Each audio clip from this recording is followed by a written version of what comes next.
Yo, hey, remember how I said I'll see you in a couple seconds? Well, here I am. We're back again. This is the third attempt, day 3 of finishing this video. People on YouTube will only have one video, but people on Twitch have to experience this for 3 days. So I do think I can get it done in one day, but I mean, it's exhausting doing like a 12-hour video in one session or like a 10-hour video in one session. I'm trying to pace myself a little bit. So we're doing 4 5-hour blocks here.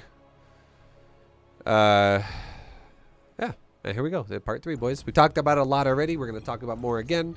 We're in a nice Zerg versus a Zerg gameola. La la la la la.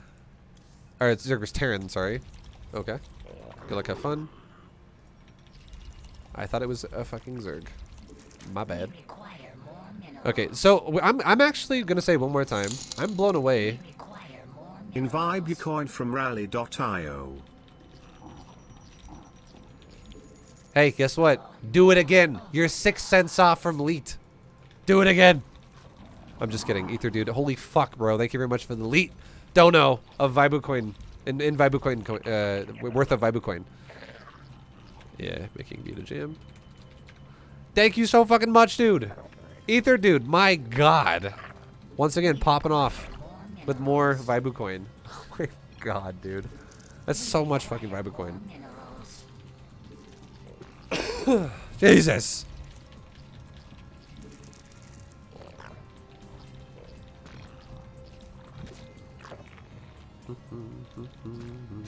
Oops. We require more minerals.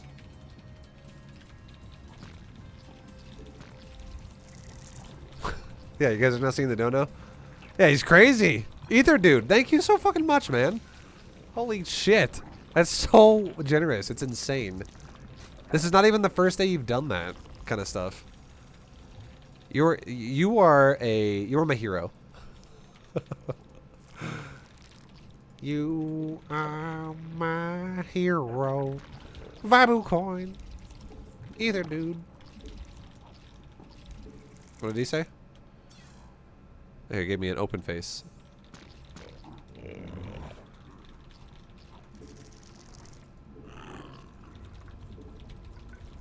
Okay, we're making 2 queens.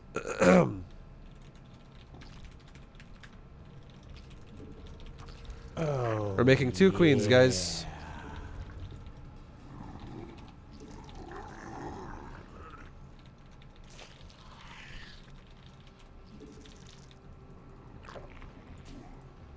Our forces are under attack. Okay, we have no drones left. Let's go into our third base. Yo, and everything. Thank you very much for the gifted sub. Much appreciated. Thank you, thank you. Our forces are under attack.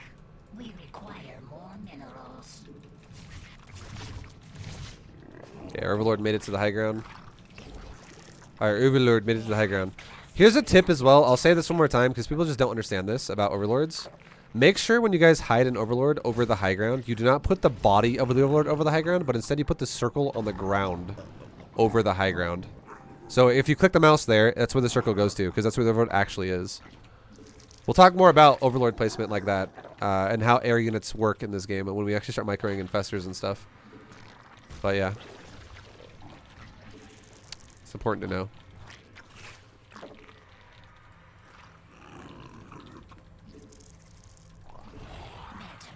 Let's go kill that Reaper with our Lings. Lings, go over and cut him off. Ha ha. Sucker. Oh, yeah. Okay, what are you going for? Get some more. Love your work. Yo, thank you very much. And everything. Thank you for not only the gift sub, but also subbing yourself. Appreciate you, dude. Thank you, thank you, thank you.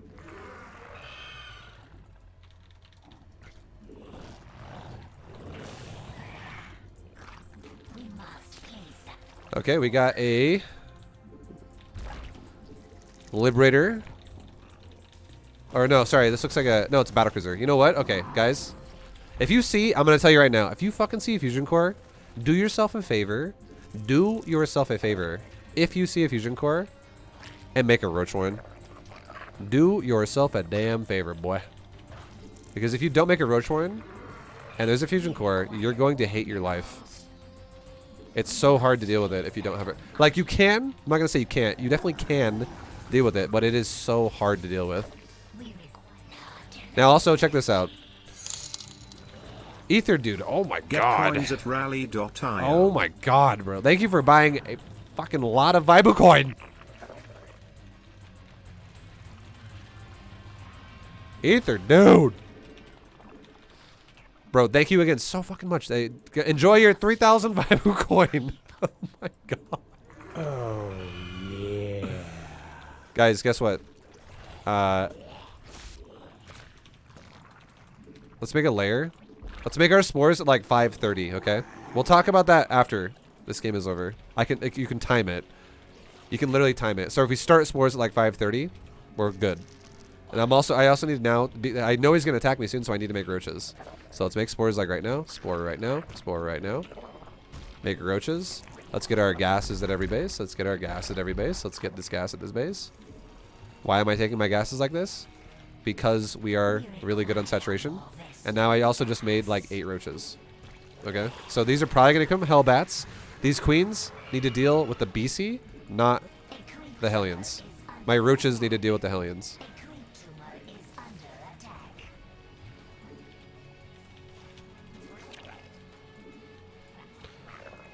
Okay, let's go get a creep tumor in my main base.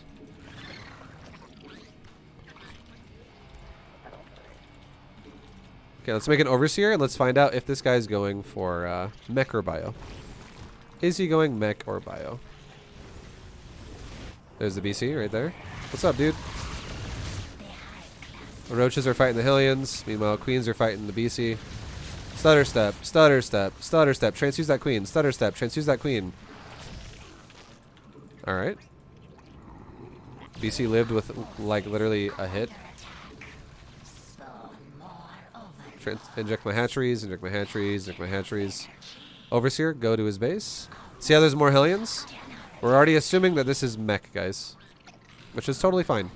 And you know what we do against mech? If it is mech? It is mech. It's double armory, lots of factories. Okay. So he's going to be angry because we're not going Lingbane Hydra anymore. We're going to go Swarm Host and Fester. And he's going to be upset about that probably because now he's going to think I lied to him. But I mean, yeah. We're playing intelligent, right? We're using our brain.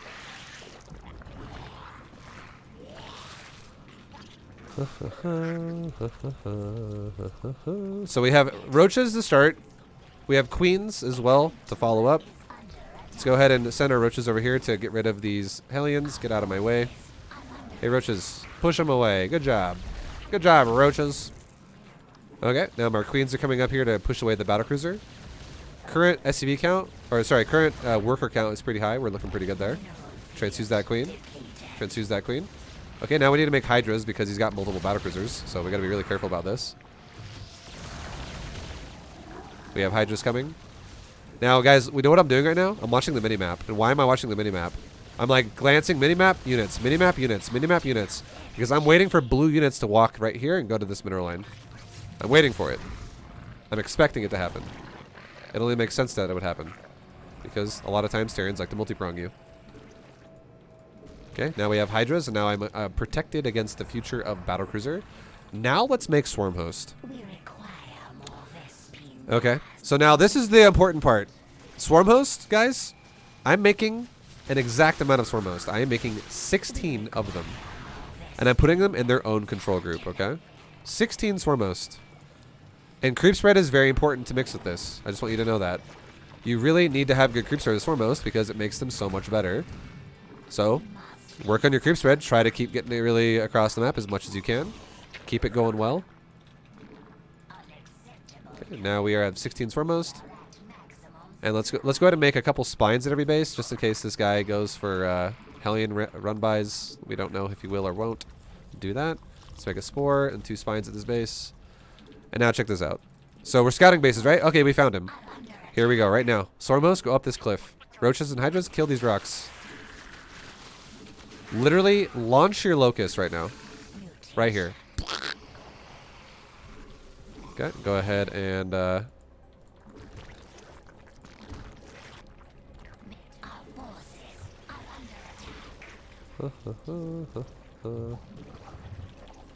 So, do we see what happened? No, I didn't. I don't know what happened. It's okay. Do I care what happened? Not really. You know what I care about? My cooldown to my storm host. That's what I care about. Now, you know what we need to do? Let's send my roaches on a shift A move command to the top right of the map. And why do I want to do that? Because roaches at this point in the game are useless. That's why. Roaches are useless at this stage of the game. They are useless. Okay, now I just injected my bases. Let's go ahead and keep spreading our creep. Spread that creep, guys. And now let's send another wave of locust at our opponent's base. Ready to go? This time let's have Hydras follow it in a little bit. So send locust out. Hydras follow in. Or actually Hydras can fight BCs because he's actually flying BCs over. Okay, Hydras fight BCs. It's all good. And he's killing my roaches, but it's totally fine. We could also, if we wanted to, we could run into his base a little bit, right? Let's stutter step into his mineral line a little bit. Nice.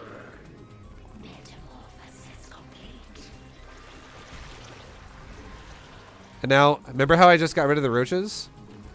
I could do something similar with the queens right now, and the reason why is because queens also cost a lot of supply, and they don't really offer a whole lot at this point. I have a lot of creep already. I don't really need queens anymore. Let's go ahead and send another wave of Swarmmost out, of Locust. Back the Swarmmost up, have the Hydras A move in behind the Locust, right here. Hey, Hydras, go for it. And now watch your Locust, and you go, hey, Locusts are disappearing. Okay, let's go ahead and back up. This is the whole fucking build, guys. This is the whole build. Behind this, all we do is we just keep maintaining our economy. Okay, back up a little bit. Run away. He's engaging us, so let's bring our queens down and fix that creep that's dying. And let's get ready to engage these. Where's our hydrogen? Do I have speed? I do have speed. Doesn't feel like it. Let's try and get some more creep up here. And is he still there? Are you still here? If you're not there, I'll push your base again. We want to maximize that cooldown. Okay, he left, so let's do it again. Hey, Swarmmost. Go push the base right now. Swarmmost, push that fucking base right now. Now, Hydras, follow it in. Stutter step, stutter step, stutter step, stutter step. Okay, locusts are disappearing. Back up. It might not seem like we're doing a whole lot right now, but we definitely are. We are weathering the resources of Terran like crazy right now. Keep spreading that creep for us.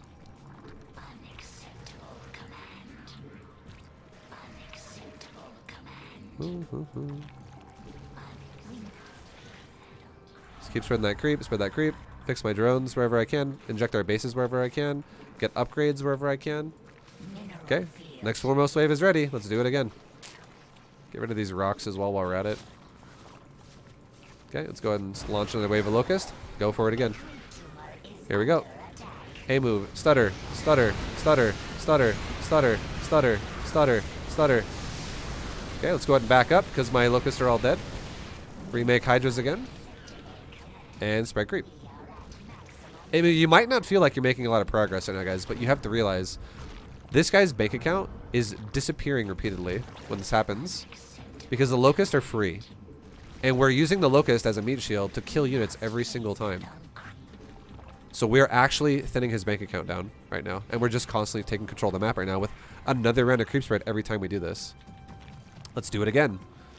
I could also move to the top of the map as well if I wanted to. But for now, it's fine. I'm just going to show you what it looks like if you just focus on one side. It's not a big deal. Let's do it again. Stutter step while we engage with Locust. Stutter, stutter, stutter, stutter, stutter, stutter. Okay, Locusts are kind of thinning out. Let's go ahead and back up. Do another round of creep. Creep, creep. Creep. Creep, creep. Creep, creep, creep, creep. Creep, creep, creep, creep, creep. Creep, creep, creep, creep, creep. Creep, creep. Creep, creep, creep. Creep, creep, creep, creep, creep, creep, creep. Okay. We can go ahead and get an Ultralisk Cavern and a Lurkerden just in case we need it. There's no guarantee, but we might. It's all good. Let's go ahead and expand again. Notice how my bank is really high. Let's take some more drones over here and make another couple of static destructures. Let's do another wave of Locust again. Hey, Locust, go, go, go. Hey, Hydras, follow it in. Attack. Stutter, stutter, stutter, stutter, stutter, stutter, stutter, stutter. Locusts are disappearing. Let's go ahead and back up. Remake hydras that died. Unacceptable command. Drone count is currently... Actually, we're getting kind of low on drones, I'm not going to lie. We need to replace some drones, guys. Let's go ahead and actually get rid of our queens. So this time, let's actually engage with the queens. Let's engage with all but one queen. This way, this one queen can fix creep that dies. We don't need to have mass queens. So just kind of send them in, get rid of them, and let's replace with drones here to fix my drone count a little bit, because we're definitely losing drones like crazy. In the meantime, let's go ahead and make creep up here. Let's make creep up here. Make creep up here. Make creep up here. Make new drones that died for the queens. Now we're back up to 78, which is much more respectable. Okay. Okay, good shit, good shit, good shit. Okay, let's do it again. Swarmmost, let's go. Swarmmost. And go, go, go. Oh, wait, my hydras are way back here. Whoops. I was a little bit of a fuck up. It's okay. Well, let's see what the Swarmmost do, right? Tank dead, tank dead, tank dead. Hellbat's dead, Hellbat's dead. We just killed like 4 Hellbats and 3 tanks. Definitely not bad. For nothing. Spread creep. We're also keeping him to contain, so our creep spread is getting monstrous. Spread creep. What's my locust cooldown look like? Right? It's almost ready again. 10 seconds, it's good to go. Okay, get ready. Back up a little bit. Wait for the locust. In 3, 2, 1, right now. Launch our locust at him. Back up a little bit. Now follow them in with hydras right here. A move in right now because they're close. Go, go, go. Stutter step, stutter step, stutter step, stutter step, stutter step, stutter step, stutter, stutter, stutter, stutter. Okay, let's back up. Locusts are dead. Back up either when they're dead or as they're about to die. That way you want to lose as little as possible every time. And look at that bank we have right now, guys. It's really big, right? It's because the Terran doesn't have a bank like this. Let's go ahead and inject their bases. Inject their bases. Inject their bases. I just had rapid fire injects. Let's get lurker upgrades. Let's get melee carapace upgrades. Let's get ultra upgrades.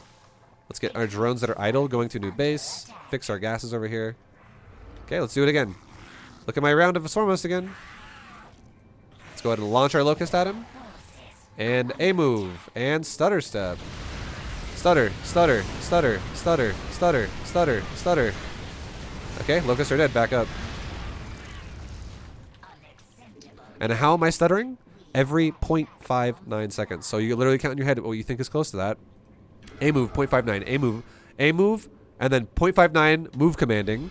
A move, and then you move command for 0.59. A move, move command for 0.59. That's what we're doing repeatedly, right? Let's do another round of creep while we wait. Creep, creep, creep, creep, creep. The space is covered in creep. The space is covered in creep. And put some creep over here or something. Okay, locust, get ready. Here we go again. Another round. Swarmmost launch in the area. And A move our hydras once again. A move. A move stutter. A move stutter. A move stutter. A move stutter. A move stutter. A move stutter. A move stutter. A move stutter. A move stutter. A move stutter. And locusts are gone. Go ahead and back up. You have to realize, guys, he can't last forever doing this. And we can. Creepy. He can't last forever doing this. Because he is losing so much fucking money every time this happens. Mech is not that hard to beat if you understand how to abuse it. Am I saying this is unbeatable for Zerg? No. It's just this is a great answer for diamond players to go against mech with. It's so fucking efficient. Let's do it again. Go ahead and launch our locust. And stutter step the second they engage. Stutter, stutter, stutter, stutter, stutter, stutter, stutter, stutter, stutter. And let's go ahead and back up now. Locusts are kind of dead. Go and back up. If he chases us, we can back up on creep. Mineral field depleted. Yep. Locust is almost ready. How's our upgrades looking? Let's get Carapace level 2. Upgrade our bases. Transfer drones from somewhere that needs to be in a new base. Let's just build a base here. Build a couple spores and spines. Drone count still looks decent. Okay, let's do it again. Here comes another round of Locust. And Locust launch. Let's go ahead and A move into that and stutter step right behind it. So here goes Locust. A move. Stutter, stutter, stutter, stutter, stutter, stutter. And back up. Locusts are dead. His army's starting to get a little tiny. And now he's also trying to take the top of the map. So, you know what we can do now? Just because we see he's taking the top of the map, let's do this. Let's run our Hydras by themselves to the north of the map. Because he's trying to take a new base. He's trying to kill my creep up there. We can also take our queen and move it up there as well. We can move our queen here, shift, move right here. That way it doesn't run through the Terran's base. Now move my Hydras over here. And at the same time, you know what we can do? We can now do a multi-prong. So, let's go like this. Locust, launch this base by yourself now. Hydras, stutter step by yourselves up here. Stutter, stutter, stutter, stutter, stutter, stutter, stutter, stutter, stutter, stutter. Okay, let's go ahead and back up and let's reinforce our Locust. What happened there? I don't fucking know, right? But guess what? It definitely killed something. Kept them busy. Let's back up our Locust. And now our queen can spawn some creep in this area and retake this base with creep. Okay, Hydras come on down.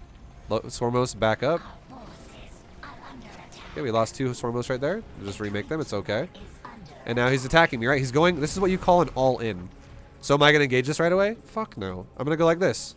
Locust. Launch Locust at him. Hydras. Stutter step behind it.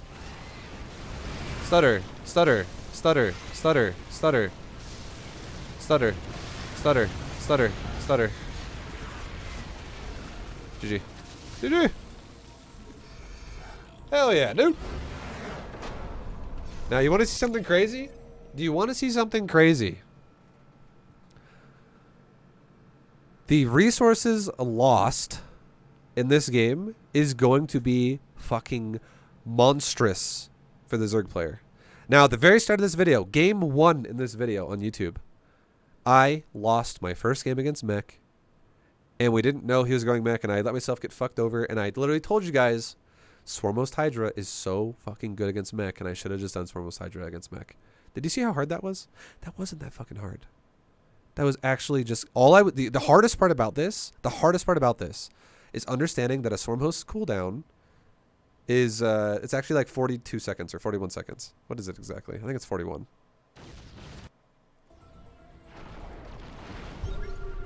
I can see right here, right now. It's 43. I was wrong. Sorry. It's 43. I knew I was in the area, but yeah, I was wrong by 2 seconds. It's 43. So if you understand a Swarmos cooldown, and again, no, you see how I was even wrong?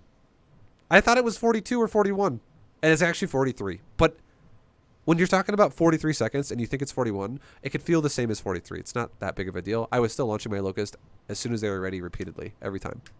Every 40 seconds, I'm like, let's make our Locust launch at his ass again, right?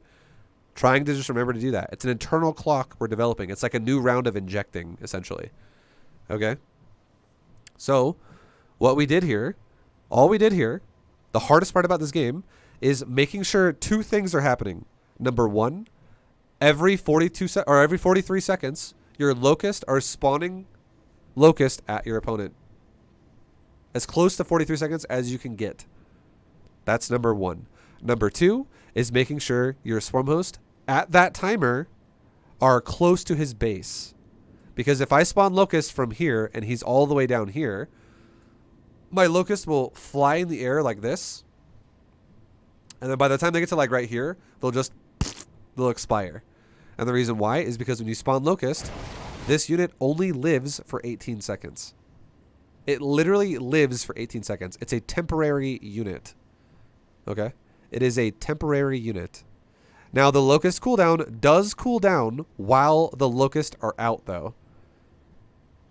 So, you can have the Locust up for, like, almost half of the duration of the cooldown. Almost half. Not exactly. Okay? So, I made 16 Swarm Host, as you can see in Group 4. I made 16 Swarm Host. And all I did was I went Locust, attack, Hydras, follow it, stutter step. Oh, Locusts are disappearing? Run away. Now here's the craziest part about all this. Think about this for a second. What do you think resources lost looks like? Do you think resources lost is like, Terran is like only half of, like Terran's only lost like double what we've lost. We're like half of what he's lost. Do you think he's triple what we've lost? Do you think he's quadruple what we've lost? Do you think he's quintuple what we've lost? Let's go ahead and see how much the Terran lost compared to the Zerg at the end of the game. We'll play it to the end here. Okay, so he's leaving the game right now. And how much has the Terran lost throughout this game to Zerg? Get ready. Your mind might be blown by how efficient this is. not gonna lie. It's I thought it was gonna be bigger than that. Okay, it's still not bad. It's okay. He's lost about almost like we've lost about almost like 2/3 what he's lost. I thought it was gonna be like triple, honestly, or like almost quadruple. But you know what that goes to show you? It just goes to show you that I lost more Hydras than I realized. But it's okay. It's not a big deal. And the reason why it's not a big deal, here's the reason why it's not a big deal. Okay. I was hoping, without the buildup I gave that, I was really expecting a bigger fucking difference there. The big thing about this, okay? The big thing about this is we kept the Terran contained on his existing economy forever. That's the big thing about this. So let's break this game down a little bit now. Let's go through it. Let's talk about it. Chat's now catching up to my fucking... That's pretty funny. Yeah, we did lose quite a bit of Hydras. We did.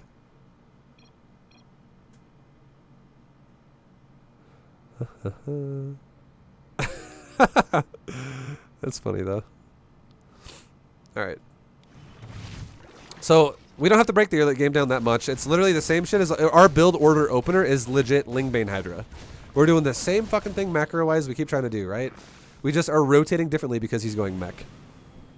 So, we're going Lingbane Hydra opener. We're getting safety lings when we have speed like that.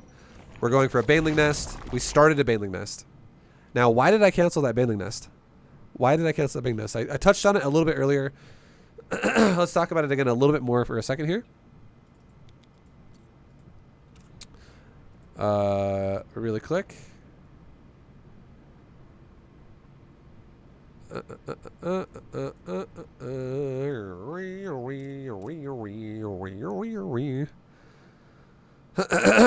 Okay, so we scout his base, right? We're looking at his base, and what do we see?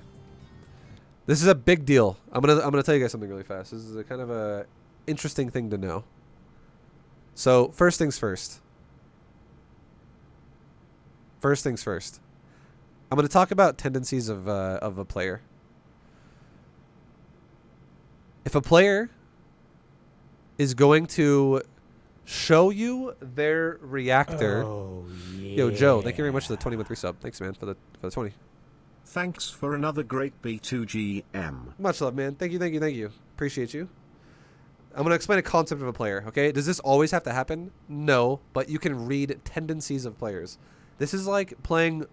This is when if you have ever heard somebody talk about StarCraft or like Warcraft and compare it to poker, this is a similarity right here because you're actually scanning for tendencies and you're scanning for odds.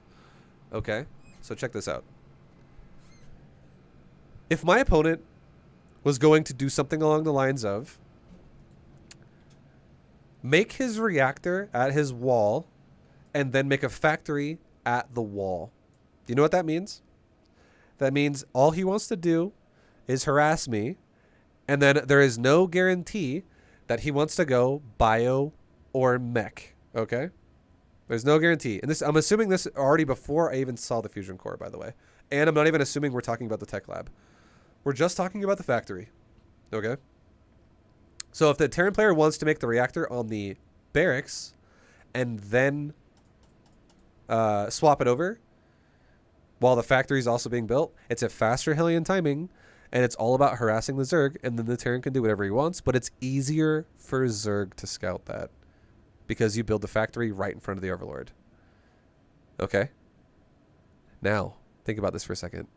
If the Terran player does not want to make a reactor on his barracks, and he instead wants to make a factory way lower in his base, and he makes a Marine to zone out my Overlord, the first one that almost died. Do you want to know what that means? Tendency. It's not 100% chance, but the tendency of now how we confirmed that this guy has with our second Overlord that scouted later in the game. This scout is like almost 2 minutes later than the first one. But now we can tell because there's a reactor in a factory that I know for a fact, based off of how he didn't make a reactor there, that this barracks did not build that. He built a factory, and then after the factory was done, he then started a reactor, which does two things. Number one, it delays the Hellions. which is nice for us. That makes it easier to defend ourselves. But number two, it tells us that he was actually trying to hide his tech, and people that are going to hide their tech are going to more likely use their tech. So this already indicates it's more likely going to be from rally.io. Yeah, thank you, Brian, for the 15. Much love, man. Appreciate you. Thank you, thank you. Thank you, man. This indicates that this is more likely going to be a mech build. This is more likely going to be a tech build. He's trying to hide it, which means he's trying to surprise us with it. Does it have to 100% mean it's going to be mech? No, not yet. The only thing that guarantees it's going to be mech is if he makes multiple factories. But this tells me, this is already an indicator that he probably is going to go mech. It's a odds thing. Like, anyone who hides their tech is usually going to use their tech. It'd be like saying, what if a Protoss hit a Dark Shrine, and then he just goes for Blink Stalkers? Like, no, not really. If you fucking hide a Dark Shrine, you're probably going to fucking go for Dark Templars, right? And if I spot it, that means I just know, and now I know that you're doing it, but the indication of you hiding it confirms that's what you wanted to do. Now, let's just say, hypothetically, a Protoss was going to make a Dark Templar shrine in your fucking face. And you go, what does that mean? Are you gonna attack me with DTs? Maybe, but also if he shows you his tech and he doesn't give a fuck, maybe he's like, well, I want to go for a Dark Templar route to go to Archons instead of a High Templar route to go to Archons. And is that something that's going to happen very often? No, not really. This isn't a Protoss video, so I'm not going to really go into full explanation about that because again, we're not Protoss here. The quick explanation of it is Templars and Zealots pair well. High Templars and Zealots pair well better together because one's heavy gas, one's heavy minerals, and those units also synergize really well together. Dark Templars don't synergize well with Zealots because they're really expensive on minerals. And there's also still pretty expensive on gas. Dark Templars are just more expensive Archons, essentially. So yeah, I mean, I'm just giving you an example. Tendencies of what players do. If they hide their tech, they usually want to keep using their tech. That's what their goal is going to probably be. So this is either going to be for a timing or it's going to, it's already going to be for a timing, first of all, but it could more likely fall into mech. I feel like this is already more of a mech-ish player, okay? It feels like it. And now we have a Bane Nest that starts. It's totally fine if we start the Bane Nest right now. It's not a big deal. Here comes our Bane Nest, right? But now, as we scout deeper into his base, after we've already started the Bane Nest, because if this was Bio or Mech, it wouldn't be that big of a deal. If this was Hellion Banshee or something like that, or Hellion Raven, I wouldn't care. I could still go Ling Bane against this. But as soon as we see that, Fusion Core, this Fusion Core is only really, there's only really one reason why you're going to make this building right now. There's only one. Actually, I guess there's two. There's two reasons. One of them is really rare, though. One reason you're going to make this Fusion Core is because you're going to go for battlecruisers, which is the way more common option. Another reason why you might make Fusion Core early with Terran is because you could actually get Liberator range, and you could hide a Liberator like in the open air space really back while it shoots mineral lines and shit like that. That's super annoying. You could do that too. But the Liberator range thing is way more uncommon. It used to be a more common build, but nowadays not so much. All your hard work has helped so many people. Thanks, Vibu Heart. No worries. Thank you very much, Ghost. Appreciate you, man. Thank you, thank you, thank you. For those of you who are wondering, Vibe, why is the Liberator build not as common as it was before? How come they don't do it now? They nerfed it. They nerfed the range of Liberators. So they don't have as much as they used to. It used to be fucking insane. They nerfed it by one, though. It used to have like 15 or some shit, or like 14. Now it has one less. I think it's like they have like 13 now, which is still far. But the less range means it's easier to kill it. You have a higher chance to actually kill the Liberator. Because what happens now is, before, what a Liberator used to be able to do is it used to be able to sit in the open, and then it would be out of range of everything, and it could shoot your mineral line. And now, the Liberator, if it goes way out in the open, and it's, you know, out of range of what you can attack it with, a lot of times, it'll also be barely out of range of drones. But then if the Liberator comes forward a little bit to be in range of drones, it's also now in range of like queens on the edge of the cliff or something like that. It's more often to happen like that now, so less Terrans do it. You have a higher chance to defend it. Not guaranteed. There's still some weird ass spots that sometimes work, but you get the point, right? It's not as good as it was before because it got nerfed. It got debuffed. So, anyways, we see battlecruiser and we see fusion core. That tells us it's probably a battlecruiser, and there's also Hellions with it. So this looks like it's going to be a battlecruiser Hellion build. Against that, we definitely don't want a Baneling Nest anymore. We want a Rocheworn, and the reason why is because here's why. Banelings need to be microed in this situation. If you don't micro Ling Bane, and the Hellions attack you and then drag you backwards off of creep and then attack you and keep dragging you backwards, Hellions can actually realistically kill your Zergling Baneling, which means you have to micro your Zergling Baneling. And if the Terran also at the same time multi-prongs you with a battlecruiser, a battlecruiser doesn't need to be micro that hard against queens, especially if there's not a lot of them. It kind of just tanks a lot of damage and kills queens. And if we don't micro our queens, we're going to lose queens really easily. So we have to micro our queens in this situation. We have to micro our queens. Okay? We have to micro the queens. And if we don't micro our queens will die and we could lose to a BC. So thinking about it like that, if we go, okay, if we have to micro Lings and Banes against Hellions, and we have to also micro Queens against battlecruisers, it means we have to micro 2 different fronts at the same time. That makes it more complicated, right? That's harder. How about we just make our lives easier by getting a Roach Warren instead? And then you know what happens now? We don't have to micro Roaches versus Hellions. All we have to do is be in the right spot. We just have to be standing here in the area when he tries to engage the area, and Overlord spread will tell us that, because that's why we spread them out. So if we see Hellions coming from here, our Roaches can stand here. If we see Hellions coming from here, our Overlord or our Roaches can stand there, because our Overlord's spot. So Roaches can be AFK and they can kill Hellions as long as they're in the right area. Hellions do not beat Roaches in any fucking world, ever. And you don't need to micro them either. Now Hellbats is a little bit of a different story. You do need to minorly micro against Hellbats because Hellbats get more HP and they do more damage, but they become melee. So it's the transformation of a Hellion to a Hellbat. It's a bit stronger than a Hellion versus a Roach. But if you have equal number Roach to equal number Hellbat, Roaches still perform very well there. And if you micro literally just like one kite, one like attack, back up, attack, you'll probably beat Hellbats again. Like you're fine. Like Roaches still do well against Hellbats if you minorly do anything to them. But Queens need to be microed against BCs. You need to stutter step towards a BC so it doesn't kite you. And you also need to transfuse your Queens against a BC so it doesn't kill you. So still, no matter what, if we go Roaches, it allows us to have a micro emphasis on the Queens versus the BC. And then our Roaches can kind of be AFK for the most part, which is super easy. Okay, so notice as well though, here's an important thing to note. A lot of people freak out on this in this position. So let's go back to my Overlord died as well one more time. We'll talk about scouting now. Let's talk about scouting. Notice how I scout his fusion core right now. I go, oh, it's fusion core, guys. Yep, that's a fusion core right there. That's a fusion core right there. See it?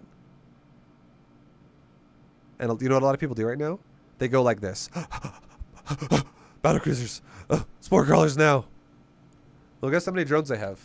I have 32 drones right now. And do you want to know what 3 drones out of 32 drones represents? 3 out of 32 drones represents?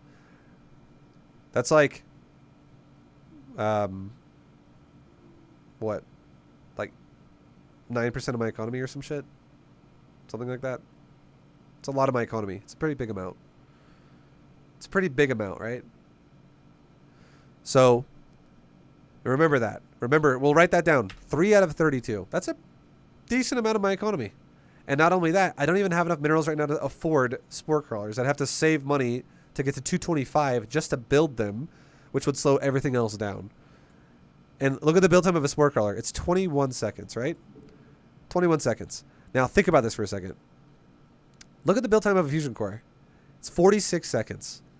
So if I can start committing to memory now, all right, a fusion core is a 46-second build time structure. And it's only looking like it's maybe between a third to like halfway done. Somewhere around, let's just say a third-ish. Do you have to be perfect on it? No. Ballpark it. Ballpark it. You do not have to be perfect. So we could say, okay, if we know it's roughly about a third of the way done and it's a 46-second build time structure, we know we have roughly like half a minute. Does it have to be perfect? No. Did I calculate exactly 30 off of 14 out of 46? No, but 30 seconds is a very good indicator of how much more time is on this structure. Okay? Now look at this. Let's go get a battlecruiser on the starport. That motherfucker takes 64 seconds, guys. So do we have to know exactly 64? Do we have to do the exact math on the exact fusion core, the exact battlecruiser? No, you just need to have an indicator. You need to have an area of time when it's like, well, it's going to be relevant now. So we go, okay, yeah, we got about a minute on the battlecruiser, and we got about half a minute on that fusion core still. In total, you know what that means? at the earliest that I'm going to get attacked by a battlecruiser is going to be roughly around 5.5 minutes plus in the game. 5.5 minutes in the game is when a battlecruiser is going to attack me. Okay? Earliest. At the fucking earliest. That's also assuming that this guy doesn't make a single mistake with his macro. What if he waits 5 seconds to build a battlecruiser? What if he accidentally doesn't have enough gas and he only has 260 gas when he gets his fusion cores done, and he has to wait to mine the last 40 gas to make the BC? What if he's supply blocked and he has to wait for supply to make the BC? There's so many errors that can happen for the Terran still that could extend it, but these things don't matter that much. That's just things that could happen. Okay, they could happen, but all we need to know is if this guy doesn't fuck up anything, the earliest we should be expecting that battlecruiser to hit our base at is after 5:30. Like 5:35-ish. 90 seconds on top of what it is right now based off of what we just saw. We can tell that right away. And again, we know that because of build time. We understand build time. This actually represents a number to us. Like, it's like being able to read a language. Like, what if it's like someone who can read hieroglyphics, right? It's like, what if you have one guy who sees that bar and he goes like this? What does that mean? Solve this puzzle. And you're like, okay, it says fusion core and there's a bar that looks like that. I don't know. Or you say, okay, solve this puzzle. What does this mean? 30 seconds left.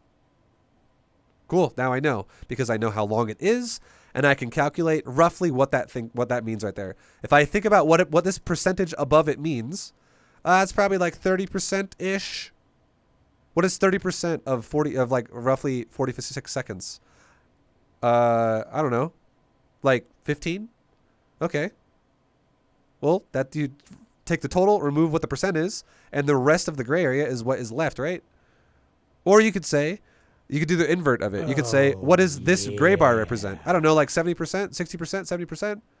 What is 70% of 46? What is 2/3 of 46? What is that rough ballpark estimate? You just need to be able to understand that this looks like about 15-ish seconds, because you understand this all together for this building is 46. Not every building is a 46-second build time structure, but you know this is a fusion core because you can physically click it when your overlord sees it and you see it's a fusion core. You don't have this indicator in the actual game. This is just a replay feature, but you can use the replays to memorize this over time. Each thing. You can do it with a reactor over time. You can do it with tech labs. You can do it with factories. You can do it with starports. You can do it with a fucking fusion core. It helps you understand how much time you need to worry about something. So if we can look at this and identify that we know we have about 90 seconds left to build spores, we now play the game again. And notice how I don't build spores right now. Notice how I build drones. I'm building drones. We're going to make roaches eventually. The reason why we don't rush roaches is because I don't have a roach horn done yet. Also, if he attacked me really early before the BC was out, we have speedlings. We're still safe. Yo, SKPC, thank you very much for the prime, dude. Much love. But now check this out, right? Watch when we build spores. Look at our spores. So we're still making drones, guys. And now I can make roaches because we need to worry about the possibility of Hellions, right? So we should be making roaches soon. And look when I make spores. I start making spores right about 5:30. Now, if the battlecruiser came out 90 seconds after I saw that, again, we're ballparking it. The earliest battlecruiser that could possibly pop out of his fucking starport and teleport to our base would be roughly about 5:35. And how many queens do I have right now? I have 6 roaming queens at the moment. 6 roamers. If one battlecruiser teleports into our base against 6 queens are going to do really well against one battlecruiser. And then, not to mention, if he starts running away from our queens, and like around the mineral lines and shit like that, spores are going to be done super soon here. Now, this is also assuming that the battlecruiser would teleport the second it spawns, because he doesn't have to cross the map then. If we also calculate how much time, that if we know at 5:30, 5:35, a battlecruiser will spawn, what if he doesn't teleport? What if he flies across the map? Well, you know what's going to happen then? He's going to take another like 30 fucking seconds to get to our base, because it doesn't fly super fast. Maybe like 40 seconds to get to our base, because we know a battlecruiser is a slower moving unit. It's a very slow air unit. So it's going to take a while to get across the map. And if we're already playing it safe by making spores at like 5:30, just before the BC can teleport into our base, these spores are going to finish really fucking soon. And then suddenly we have spores visiting our base. And look at this. This is the biggest thing of all to understand. We start building spores right. Let's just hit production, or hit pause right when I see the first spore start in production. Right now. 0.5 seconds into the first spore. Remember how we could have made spores with 3 of our drones at 32? Well, now we made spores with 3 of our drones at 63. Why do I say 63 instead of 62? Because this one already started. So that counts as a drone right there. It no longer counts as one of our drones because it's now a spore crawler. So what is 3 out of 63 instead of 3 out of 32? Oh, you know what that is? yeah. It's like fucking 4.75% or something. Hi there. It's like really tiny. It's really, really, really small. It's a really small percent. The point I'm trying to make here is do you have to know the exact percentage of this? No. Do I know the exact percent? I don't even know if 4.75 is right. I'm just kind of guesstimating. It's in the ballpark of the area. But the point I'm trying to make here is it's smaller. We can clearly see, 63 is bigger than 32. So this damages our own economy a lot less, is the point that you need to understand. Yo, Billy, thank you very much for the tier 2 53-month resub, bro. What's up, man? Hi there. Welcome back, Billy. Thank you very much for the subola, my man. So yeah, this affects our economy a lot less. This is much more manageable with our economy. Way more manageable. And we understood this based off of an educated guess of that scout. Was I exact? Let's see. I said a battlecruiser would spawn at 5:35. Well, guess what? We're at 5:35 and it still needs another 15 seconds to spawn. You know what that means? You know how what this represents? Means that in general, this fucking battlecruiser didn't start the second the fusion core was done. Okay? So if we go back and look at this now, look at the fusion core finish and watch how the battlecruiser doesn't start right away. Let's find out why it didn't start. So now if we go back and we look at it, we'll go blah, blah, blah, blah, blah, blah. Okay, fusion core is done right now. You can see upgrades are active on the building, so it's done. 437. You can make a BC. It's lit up now. It's no longer grayed out. How long does he wait from 437 to make a BC? 438, 440. He makes a BC. He's supply blocked. He's fucking supply blocked. He started it at like 441, and he's fucking supply blocked, so it doesn't even start yet. Where's his depot? It's right there. He can't make one for another 2 seconds, so it will start at 445. So it's still 0, 0, 0, 0, 445. Depot's done. Now it starts. So he didn't start it for another 10 seconds or so. Thanks for streaming, Vibu. Yo, thank you very much, Alpine Dog. And Billy, thank you for the tier 3 as well. You keep tearing up again. I know you've had a tier 3 forever, Billy. But thank you again for the tier 3 pop in there at the end as well. Much love, man. I appreciate you. Thank you, Billy. And Alpine Dog, thank you very much for the 31-month resub as well. Kloobs, thank you for the 23-month resub with the Prime. What up, guys? Welcome. Welcome back. But yeah, the battlecruiser was 10 seconds late. Like we said before, there's player error there. And he had a fucking supply block. So his shit got blocked. And now his BC's late as a result of it. Makes it even easier for us. We wanted to play it safe by going for spores at the perfect time when he could probably get the BC out. But since he delayed it, it was even easier. And then we actually still had spores done before he hit us. So you need to be able to understand and comprehend what your opponent is capable of before they do it to you. This is how a good player is different from a bad Zerg player. A good Zerg player can read a build and go, I got about 90 seconds. And a bad Zerg player goes like this. We're at DEFCON 5. DEFCON 1. Which one's higher? I can't remember. Does it go backwards or forwards? Is it golf rules? DEFCON 1 is more extreme than DEFCON 5, right? I think that's how it is. DEFCON 1's like, holy fuck, we're all going to die. I think that's how it works. Can't remember. It's all these movies talk about it, and I forget. But you get the point, right? The point I'm trying to make here is a bad Zerg player will see this and fucking go, I'm going to die. Make spores now. I don't want to die. And they'll freak out because they think they're going to die. They have no indicator of time. Literally nothing. So understanding time is going to be fucking massive at making you feel confident against things. So now, again, we have an idea of how to understand BCs. We have an idea of how to understand BCs.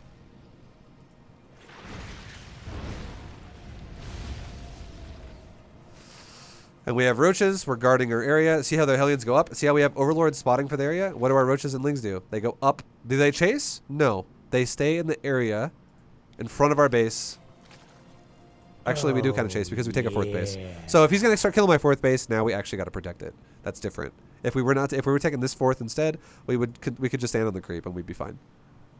Yo, wait for Monk. Thank you very much for the 5 gifted subs, man. Much love. Yeah. So now, as you can see, we see a battlecruiser coming over our creep right now. He's starting to engage us. Our queens just happened to be in the area. We were spreading creep a second ago, and now he's here. Did I know he was coming from here? No. Yeah. I had no idea. The intention was my queens wanted to spread creep, and why did they want to spread creep? Because his Hellions just killed all my creep here. His Hellions just killed my creep here and then rotated up with his Hellions. So I went, okay, let's fix our creep, because notice how I have active tumor there, but I have no active tumors over here. He killed them all. So we're fixing creep. It's just a chance that he shows up with the BC at the same time. Now, let's watch my roaches and lings, and look how good these are, even though we're not microing. The lings are going to suck. The roaches are going to be great, just so you know. Lings are going to all die. Lings are getting roasted, which is why I say you have to micro these things if you're actually going to go ling bane ling. You have to micro lings, otherwise they're going to be awful here. But look at my roaches. I don't micro them at all. Oh, yeah. Roaches are just fucking A-moving, and they're owning the shit out of those Raise Hellions. shields, it's a BC. Cheers. And now, what do we do? So what are we looking at there the whole entire time? We're just A-moving the area, and our roaches are fucking owning. But what we're really microing is we're microing our queens. And what are we doing with the queens? We are going right-click, attack, right-click, attack, right-click, attack, right-click, attack. How do I pace it? Right-click, attack, wait 0.71 seconds, attack. Right-click, wait 0.71 seconds, attack. Right-click, wait 0.71 seconds, attack. Stutter step with my queen's air attack speed, 0.71. It's a little bit less than a second. So I can attack a little bit faster than 1 time per second. So get a rhythm for it. A little bit faster than about 1 second. Go. Attack, attack, attack, attack, attack, attack. Meanwhile, what am I doing as well? I periodically look at my queens and go, let's throw one transfuse to that queen. Let's throw one transfuse to this queen. Because the BC is going to be killing queens while I do this. So I transfuse. I attack, move, transfuse. Attack, move, transfuse. That's a little bit more complicated to micro, which is why it needs a lot of our attention. We don't want to just lose queens every time he attacks us. That's a waste. Because if we don't lose queens, we get rid of the BCs faster, because this multiplies our attack by that much more queens that are alive. Like, for instance, if I start with 6 queens, but 2 of them die, and I don't replace them, it means that the next time a BC comes over here, I'm not going to be able to multiply my attack of 9 by 6. I'm going to only do 9 times 4, because 2 of my queens are fucking dead. Versus, if I don't lose my queens, it's going to be 9 times 6 every time I shoot the BC, which is a lot of fucking damage. I'm going to kill BCs really fast. A lot fast. Notice how this BC had to teleport out of my base super quickly? These queens beat his ass, right? I want to maintain that, so I want to try and micro my queens. We don't need to micro our roaches. All we need to do against our roaches, or with our roaches, is keep maybe an eye periodically, every once in a while on the minimap, and just know, make sure Hellions aren't running into our base somewhere. Just make sure there's not a big blue line of Hellions just going brrr, like into our drone line. So our roaches aren't going to just be in the middle of fucking nowhere, essentially. So like these roaches should definitely pull back right now, because if Hellions went around like this, the bottom, and came up this way, that would suck. Okay, and then his VC runs away. We're all good. And now the game is going to... We scout him with an Overseer at 6 minutes just to make sure what he's doing, and we see, oh, he's going mech because he has multiple factories and he has multiple armories. Cool. Now we know exactly what he's doing. He's making multiple battlecruisers and mech. Awesome. Lots of factories. So we just go into Hydra Swarmhost. And now we don't have to talk about going to Hydra Swarmhost. It's not that complicated. Well, we'll talk about how we use it. But we just make literally fucking hydrogen. We make an infestation pit. And we get upgrades for melee and carapace. So this is a tricky thing we're doing as well. We get melee... sorry, not carapace. Sorry, I said the wrong thing. We get melee weapons and missile weapons. We do not get carapace. Melee, missile. We get both attacks. And the reason why we do that is because it makes our Locust and our Hydras better because of the missile weapon upgrade. We're not really trying to fight with our Hydras, though, because... we don't want to lose Hydras, so we don't give a shit about Carapace there. We also have to realize we're fighting against heavy mech units like like siege tanks. So Carapace doesn't matter a whole lot there either. And what if we get melee instead? It gives us opportunity to actually use Zerglings to run by the Terran's base while we're fighting him with Hydra and Swarmhost. It would also give us the ability to do things like do Ling Bane counterattacks, just like we do against other Terrans, and break economies really fast with damage upgraded Lings and Banes. And those things don't care as much about armor if they're not engaging an army, if they're just engaging SCVs and planetaries and shit. Thank you for the sub again. And Zane, much love to you for the 2 months. Welcome back. So yeah, melee and ranged weapons is what we're going for. We're getting Hydra speed and range as well, and we make 16 Swarmmost. 16 Swarmmost is a very magic number. The reason why is because it's enough to really pressure the Terran. It's not too much to be wasteful, where it's going to be like overwhelming and just wasteful because the locusts die. They literally expire. So we're not overdoing it. There's not too little either to where we can't really support it with Hydras. 16, I feel like, is a magic number against mech to have just, it's like that sweet spot. It's Little Red Riding Hood, dude. It's just right. It's just right to have enough to do damage, but also not overcommit to Swarmmost themselves, because these things are pretty supply expensive. It's 3 supplies per Swarmmost. So this is a 48 supply investment right here. But again, we're not losing it. They're never supposed to die. We always launch Locust and back up a little bit. Vibe, are you supposed to make 2 Hydrogens to counter BCs? No. Don't do that. You make Queens to counter BCs.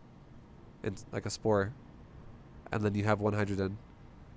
If you don't, like, if your Hydrogen, I'm going to tell you this right now. If your Hydrogen is dying against BCs, it means you probably have no fucking Queens. It has nothing to do with the fact that he's sniping your Hydrogen. If he kills your Hydrogen, make another Hydrogen. It's fine. But don't by default make 2 Hydrogens, because you should be using your Queens. You don't need to make multiple Hydrogens, assuming your Hydrogen's going to die, because it means you just don't use Queens properly then. Use your Queens better. Okay, so now what are we doing with the Roaches? Why am I getting rid of my Roaches? I'm getting rid of my Roaches because we're about to be maxed out on supply, and I need to open up some supply because Roaches suck now. Roaches are worse versions of Hydras if I'm going to be following my Locust in. Hydras have more range. Hydras do faster attacks. They have more DPS. They're just better at dealing damage than Roaches are. Okay, so Roaches are kind of irrelevant right now. And now this happens repeatedly, where we just do this over and over and over and over and over and over and over. Now you can see just before this starts, let's look at resources lost. So we threw away our Roaches too, which is going to increase our resources lost a little bit here, which is fine. Locust costs 0 resources. And Terran lost a little bit right there. Not a lot though, a little bit. We're losing more because our Roaches are all dying. It's all good. And now Roaches are all dead, so now it really is going full on Hydra Swarmmost. Now look at this, right? Every fucking fight. It's like, we'll just kind of go through this really fast because you guys get the point. The point is follow Locust in because they're free and have Hydras kill shit until the Locusts are mostly gone and then run away. But just watch this. Watch my opponent's total bank value and watch our bank value, and then also glance over here at resources lost. And we'll do this on ×4. And look at how like we said this multiple times in this game. We are making sure the Terran never has a bank. We are starving him out. Look at his supply. Look at his bank. He's fucking broke. Look at his supply. Look at his bank. He's broke. Look at ours. We're piling money on like crazy. We're doing it again. Look at his supply. Look at his bank.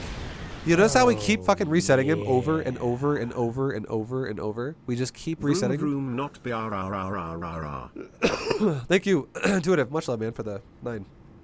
We just keep resetting him, right? So he's running out of money, guys. His bases are losing patches. Like, he doesn't have money forever. And we're just keeping him contained on low supply, low bank. Our bank just keeps growing more and more and more and more and more and more.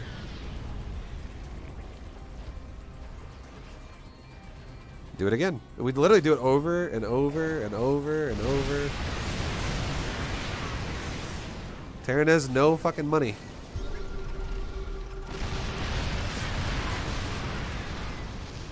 Getting rid of those queens was to open up supply because we don't need that much creep spread anymore.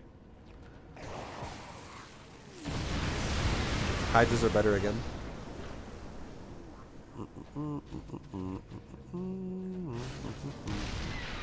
So, and just know if you're missing, if you are missing Locust waves, if you're just missing the cooldown, which is why I said this is the hardest part about this build, the Terran will get a higher supply, and these Locusts don't perform nearly as good as they normally would if the Terran's 200 supply. So a lot of players that think Swarmmost are bad are players that don't know how to maintain the cooldown of the Locust, and they let the Terran get to 200 supply really fast, and then suddenly the Terran's not trying to defend himself with 130 supply or 140 supply or something like that. He's defending against Locust with 200 supply, and Locusts don't feel nearly as intimidating anymore. So Locust are a unit that kind of needs the Terran to stay low supply because it slowly whittles away Terran. It's not supposed to win one big fight every time. It whittles them away. So if you don't maximize your cooldown, you're not whittling him away. You're just letting him overwhelm you by building up a big army, and then your one little Stormhost wave you do dents him a little bit, but it doesn't quite break him, and you're like, ah, well, they suck, but they're really good if you use them consistently. It's like you basically think about like Stormhost is not like, think about this. Stormhost is like using a fucking axe against a tree. Are you supposed to just knock the tree over in one swing? No, you're supposed to like fucking swing, hit. Like every time you shave a little bit off, a little bit more off, a little bit more off. Like a lumberjack is going to cut a tree down over time, not in one fucking swing. That's the same concept about Locust. They're going to break through Terran over time, not in one wave. So if you think that you're going to break Terran in one wave of Locust, you're using this unit wrong. So it's really about making sure you maximize the cooldown. That's what the biggest thing I can say about this build is right here. You have to maximize cooldown. And notice again, every time we do it, Terran's fucking running out of supply. He's running out of money. We have never once let this Terran max out this entire game. And remember how we talked about his economy a minute ago? Remember that? Look at his main base now. Depleted, depleted. This patch is about gone. Look at the natural. Fucking depleting. Guys, he's running out of money. Look at the economy. Terran is running out of money, guys. He has mules somewhere. Where the fuck are your mules, dude? There's no mules at the moment. Maybe they just expired or some shit. I don't know. But I mean, he's mining a decent amount, right? He's mining a decent amount. We have a lot of gas. But he's mining a decent amount. But he's definitely getting fucked here. This is crazy creep spread. Yeah, we're spreading creep between waves of Locust. Easy peasy. It's so easy to do this build. Do another wave. Keep going with it. Launch another wave at him. Follow it in. Kill a bunch of stuff. Terran loses a lot of units again. Drops down a bunch in supply. And loses his bank all over again. Look at our bank. Our bank is fucking enormous. Terran loses his bank again. Loses more supply again. Never can max once. And now finally we see the Terrans going on our creep trying to get a base, right? So we can eventually just take our Hydras up there and kill it, right? Like we did. Because again, why not? Do we need Locusts to kill this? No, because there's no army here. It's just a flying command center and one Thor. Our Hydras could easily beat that. We could just, at the same time though, well, like we already know for a fact that my Hydras kill the one Thor, the Viking, or the one Thor, the Raven, and all the SCVs here, and it's not a big deal. And the command center also dies, which means he's starved even more. But let's watch and see what our Locusts do while the fucking Hydras go attack that. What do the Locusts do? They multi-prong, and how well does it go? Now the Hydras don't support this one. What did they kill? No Hydras here. Tank dies. A fucking Thor dies. One Hellbat dies. We just killed a tank, a Thor, and a Hellbat. That is amazing. That is fucking amazing. We just whittled him down even more. We killed an expansion up here with Hydras, and we just whittled him down even more with Swarmhost. And now he's getting impatient, and he goes, okay, let's all in now, because I'm going to die. And why is he yelling me? Is it random? No, guys, it's not random. You see, this is expected. This is not random. And why do I know it's not random? Because right now, we're basically Scrooge McDuck, and we're swimming in a big pool of fucking gold, and we're throwing gold around. Like, ah, I got lots of gold. And my opponent has like one gold coin, and he's like, precious. He's fucking Gollum with the ring, right? He's like, precious, I need it. He's running out of money, guys. Every little juicy morsel of minerals and gas means that much more to him now, because he is running out of resources. He's literally drying up. His base on his side of the map is expiring. This is a 1, 2, 3, 4, 5, 6, 7 base Zerg versus a 4 base Terran right now. So these bases for us that are drying up are also drying up just like his are, but I'm rotating to new bases. I'm rotating to new bases. I'm rotating to new bases. He doesn't have that option, right? He does not have that option. So now he doesn't have any way to expand anymore. Creep is fucking everywhere. So he's like, all right, okay. Looks like we got to just go. Let's attack. Because if I don't attack, I'm going to die. Because all my mineral lines are literally depleting right at this point. They're all depleting. They're going away. So I got to just go. And what happens when he goes? Do I try to punch through this army in one go? No. If it happens, great. But you know what I'm doing? I'm fucking lumberjacking that tree down, boys. One swing at it. Knock out some wood chips in there. Wind up for another round. I don't just push and die. I don't throw all my Swarmos into death right here. I run away from him, launch a Locust Wave, run away again, engage with my Hydras during the Locust Wave. If it happens to be enough, it happens to be enough. But if guess what? If this army was still halfway alive, and overall, I didn't kill it, I have two options. Number one, do I want to actually trade all my Hydras to death now and kill a little bit more of his army and maybe lose all my Hydras and remax immediately? And the answer to that could be a nice, easy yes if I have a lot of larva and if I also have a lot of bank. So that would be fine if I have those things. But if I don't have those things, if I'm not rich out of my ass right now, I should back my Hydras up as well when the Locusts go away, let him kill a base, run my drones away to a different base, and then set up the next base as he sets up as he progresses forward and more time has gone by. Then another Locust Wave comes up and I re-engage again the same way as before. We whittle him down over and over and over. It's a whittle down mechanic, like strategy. But this one clearly is us winning because we have so much fucking Zerg here. It's a Terran. So we just went for it. That's a lot of Zerg that are left over there, right? And a lot of Swarmost. But yeah, hopefully that makes sense. Hopefully that strategy makes sense, guys. That's an easy way to deal with mech. Easy peasy, lemon squeezy, wheezy to deal with mech measy. Is this the DuckTales Lord of the Rings crossover event we needed? Right. Scrooge McDuck and Gollum.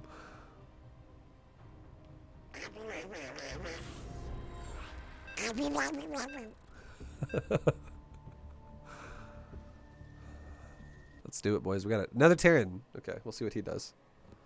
So now you guys have an idea of how we can fight against mech, and we can progress further forward, right? So now if we play another mech player, we probably won't go super deep into Sormost again about like talking about it. Lots of different situations are applying. I feel like this Zerg video has so many unique situations that have happened so far. So we've definitely been doing a lot of analysis in this video. We require more minerals.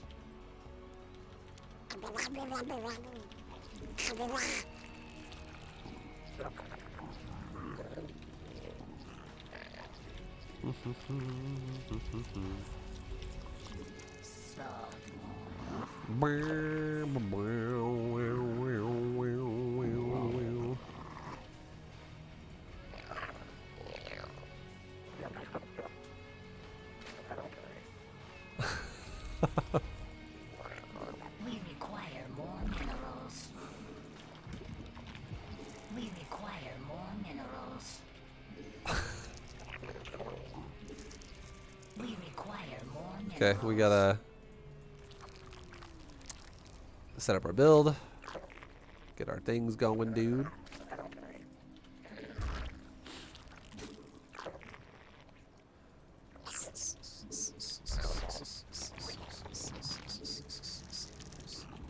We require more minerals. Is Vibe the voice actor for Donald?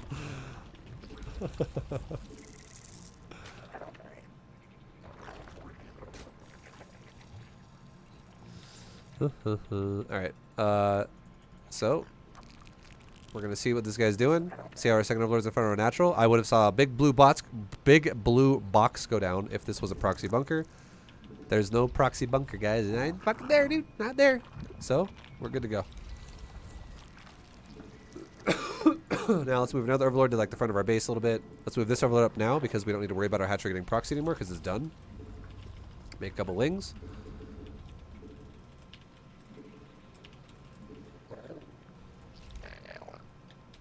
Good zergling speed.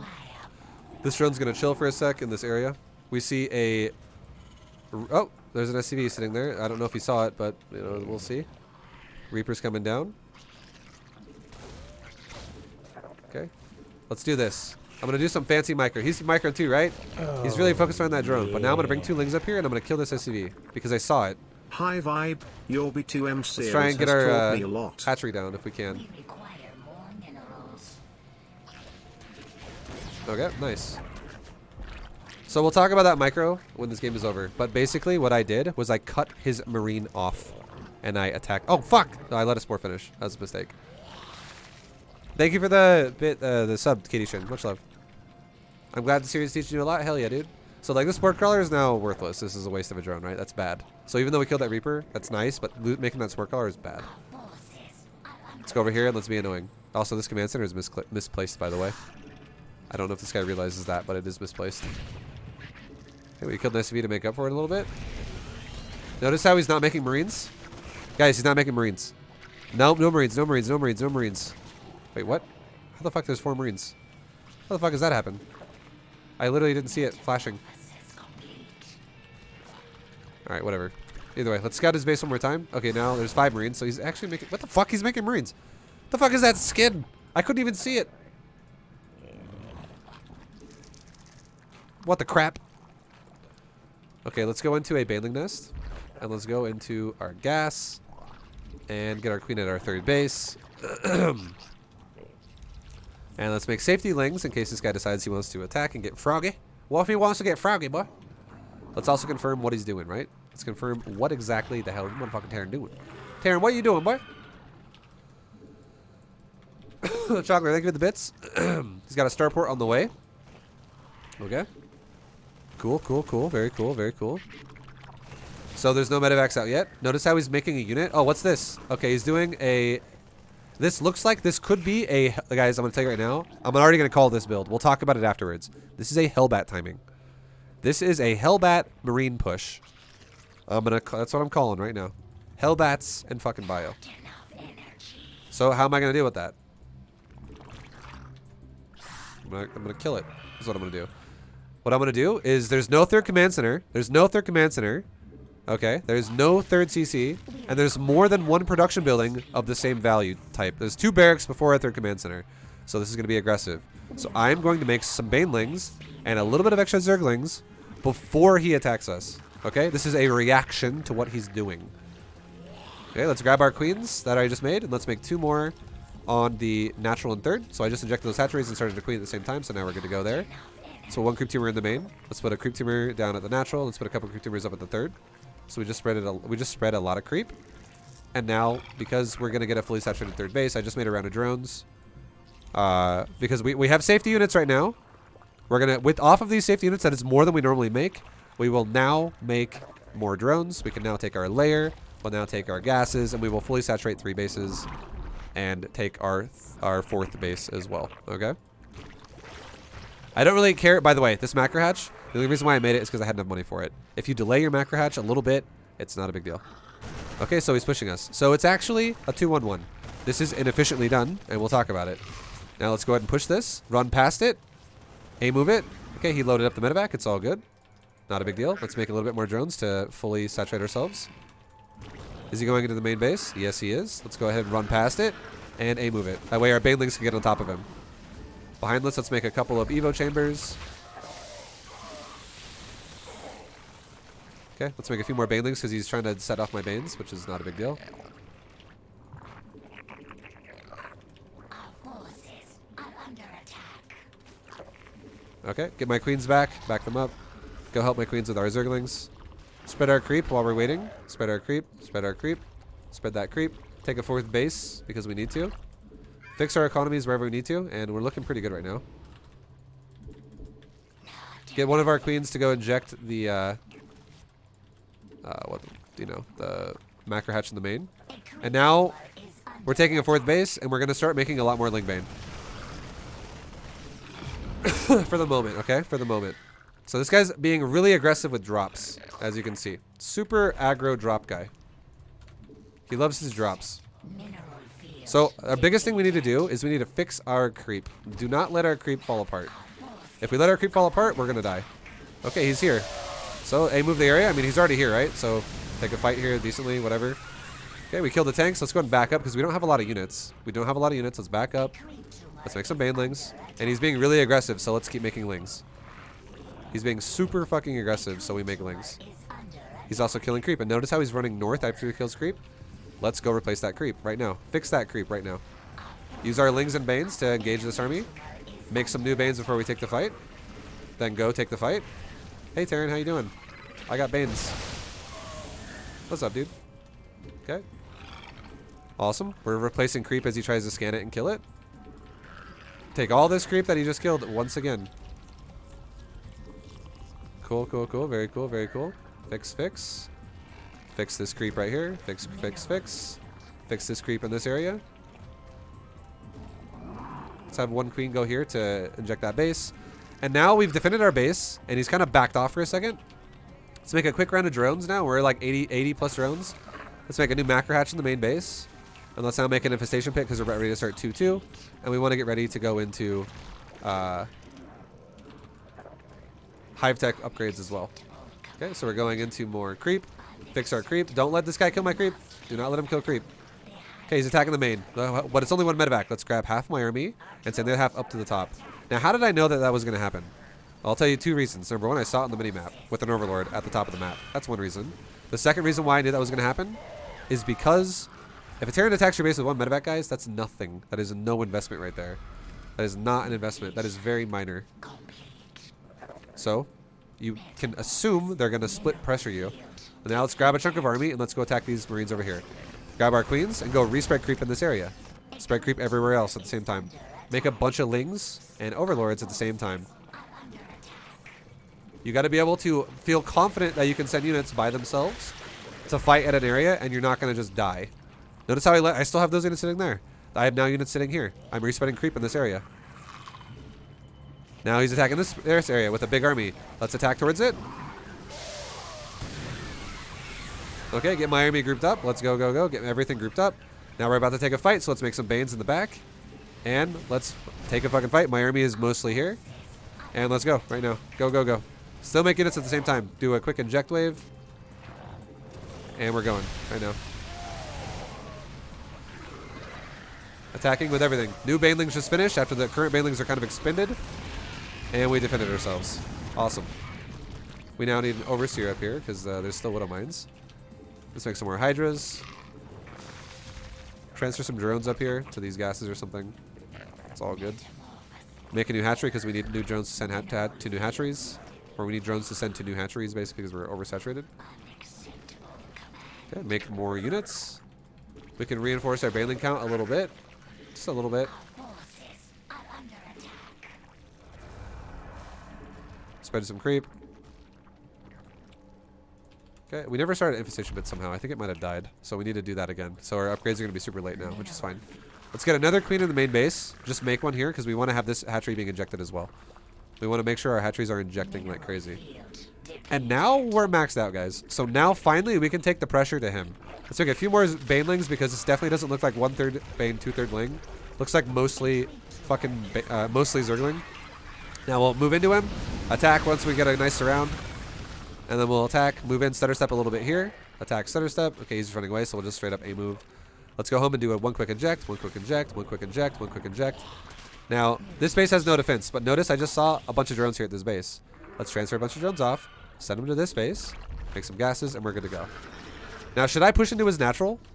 Fuck no, I should not push into his natural. Let's go down and check bottom right and move our way up. So check this base. No base. Check this base. No base. Check this base. No base. He's dead. He's basically 2 base outlining us the entire game, and now that was his 3rd, so he's fucking dead. Now I can push. Now let's just go for it. Hey, Terran, I'm here, and I'm ready to blow you up. A move. Stutter step.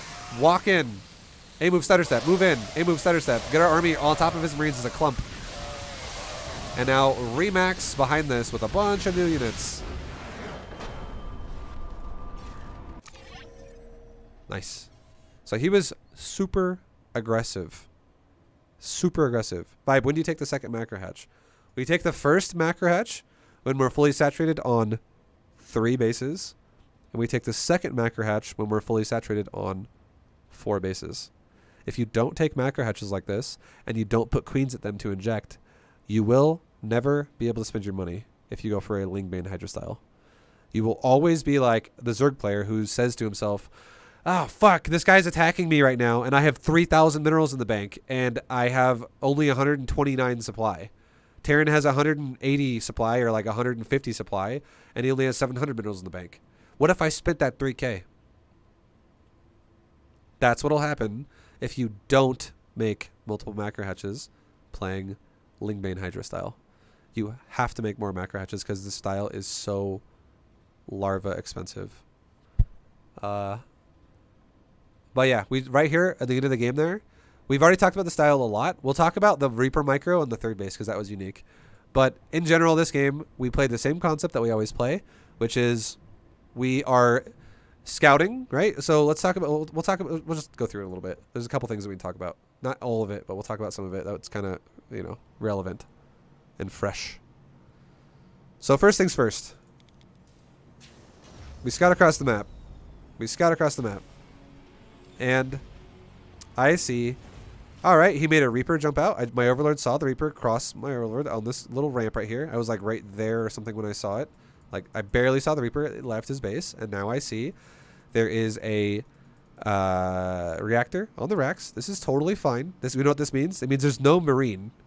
Because if you make a reactor that fast after a Reaper leaves the base, and I can clearly tell that this reactor has already been in production for a little bit of time, and I can also tell that a Marine takes 18 seconds to make, I can tell that there's been no time for a Marine to be made here. So I can easily scout his base and not care. Okay. Now, does that mean I have to dive into his base entirely and suicide the Overlord? Not necessarily, because the Overlord is pretty fucking slow, and the further you go into the base, the more likely that the reactor is going to finish, and he could make Marines, and you could die. But see how we're a lot more bold and aggressive with the Overlord, though? We are scouting a bit more because of the late reactor. Or, sorry, because of the fact that he has no Marine and it's an immediate reactor, which is going to delay Marines because now they have to wait until they are made out of reactor. But now, I should probably get the fuck out of his base. If I don't leave his base right now, this Overlord is going to die. There is no factory here, guys. Now, I want to tell you something. If there is no factory anywhere nearby, if there is no factory nearby a reactor, by the time the reactor is done, I want you to know that this is most likely going to be designed for Marines, okay? This is going to actually be making Marines for a long time. Because this kind of a build is more of a barracks focus, not a factory focus, okay? So we should already be assuming this is going to be some type of a bio style off right out, like as at least an opener. Does it have to be bio all game? No. People can rotate their build. Again, when we finally see someone do it, we'll definitely talk a lot more about it. But the only time when someone really dictates that they're going to make their build, is when they make multiple of the same building. And the reason why why it works like this, is because just because he makes a reactor on that racks, does not mean he has to go bio, because what if he eventually rotates this reactor off of the racks onto a starport or onto a factory? Doesn't need to have multiple racks to do that. It's totally all good. It could just mean he's making defensive Marines with a bunker or something and doing something else, potentially. But if I would have saw that barracks right there, which I did not see because our Overlord didn't go that way, if I would have seen that second racks, we would have known this is a barracks-focused build. This is a bio 2-1-1 build, is what it looks like. It's what it actually is, by the way. It means 2 racks, 1 factory, 1 starport.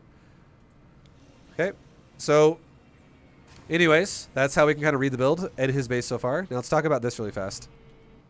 Right here. This is relevant to know.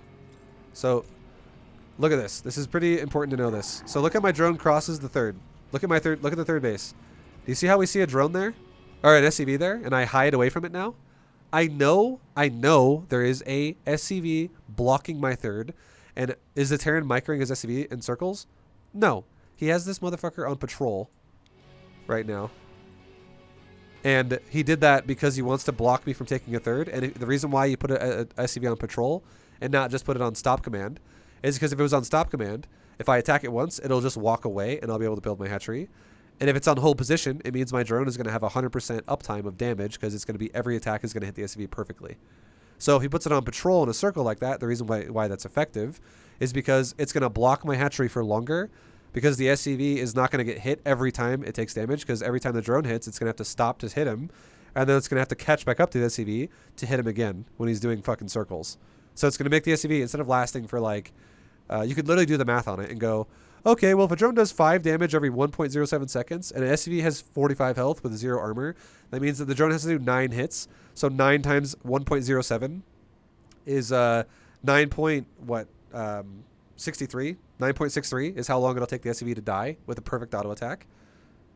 But now, instead of dying in 9.63, the fucking the SCV would die in probably like 11 seconds or 12 seconds, because it's going to have a little bit of extra time between auto attacks before it gets poked again. Probably more like 12 seconds if I were to just A move it. And what are those extra seconds by the SCV? It gives the Reaper more time to come back and kill the fucking drone before the drone can expand. He just wants to not let me expand. That's what his whole goal is right now. And he's going to patrol an SCV to do it. That's why he does that. Now, I saw that it was there. I literally saw it was there, right? I know it's there. So here's a cool thing I could do as a Zerg player in response to this. This is creative thinking. I go like this. Okay. Reaper is now in my base. My queen is almost out.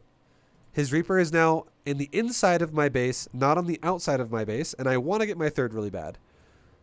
So, yo, Hannah, thank you very much for the raid. Well, what's up, guys? Welcome to the stream. Welcome to the B2GM session. Hello. Well, thank you. So what I can do here is I can send only 2 of my lings. Literally just tell 2 of my lings, hey, 2 lings, A, move that area because I know an SCV is there. And those lings will kill that SCV really fast. I tell my other 2 lings, hey, other 2 lings, attack towards the Reaper. Kill the Reaper. Sup, Hannah. bitch. Oh, thank you very much for the 14-month resub. Bitch. Thank you very much. Thank you very much. Appreciate it. Thank you. So if 2 of our lings attack towards the Reaper and 2 of our lings attack towards the third base, then we can actually get rid of the SCV while getting the Reaper off of our drones. Now notice how he's attacking my... Do I have to micro these lings on the SCV? No, it's auto attack. The SCV is going to just die. But do I have to micro my drones and my lings here? Yes, my attention should be here because he's going to kill my shit if I don't micro otherwise. So I grab my drone and I say, hey drone, build a spore crawler right where you are. Now some people might ask, Vibe, why don't you build anything? Why do you build a spore crawler? Why can't you build anything else? Well, guess what? Every other building here, hatchery and extractor need to be placed in specific locations. Hatchery needs to be placed away from gas and mineral line because it cannot build inside of it. Yet you cannot be on top of it. And a gas cannot be built unless it's on a gas, right? So we can't do one of those buildings. And we wouldn't want to do a hatchery anyways because it's really expensive. And you lose 75% of the investment every time you cancel it. Or sorry, you only get 75% of the investment back when you cancel it. So you lose 25% of what it costs. So if I built a hatchery, I would lose 75 minerals to cancel it. If I build a pool, do I want to build a pool? No, that's fucking expensive. That's 50 minerals lost right there if I build a pool. Do I want to build an Evo chamber? That's only 75. It's not going to be that big of a deal. It's only 17 minerals lost there or so.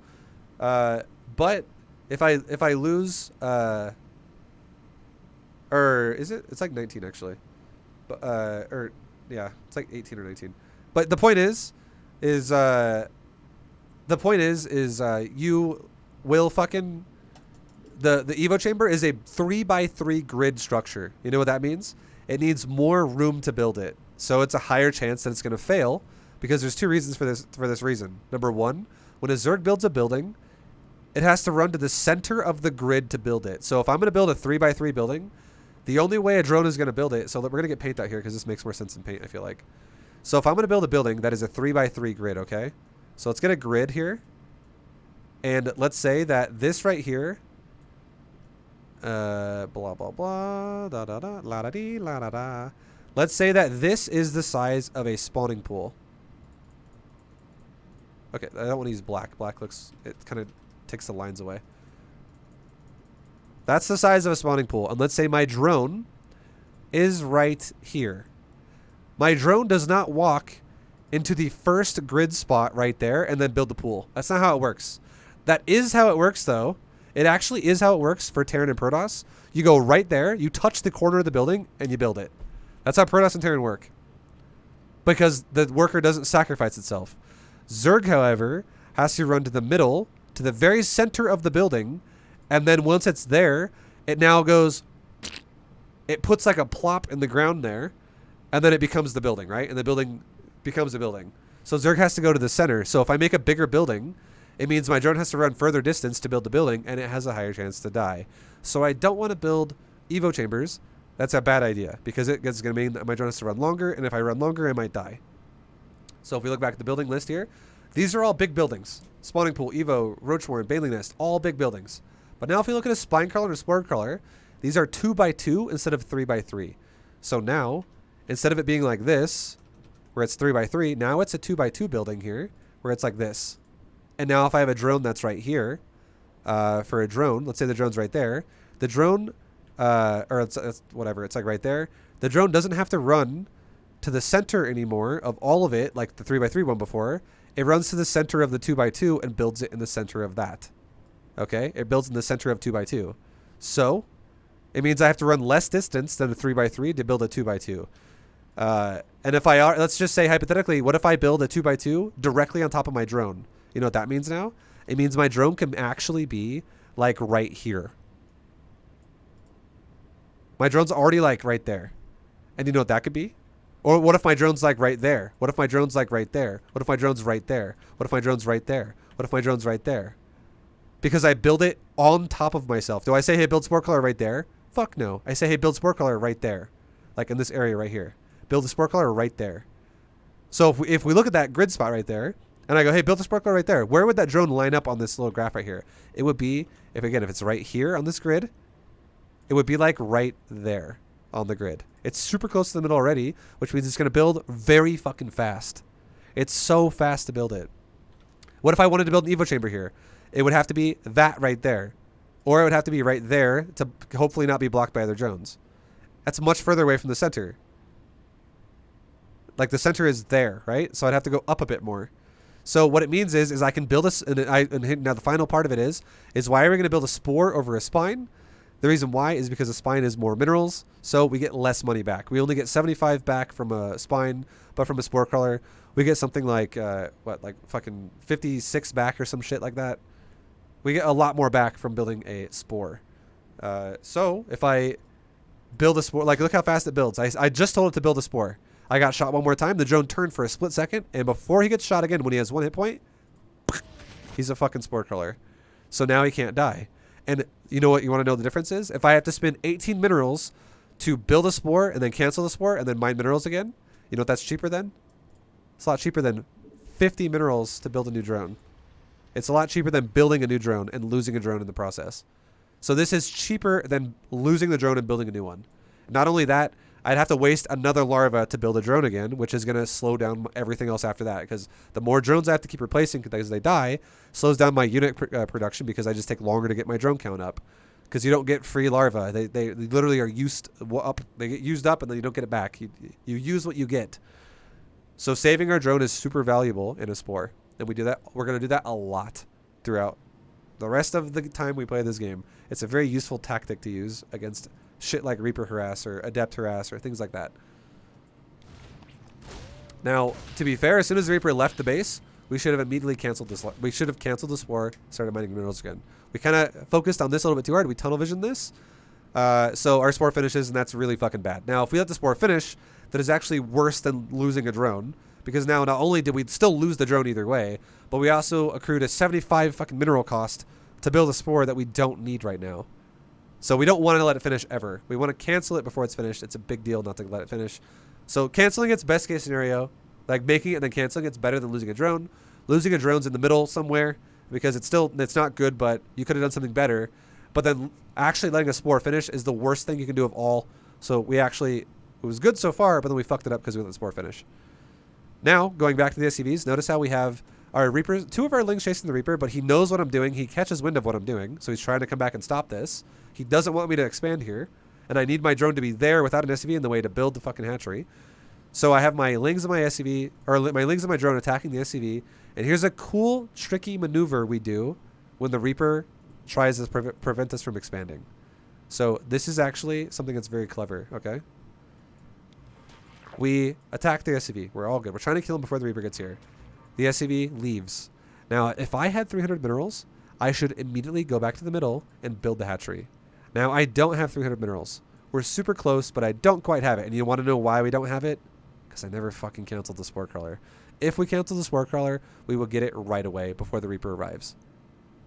However, we never canceled it, so we got fucked. But I'm kind of glad this game that this happened, because here's what you can do if you don't build it in time. So notice how my Lings now aggro the Reaper, because they're on a move, and a Reaper is going to be the hostile target here over the SCV. The SCV is not hostile because it's currently on move command trying to run away. So this is a neutral unit now, and it will only be prioritized to be attacked if no other Terran units are here. A Reaper is always a hostile unit, even if it doesn't have itself on attack move, because it is a military unit. It's the same thing as where my drone is not a hostile unit, my Lings are hostile, so the only way he's going to attack my drone is if he physically focus fires my drone. Otherwise, if he just attacks the ground, it would attack my Lings. So here's what we do. Our Lings are on a move, and I know he wants to kill my drone. I also know he does not want to walk out of this area, otherwise I will just build a hatchery. If he ever walks out of this area at any point in time, I build the hatchery. So there's pressure on him to be in a very close, tight-knit spot. Very, very tiny location of a circle he has to do in laps. So he doesn't have a lot of room to work with to kite me in circles. Otherwise, I just build the hatchery. So what we do is we don't micro our lings. Our lings are just chasing the Reaper. It's all good. But I tell my drone to cut the Reaper off on the side. So for instance, again, if we go back to now paint here, if we have a circle, okay, we'll use a black circle. It's easier to see. If his Reaper is right here on the circle, and my drone is right here in the middle, is my drone going to chase the Reaper while the Reaper goes up? No. My drone is going to go there, and then I'm going to cut him off right there because the Reaper has to go in a direction that is going to go with the circle, because if he doesn't and he goes backwards, all of my lings are on his fucking ass, and they will hit him every time he turns around. So he has to go forward. And every time he stops, if he miss micros, my lings might also hit him in the ass. So if you notice, I always cut him off, and after I hit him there, you know what my drone's going to do? My drone will now, let's say my drone is now, my drone hits him right here, okay? And he's right there. So now let's say the Reaper is here now, and my drone is right here after I hit him there. You know what I'm going to do then? I'm going to move my drone this way, and I'm going to fucking cut him off again, right here. Because what is he going to do? He's going to run in a circle down there. Otherwise, he gets hit by lings again. I'm going to fucking cut him off repeatedly. I'm going to literally take the diameter of the circle and cut him off. Take it again, cut him off. Take it in, cut him off. And watch exactly how this works. This is exactly what we do. I cut him off, I hit him. I will now turn and cut him off again. I hit him again. And he fucking dies. And if we do it like that, instead of just chasing him, the chance of our drone dying is a lot less. And if we kill the Reaper, every Zerg knows if you kill the Reaper and he doesn't kill anything, that is fucking amazing. That feels so good to kill a Reaper because then all the pressure is off of us, and Terran loses his scout. So now he has to question mark, am I getting all in right now? I don't fucking know. I have no idea. Like, this dude has not scouted my main much at all. He scouted it with the early SCV. He never once checked it with the Reaper. So for all he fucking knows, I'm going for a Roach all in. And if I am, he's going to die. He'll totally die if I'm going for a Roach all in because he doesn't have any fucking bunker or any tanks. So we cut off the Reaper, we kill it, and now we guarantee ourselves a third base without losing. This does two things for us. Number one, we don't lose time because our drone doesn't die, and we don't lose all the time to like have to send another one up there and do it again. We also we don't lose the drone, right? Losing a drone sucks ass. That's a drone that dies. We don't want to lose drones. So fuck yeah, we denied the Reaper. We took our third base. Everything is hunky dory, and the Reaper died as a result of it because we know how to micro that. And now the SV ends up dying as well because SV has a slightly less move speed than a Zergling, and then that's a great trade for us already. I wish we didn't build that Spore. Otherwise, great trade. Now going further forward, let's talk a little bit more about scouting in a second here, and then we'll move on from this game. So we get into his base with our lings now. This is also something that happened as a result of the Reaper dying. Yo, Hulk Smash, thank you for getting Vibacoin. At rally.io. Thank you, Hulk Smash. Enjoy your Vibacoin, dude. So these lings would not move out to attack the Terran's base if we did not kill the Reaper. These lings would all die otherwise. Off creep, slow lings would easily die to a Reaper if he catches me off creep. But the Reaper's fucking dead, so I don't have to worry about it anymore. And now we want to go check and confirm what's going on at this guy's base. Now, this is a very weird skin for Terran, I swear to God. Like, can you guys see the fucking lights flashing on the barracks? Oh, you can. Okay, it's very subtle. I actually see it this time. It's fucking under. It's not in the light. I was looking at the lights, which is what it normally is, but it's actually under the Rex. This is a skin. I think this is called Tyrador for Terran. I actually don't like this skin because it actually changes the graphic of the way the building looks when it actually builds things, which changes. It actually changes a little bit of like how to scout people's bases, which changes the balance of the game a little bit, which is fucking annoying. Because these lights that are flashing in the middle are very, very, very, very subtle. It's so fucking subtle. It's so easy to see it on a normal Rex, but you actually see lights flashing in the bottom of it. You look there now instead of there. It's very awkward. That's a unit skin. That's fucking annoying. Whoever makes skins for StarCraft should not actually change the way the fucking building operates when it uses something like that, because that literally changes the balance of the game. Because now it, like, to a degree, right? It changes how you're supposed to play the game now. It's not just artificial anymore. It actually changes how you have to play, which is kind of annoying. Either way, He's making Marines, and even though we thought he wasn't making Marines, we can clearly see he was, right? So we're like, oh, there's a lot of Marines there. And now we know he's committed to the Marines even more. We've reconfirmed it. Even though we could have already made that assumption earlier on if we paid attention to the early scout we talked about. And now finally the last piece of information, we'll go deeper into it now. And we'll go like this. Blah, blah, blah, blah, blah. Overlord flies into his base. And what do we see? We see a starport that just finished, right? We see a starport that just finished. Now look at the starport. Notice how the top of the starport goes... It like goes into the starport. It like lowers into it. You know what that means? It means he's making a unit. So look at it again. Starport finishes. And the top of the starport where it says SC is on the building and it's normal. Right? It's on the building and it's normal. Normal, normal, normal, normal. It's finished in a second here and the SCV stops building it.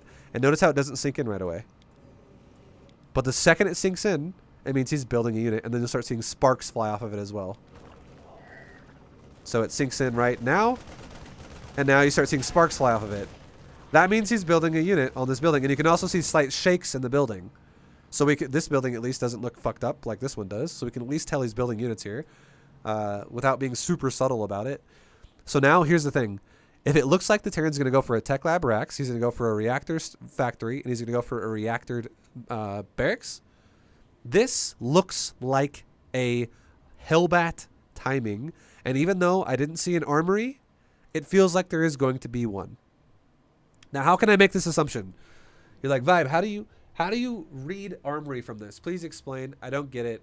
Please let me know why this is an armory. The reason why this is an armory, or why it looks like it's an armory, is because if you think about what this guy's going to build, think about it for a second. Reactor, tech lab, nothing.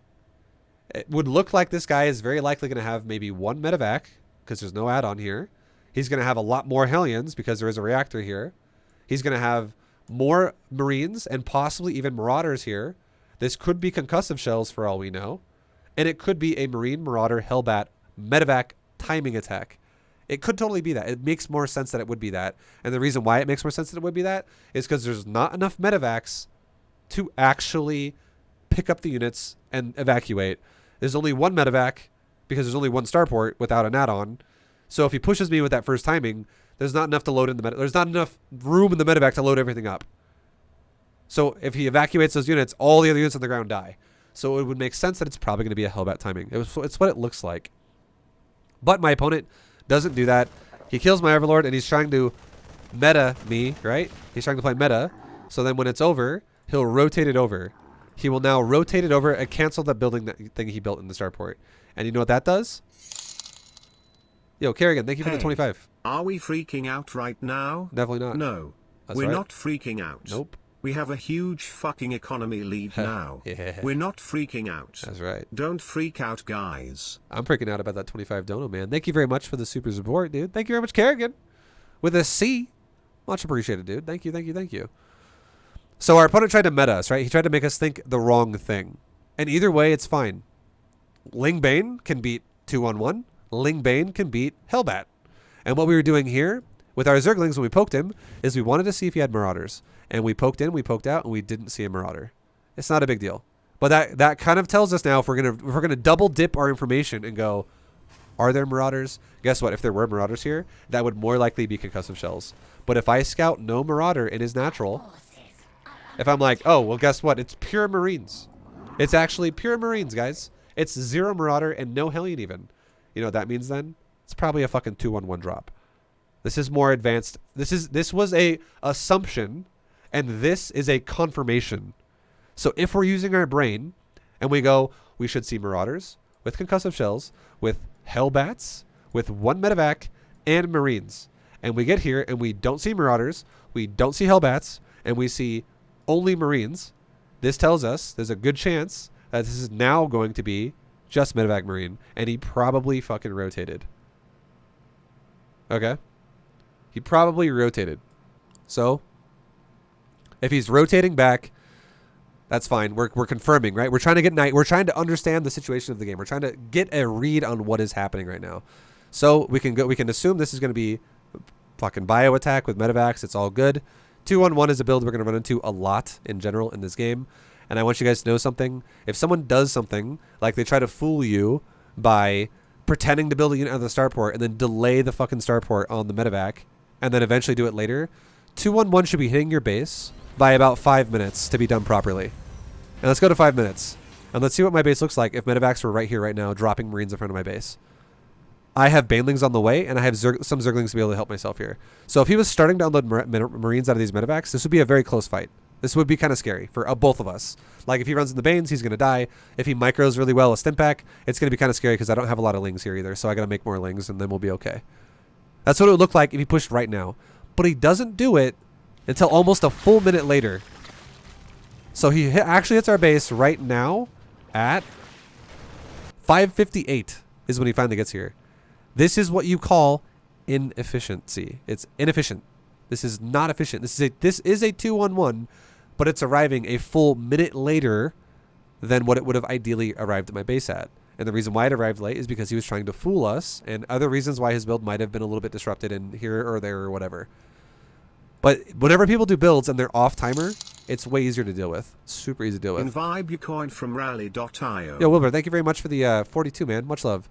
Thank you, thank you. So what do I do here? I can run past his bio with our Lings, and I can just A-move him once I get past him to try and get on top of the bio and make our Banelings connect.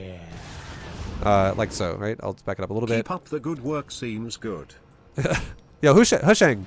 Thank you very much, dude, for the 3. Appreciate you, man. Keep up the good work yourself, dude. And now he's dropping Marines at my Banelings, trying to like set my Banelings off. It's whatever. That's actually a good strategy for Terran to do that because it wastes Banelings and they're more expensive than a Marine. But it's all good. Not too worried about it. Again, from this point on, the whole strategy is now just us defending our base. And we're not afraid to split our units up if we have to. Now, a big thing. Here's a big thing we could have done this game that we didn't do, which we should do in general to like give you guys good scouting ideas. So at 6 minutes, okay, at 6 minutes, this is after he starts the drop. This is after he's been dropping me a cup for like 10 seconds or 8 seconds or whatever, 6 seconds. At 6 minutes, I should make an overseer and I should move it through his base. And you want to know why?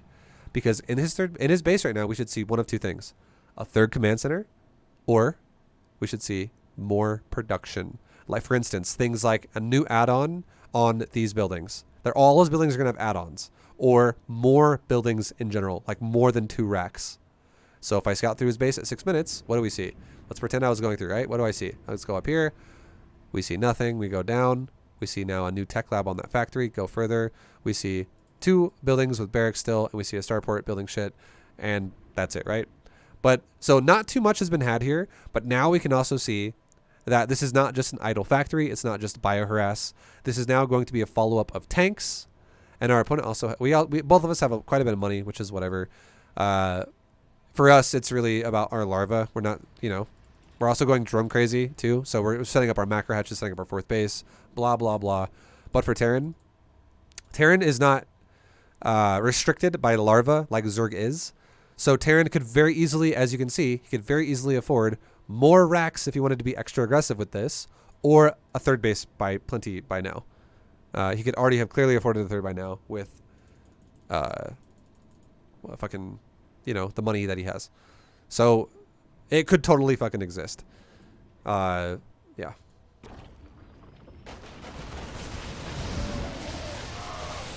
I would say as well for Zerg, just throw it out there, Zerg players, don't be too intimidated by the fact that your money in the early game will go up a bit, especially if you're making drones and Zerglings, because those things are both very mineral cheap and very larva expensive, and your build is going to be very greedy by default, playing the way that we're playing here. So you're really only going to be able to spend your money once things happen, like your macro hatch comes online, your 4th base comes online, your 2nd macro hatch comes online. Then your money's going to start diving down into like nothing, but your supply is going to explode at that point in the game. And the reason why we don't make macro hatches before we're fully saturated is because if we do that, we disrupt our larva like crazy. If we're making macro hatches when we're on like 3 drones on this base, yes, it would be easy to keep our money spent, but our larva would be sitting there so long and we would generate money slower because we would take longer to build drones when we need drones. So that is why our money will go up a little bit. It's cheap to do these units. We're not making roaches. We're not making hydras yet. It's cheap ass units. So you'll always feel like your money is always it's common for your money to feel like it's kind of a bit up there until your macro hatches come online, and then suddenly your larva doubles. Because think about it, we're making 3 hatcheries with 3 larva injects right now for the majority of the game, but in a minute we're gonna have 2 macro hatches and a 4th base, which is gonna double our fucking larva usage. Yeah. It's gonna literally give us 6 hatcheries with being injected instead of 3, which is insane. Want to hear the most annoying sound in the world? Y-E-R-E-R-E-R-E-R-E-R-E-R-E-R. That wasn't anything like Jim Carrey. But thank you very much, J-Bucks, for the 6. And that was a good attempt.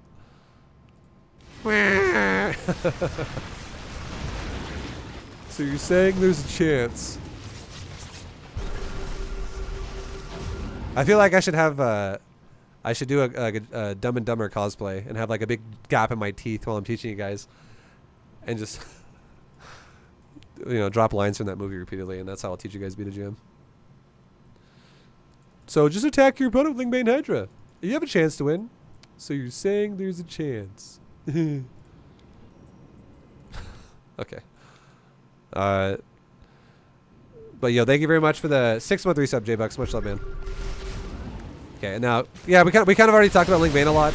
It really just comes down to now about respreading our creep. Do not let Terran kill the creep. It's actually good if the Terran scans the creep and you replace it right away. And the reason why is because he is losing a mule every time he scans. A mule and a scan are the same energy cost. So you should honestly feel like this as Zerg. When a Terran player scans your creep and he guards your creep and kills it and it recedes, as a Zerg player, you should be angry about that. You should be like, God, fuck. Oh my God, my creep is getting fucking owned right now. This sucks. But on the complete opposite end of the token, you should actually be happy that a Zerg scans your, or a Terran scans your creep, kills it, and then immediately leaves. Because if he does that, you can replace it.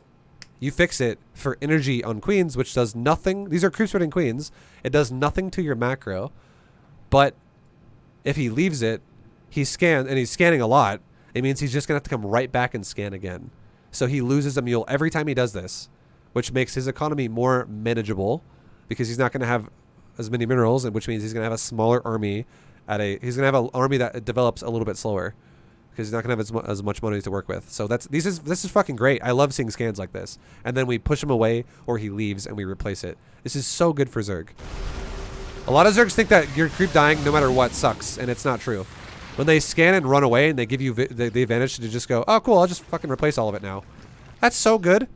He scanned me like 2 times here. That's 2 mules that are now just gone. And what did it really do? Slowed my creep down by about 20 seconds. Or like 15 seconds. Because all I had to do was replace it. And now I'm right back to spreading tumors again. Not a big deal. Not a very big deal at all for us. Now, if I let it recede all the way back to here, then that's a fucking big deal. That then sucks ass. So you got to be on top of replacing creep as it dies. You really have to do that as Zerg. Now, another little tip, right? Terran shows up with 1 medevac, right? Does that mean it's his whole army? No. This is very common when Terran does 1 medevac. They're going to be doing the complete opposite side of the map with something else. A Liberator, a medevac, whatever. Terrans love to multi-prong. So if Terran gets on the stage of the game where they do this, literally spread your units out and don't freak out and be like, I got to go 1 control group and they move everything. Just spread out. And then as soon as your Terran opponent actually arrives, ideally you'll have more creep than that. But if he arrives and he arrives at the edge of your base, you have 2 choices right now. If you think there's no way you can defend this, evacuate your base. Go over here, build a new base. Build a base down there as well. Keep spreading creep. Evacuate. Or if you think you can defend it, stall, like just wait. Like maybe run your drones down if you have to. Just wait for a second, group your army up, and then fight. You definitely don't want to take fights that are super staggered Zerg. And if you group up and you take the fight and you crush a Terran, there you go, right? You're good to go again. And now our creep spread once again continues. The more creep you have, the more control you have. And if the Terran keeps taking fights repeatedly that just don't make sense, he'll get lower and lower and lower and lower in supply until you eventually just run him over. So as you can see, like right here, he's pushing again, right? This is a very aggressive Terran player. He's also a Terran player who's not only aggressive with his positioning, he's also aggressive with his energy usage on his scans. He's not dropping mules very much at all, guys. This guy is scanning repeatedly on my creep all the time. He's using more scans than mules for sure. And when a Terran plays like this, he's going to develop slowly. And if you get out of the early game, like we did here, you just run him over.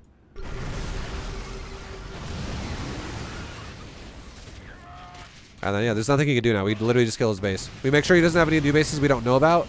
Because, again, that makes more sense to make sure he doesn't have any expansions. Because if we can confirm this is now a 2-base Terran versus a 5-base Zerg, he's got no chance.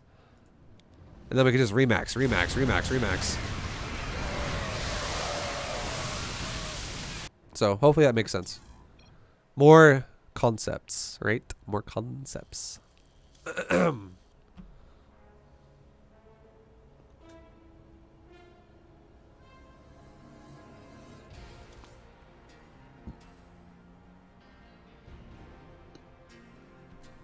I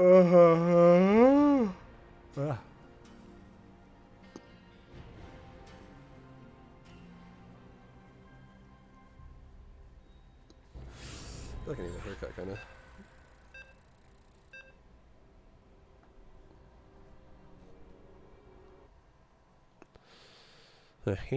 Another Terran player. My God, so many Terrans. Let's all in this guy. Let's do an all in. We haven't done an all in for a while today, or at all today. In today's version of Twitch, but in the YouTube video, we haven't done an all in for a while as well. It's been a bit. It's been a bit. So Vibe, isn't this already a Dumb and Dumber cosplay stream? No.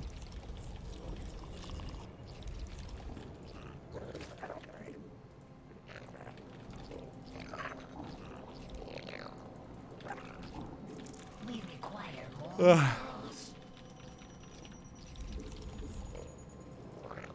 I saw some mules on the 3rd, but I'm pretending I didn't see it.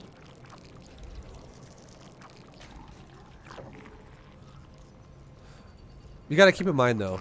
Keep this in mind. I didn't say this is where Twitch chat always gives me shit because they always take things off the deep end. If I would have said, guys, he didn't drop a single mule this whole game, then I would say you're more than justified to give me shit for that. But I did not say that. I said our Terran opponent's very aggressive and he's dropping mules less than he's scanning. So just because he drops mules at his 3rd one time doesn't mean he's been doing it the entire game, like more than scans. That dude was super aggressive. He scanned creep multiple times, and he kept trying to kill creep, but we just kept replacing it, which is good for Zerg.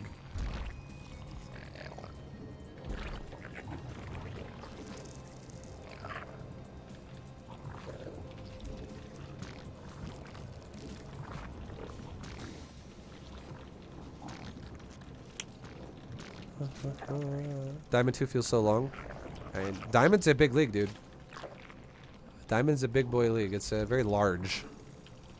Diamond is actually the biggest league in all of StarCraft. Actually, that's not true. I think GM is actually the biggest league in all of StarCraft if you have players like Cyril or some shit for like 7.4k MMR. But excluding GM with very big fringe outliers, Diamond is massive. Oh, yeah. The hive cluster is under B2GM is the shit, just saying, D. Thank you.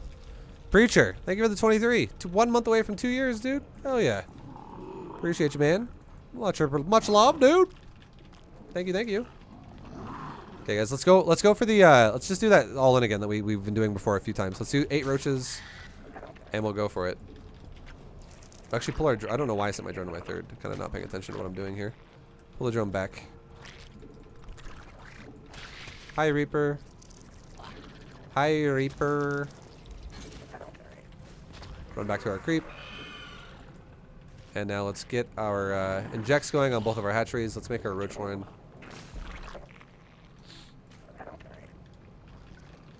Start making overlords.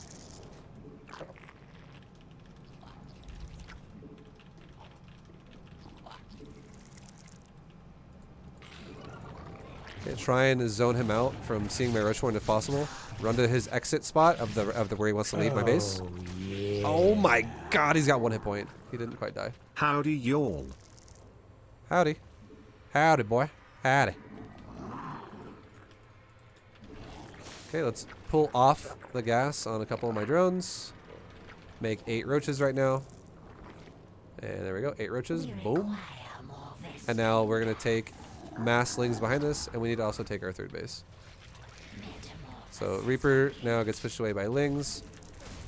We're taking our 3rd base. Require more minerals. Oh my God, this Reaper again lives with like no hit points. Now, if we can, try to run our lings in front of our roaches to make sure the path that the roaches are going to take is... Okay, I just saw the Reaper right there. So we know there's no chance he sees this now. We want him to see this as late as possible. Because the later he sees this, the less time he has to react to it. Like, no bunker, no wall, no evacuation of SCVs, all that kind of stuff. It's a very big deal. Okay, and now he has no idea this is happening, so we just run right into his fucking base. Hey, what's up, Terran? Run around, wait for the roaches to engage, right? Because that's our power here. Go, go, go, go, go. Try to get up the ramp. Don't let him load the door up, which he didn't. So let's keep getting our units in here. Get the roaches up here as well. Okay, kill the depot so he can't lock me out. There we go. Run away from that Widow Mine. We could send one Zergling at that Widow Mine. Like, take a second and be like this. Hey, one Zergling, go up there and set it off. Okay, cool. The Widow Mine's dead. Now I don't have to worry about it anymore. And keep making 5SZ, make Zergling, make it into our control group, right? Grab this hatchery, keep making lings, and go, go, go, go, go. Bring more lings into the base. Help our roaches. They're getting killed right now. Kill that Widow Mine if we can.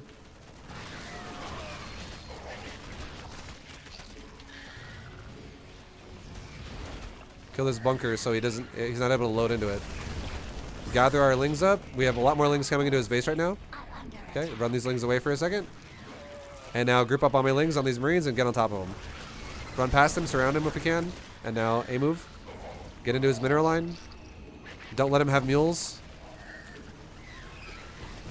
Notice how we're still flooding him? Our money's getting really high though. If your money gets really high, you can do a couple things right now. We could be like, do we want to start making queens and start creep sorting? Do we want to start making queens for defense? Do I want to take a fourth base?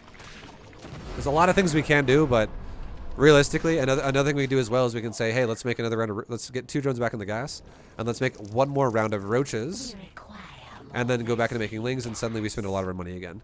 Like I said before, lings are super fucking cheap. So your money is hard to spend when you're just making lings.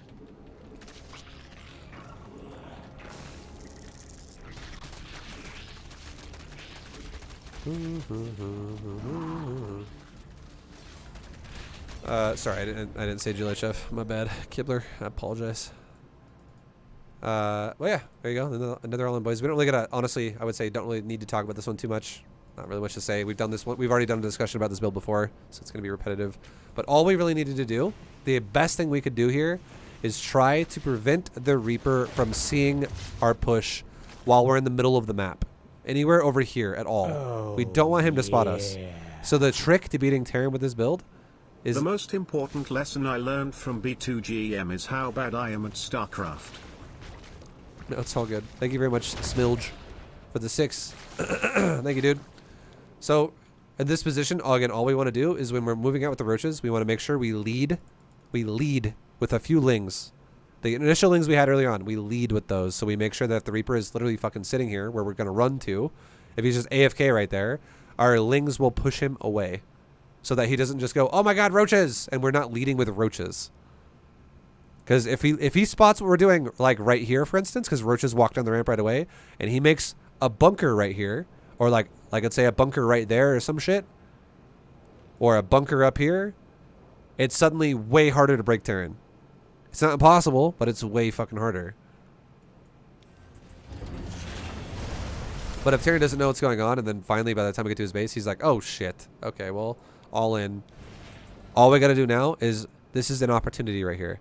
If he's gonna, this is greedy by Terran, by the way. This is Terran. You know those movies when there's zombies in a room, and then in some of the movies, the people leave the door open and they're like, come on, come on. And then one zombie gets in the fucking doorway, and then the rest of the zombies break through the doorway, and then everyone's fucking dead. Or you have other movies where they close the door early, and then even though these guys aren't dead yet, they get to the door and they're like, let us in! And then you just hear carnage on the other side of the door. Well, being greedy is trying to save everybody, and being safe is sacrificing the lesser value of units out there to save the greater good. And he was greedy, so he left the door open, and you know what we did? We just got stuck in the fucking doorway, so we couldn't lift it. So my priority right now is not killing that depot, not killing that depot, not killing that SCV, not attacking that command center, not killing these 2 Marines right here. It is running up the ramp and running over this depot so he cannot lift it. Because if I'm standing with anything on that depot, it'll go, can't lift it. Units in the way. So that's exactly what we do. We run right on top of it. Notice how he was trying real fucking hard to get it going. And it ends up not working out. So now he just moves the SCVs and says, fuck it. And now we're breaching the base. This is huge. Now, once we breach the base, we can now move our army here. This army can move. So what we can do now is we can go like this. This is how we micro this. Group 1, Group 2, or if you have them all in the same control group, move the area in this spot. Move the area. Do not move a unit. Move the area. So we kill whatever's on top of us or whatever. If I really wanted to micro this like crazy, I could actually focus fire Marines right now. But again, we'll probably do shit like that in Masters. But if we just move the area, we're good. With all units. Hey, select all army, move. And you know what we do then? We now move our camera. Well, this is moving. We move our camera back to here and we green box this and say, hey, move command into the base. And once it's no longer near the depot or the command center, once it's like there, move the area. Hey, next units, green box, go into the fucking base. As long as there's a fight here, we're going to make sure our units are there or fighting, and we're going to make sure the rest of our units don't get stuck on the depot or the fucking command center, because then that means that these units fight by themselves and they could die.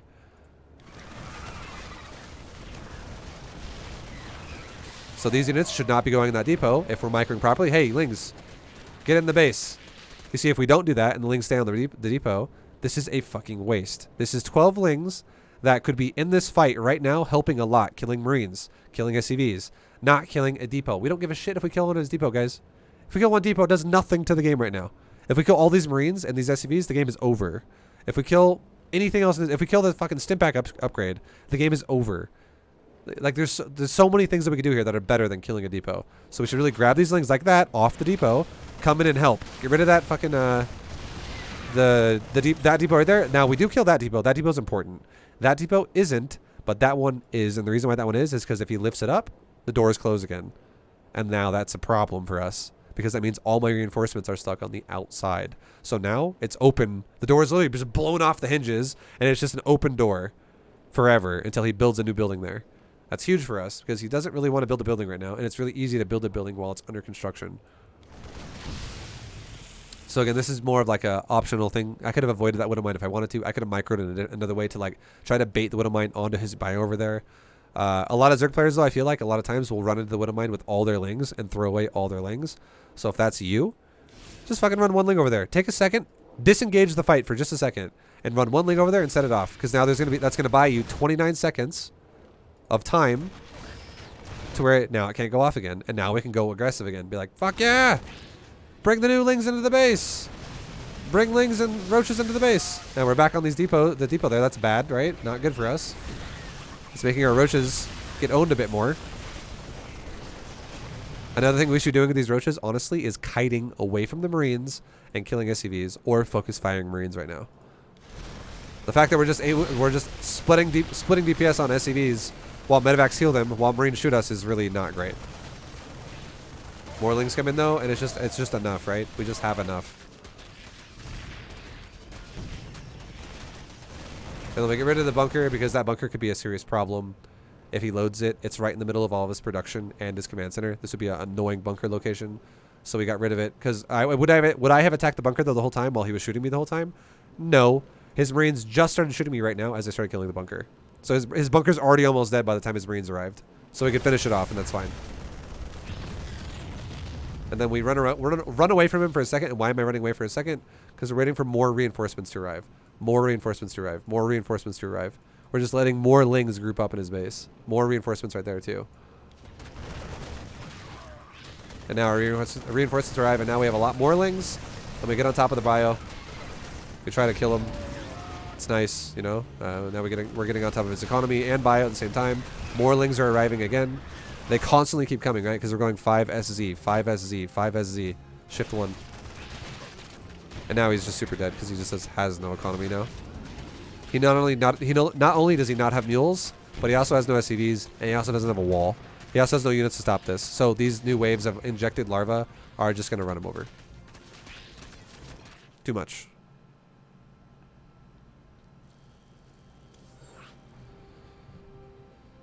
Short of Terran making a crap ton of bunkers, what could this player have done differently? You guys always ask me, what could my opponent do differently? And I'm going to tell you right now. Do you know the amount of analysis I'm giving you for Zerg right now in these videos? I'm giving you the same amount for Terran and Terran videos, and the same amount for Protoss and Protoss videos. I don't really want to spend half the video talking about what my opponent should do differently, because we're going to have these same situations when we play Terran and Protoss. I get these questions constantly, though, which is why I do answer every once in a while, so it doesn't feel like I'm fully ignoring the chat when you guys ask me that stuff. But Terran series, we'll talk about a lot about what Terran could do. And he also, just to throw it out there, he doesn't need mass bunkers there. One bunker would be enough to be repairing it. He just needs to see it before it is too late. Okay, I thought I started a drone, but I didn't. So that sucks. Fucking god.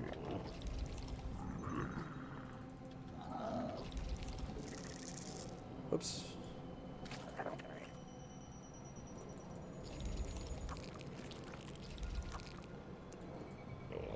Okay, all right, we're gonna be like one drone behind now, where we're supposed to be. One larva behind where we're supposed to be. It's a bit of a negative. It's okay though. We'll just play it out. If this was a GM level game, this would be very annoying, right? If I was going like full GM, if this was a tournament game or something, you'd be like, how the fuck did I let that happen? It's gonna change a lot of shit about the game. But it's okay. You know, we'll go back to our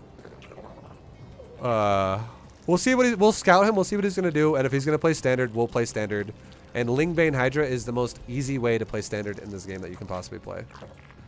It's just a solid build that has a lot of versatility.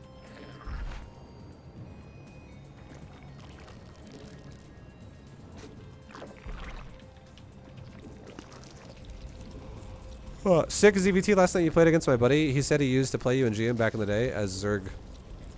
Your buddy that's 3700 MMR. I used to play him a lot back in the day in GM. No wonder why he was a fucking good Terran player. I was literally like, this is fucking 3700, guys. This guy is insane. So yeah, that makes more sense than if he was a former GM.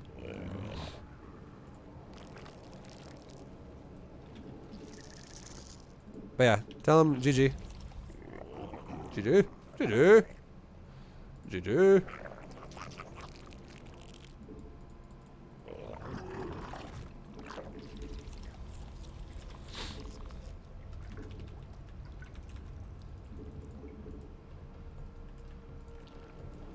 Transfer drones off the gas. Get our Ling speed. See how the lights on the barracks are lighting up, guys, when you made a Marine? I don't know if you noticed it, but yeah. Easier, way easier to see fucking production out of a barracks with a non-weird skinned racks. Teardor looks cool, but that barrack skin is annoying. Okay, cancel the Reaper. Or cancel the Spore. Pull my Lings away from the Reaper, and now notice how this time I just get a hatchery done right away. Canceling that Spore, guys. Definitely gonna give you that money back. Okay, let's put our Overlord like over here or something like that, so we can spot for the third base.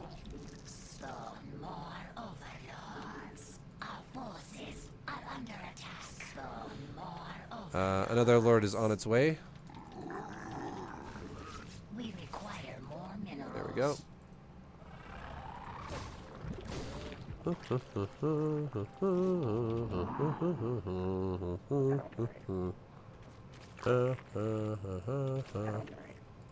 Inject, inject.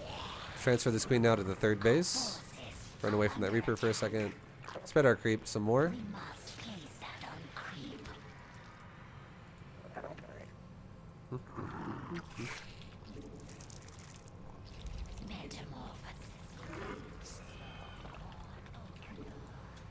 Super lag. Uh-oh. Someone's gonna drop maybe.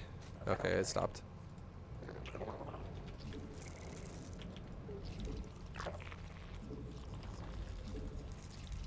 Okay, we're just making injected larva. We now have speed, so let's get a safety round of Lings, because this guy is going Hellions.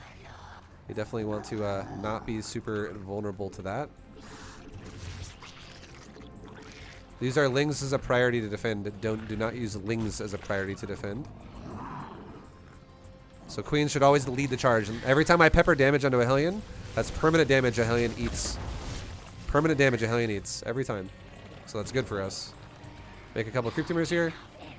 Make some drones because we already have safety lings. Let's send another Overlord into his base right now so we can see what's going on at the guy's base. And let's start a layer right now. And let's also start our Bane Nest. Hold back for a second. Start a Bane Nest. And what's going on here? We got a starport with a tech lab. Okay, we got a Hellion production of... this looks like it could be mech again, guys. Yeah, it's a battlecruiser. So let's cancel that fucking Baneling Nest, make a Roach Warren. Let's make a few more Lings, because we got a bit of a later scout than we would have ideally have wanted to have had this game. So let's get ready to deal with these Hellions if they run into our base, like that. Run up and try to block them a little bit if we can. Okay, run our drones away for a second. All that pepper damage we got on those Hellions definitely helped killing them faster. Okay. And we saw the fusion core, right? Remember this. We saw the fusion core. We saw the fusion core, and we now know, all right, this guy's probably going battlecruisers. Correct? Well, if we know he's going battlecruisers, and we kind of, if we start committing to memory how early we should make spores here, because of how early he can get battlecruisers, look how I'm making spores. It's not coincidence. It's exactly the same time as I made him last game. And now look, he shows up with the BC right when we said he would show up the last game. But look at this. Queens will buy me time until the spore is done. And now the BC is leaving, and now my spore is done. By the time he comes back, spores will be done.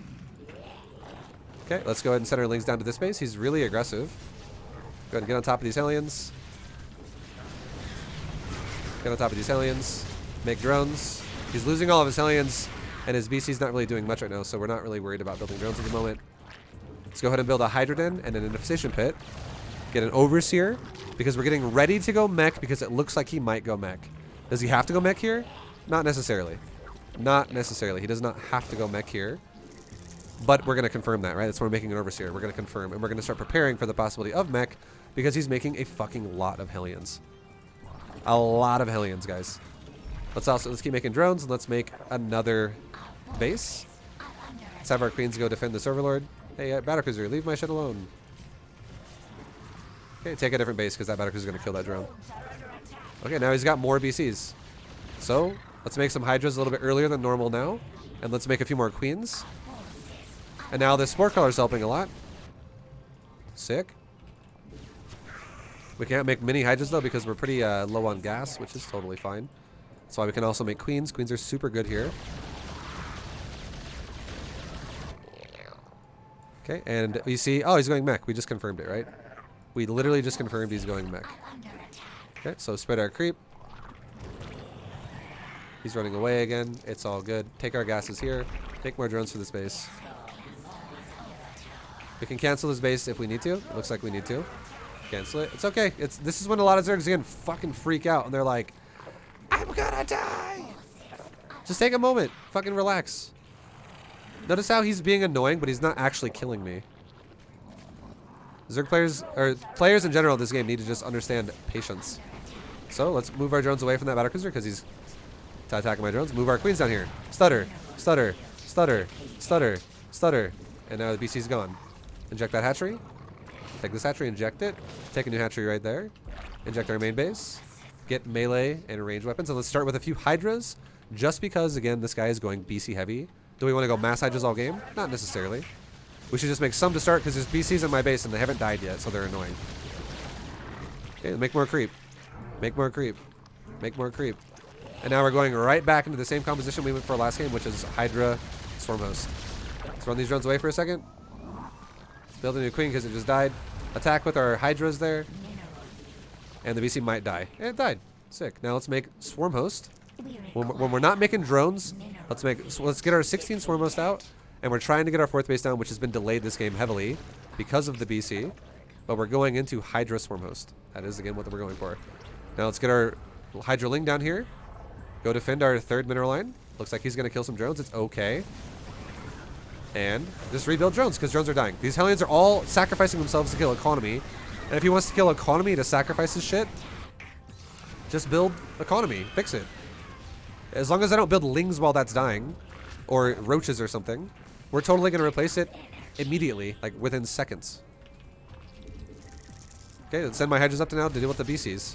Help my Queens up here. Hey Hydras, come help with the Queens with the BCs. Stutter step. Stutter. Stutter. Stutter. Stutter. Okay, he's going in the main, so let's go to the main. The hive cluster is under attack. Okay, now, again, BCs are becoming a bit of a problem again, right? So now let's fall back on Hydras again. Attack towards those BCs. Stutter. Stutter. Stutter. Stutter. Stutter. He teleports out. And he's gone. Okay, and now we can go back to making drones because the BCs are now dealt with once again. Mutation complete. Okay, so we're making drones. What's my drone count currently at right now? We're still at 65. We're looking totally okay. It's been annoying, right? This guy's all over me. It's been fucking annoying. You're like, oh my god, I fucking hate BCs. They're so obnoxious. But it's not really killing us. It's just annoying. It's just annoying us, not killing us. Let's take another base because we're fully saturated. I just made drones for that base. Keep injecting our hatcheries. Grab queens that are extra from any hatchery we own. There we go. We have 4 queens injecting 4 hatcheries, and we have 4 queens roaming that are extra. What's going on over here? Nothing. Okay. We don't have a lot of Swarmos that we want yet, but let's start maximizing the cooldown because we know a base exists there. Okay, so let's send Locust over there right now. Hey, Swarmos. Drop a fucking bomb of Locust on this base. And now not only will this scout his composition, but it's also going to show me where he's at, right? He's got a lot of tanks and Hellbats. Perfect, guess what? It means I'm more than capable of making more Swarmos right now and not worrying about the fact that this guy's going to have like 20 BCs. What's the point of Stutter? Because he kites. Okay, I'm not going to explain. Go watch the early videos. Go watch Diamond 3, first game. I already explained the point of Stutter, honestly. Stutter, Stutter, Stutter, Stutter. You're maximizing your attack cooldown with your movement is what it really is. If you want an actual explanation, rather than saving everyone the time to explain everything repeatedly, seriously, just watch the first game in Diamond 3. I explained Stutter stuff there. It's a very relevant thing to do, though, in higher level gameplay, like Diamond Plus. Okay, so we're going into more Hydras. We're now going to hit our Hive Tech. We can take these gases. So we're finally fucking stabilizing against this guy, who has been annoying all game with his battlecruisers and his fucking Hellions. Let's go ahead and set up an attack on this guy's base. He still doesn't have that base yet. Let's go and attack the other base over here. We're also spreading creep still.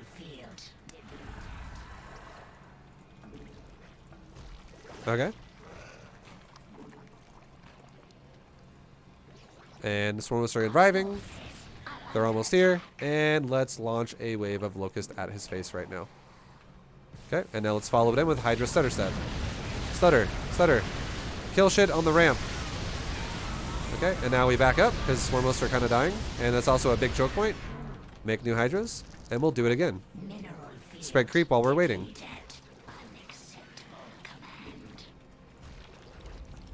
Okay, we actually need to make maybe like a few more drones, like 8 more drones. We actually overmade Hydras a tiny bit. Not a huge deal. Let's make some static D as well. Let's make a couple spines at every base. Because this guy loves Hellion run-bys, as we remember. So a couple spines at every base to keep us safe.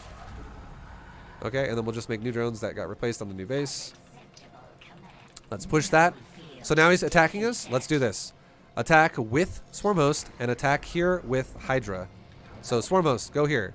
Launch a wave at that base. Back up. Hydras, Stutter Step towards these BCs. Stutter, Stutter, Stutter. He ran away over the cliff. Bring our queens down here and replace this creep that died. Not a big deal. Hydras, go Stutter Step that BC again. Stutter, Stutter, Stutter. I almost killed it, but again, we don't want to engage that without Swarmos, so let's back off. What's happening here? Let's go kill that.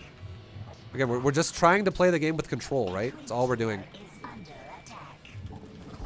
Okay, we now have a good amount of drones. We're now 80 drones. That's a nice, healthy amount.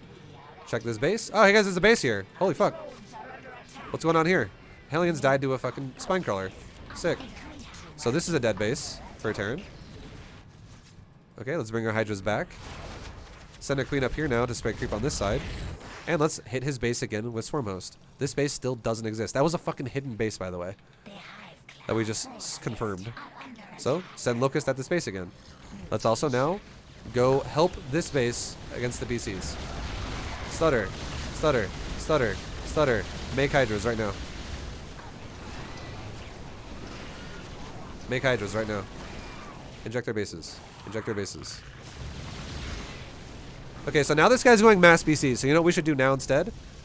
Because he's going mass BCs, let's start getting carapace and weapons. Run these drones away because this base is definitely going to die. Run down to here. Take a new base.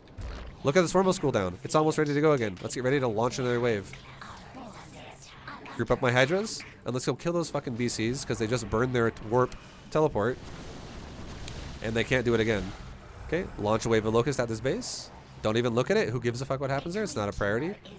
Let's go guard our main now because he's coming into the main base, it looks like. And let's try to engage that right now. Hey, what's up, Terran? What's up, bro? How you doing? Okay, we're good. We're sitting here. We're chilling. I am in no rush. I have no pressure. Yes, there are annoying BCs. Yes, I could do things like make Vipers. Yes, I could do things like make Corruptors. But what realistically is this doing to me right now? It's just being fucking annoying. Okay, he's gonna go to my main base again, so let's take half my army, A move the main. Take half my army, A move towards the BCs at the third base. Now that my Hydras are here, tell my fucking drones to go mine the mineral line again. What's happening here? Hellbats are there? Okay, let's do this. Hey, Swarmos, launch wave at those Hellbats. Okay.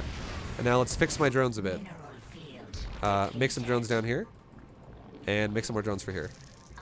And now suddenly I'm back to 76 drones in a second. Transfer some drones away. Let's make a couple of spores on this side, just because he's being super fucking annoying with his attacks of BCs. Keep spreading our creep. Unacceptable. We must place that on creep. The hive cluster is under attack. Okay, that space looks like it's gonna probably die, so we'll just wait for a second. Send some Hydras down. Do we want to send all of them down? Let's leave some of our Hydras back at our base, because we don't know if these BCs left or not at the top of the map. We don't need to send all of our Hydras here for this. Just some is fine. Hey, Locusts are ready again, guys. You know what time it is? It's time to fucking push Terran with another wave of Locust. Let's make a spore here and maybe like a second spore there. No base. Okay. Launch wave of Locust. What's up, Terran? Make a new spore on this side. And if you're being fucking annoyed by the... I'll give you the option, okay? You totally can do it. If this guy is super annoying and he just won't stop, you could totally make Corruptors here. That is absolutely fine. There's nothing wrong with it. It's not hard to do. Okay, transfer drones that are excess to that base down there. He's attacking this base now, so let's go defend it. He's trying to kill my creep in this area. Let's go replace that creep. Spread our creep tumors over here. What's up, aliens? How you doing, boys? Fix that creep, fix that creep, fix that creep, fix that creep. See how he's scanning everything? He's really trying hard to kill all my creep. He's going to scan again here or some shit. What's up, aliens? Don't run from me, bro. Don't run from me. I want to hang out. Okay, let's fix all this creep. Fix the creep. And now let's even take a queen up here and fix the creep. Fix the creep. He's not hitting this base. It's okay. We'll run the drones away. Run up to the top now. See how this can be kind of annoying? Where it's like, I gotta go away again. Now I gotta go the other way. Now I gotta go the other way. But it's totally fine if your opponent is losing units repeatedly. Let's push him right now. Push. Stutter. Stutter. Stutter. Stutter. Stutter. We just fucking manhandle that army a little bit. Now, look what's happening. Did you just notice what we just saw? He's making Cyclones. So should I make Corruptors now? If you want to know the answer to that, the answer is no. I shouldn't make Corruptors because he's going Cyclones. I should continue to make Hydras, and I should continue to pressure him the way we have been pressuring him this whole game. Like, contain his ass. He will run out of money. Okay, he's pushing the middle of the map. Let's run at him with some Hydras. Stutter, stutter, stutter, stutter. Okay, he backs up. Let's not chase anymore. Let's go now, deal with those BCs on the top of the map, and let's throw another wave of Locust at his base. Hey, Terran. It's me, your best friend, Swarm Host. Enjoy my Locust. Fuck yeah. Spawn some creep. Spawn some creep. Notice how this game is a never-ending battle of creep? It never fucking ends. The entire time. And we're breaking him really hard there. Hey, there's the battlecruisers. Now, notice once I have creep everywhere, it's like I have map hack. Oh, BCs. Hey, BCs. Let's do this. Right-click half my Hydras here. Let's make like 2 more spores to help. And let's right-click the rest of my Hydras here. And let's make a couple spores move forward to help. So we're gonna absorb it now defensively with Spore Hydra and Spore Hydra. Go ahead, come here. Come here, Terran. Meanwhile, I'll just fucking swarm host you. Hi. So here we go. A move these BCs right there. Here we go over here. These BCs kind of ran away. What's happening to these BCs? He didn't micro those. He didn't realize what was going on. Okay, now run these Swarmist away because he just teleported to the middle of the map. And let's go fight there. How's the queen doing? Let's spawn some more creep in the area. Spawn creep. Spawn creep. Spawn creep. Spawn creep. Get our swarm host to the top. Does he have a base here? Do you have a fucking base here? The answer is yes, he does. Hey, guess what? Let's do it. Let's rotate our swarm host one time. Let's go up to here with our swarm host and get ready to launch a wave. Meanwhile, let's fix our creep. Fix our creep. Fix our creep. Hydras can stutter. Stutter. Stutter. Stutter. Stutter. Okay, back up. That's a lot of BCs, guys. You know what now? Guess what? He's going back into a lot of BCs, so maybe we should actually go Corruptors again. Launch Wave of Locust and run away. Get another Carapace upgrade for our Corruptor because it's good against BC. And now let's actually make Corruptor. Let's not fight that because that's a lot of BC. And now we can go into Corruptor and we can kill the BCs.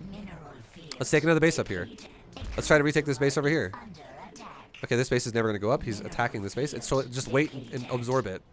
He just teleported. Where did he teleport? Right to my main base. He's fucking all in right now. He's like, YOLO. YOLO, bro. So what do? Let's fucking A move the area. We have Corruptor Hydra now. What's up, Terran? How you doing? I have a Corruptor Hydra. Take my Hydras. Stutter. Stutter. Stutter. Stutter. Stutter. Stutter. Hey, make sure my Corruptors are A moving the right direction. Okay, we can make more Corruptor. I actually killed my Spire. I can't actually make Corruptor. So let's make Hydra. It's okay. Hey boy, Hi. you got a purdy mouth. Ooh. Less than 3. Okay, let's take our Swarmos and let's go hit this base again. Let's hit these battlecruisers with our Corruptor.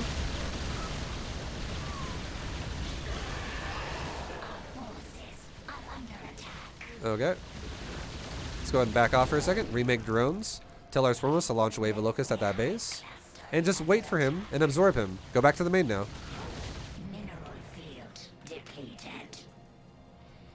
Swarmos just killed some units. And let's attack the BCs again as they go this way.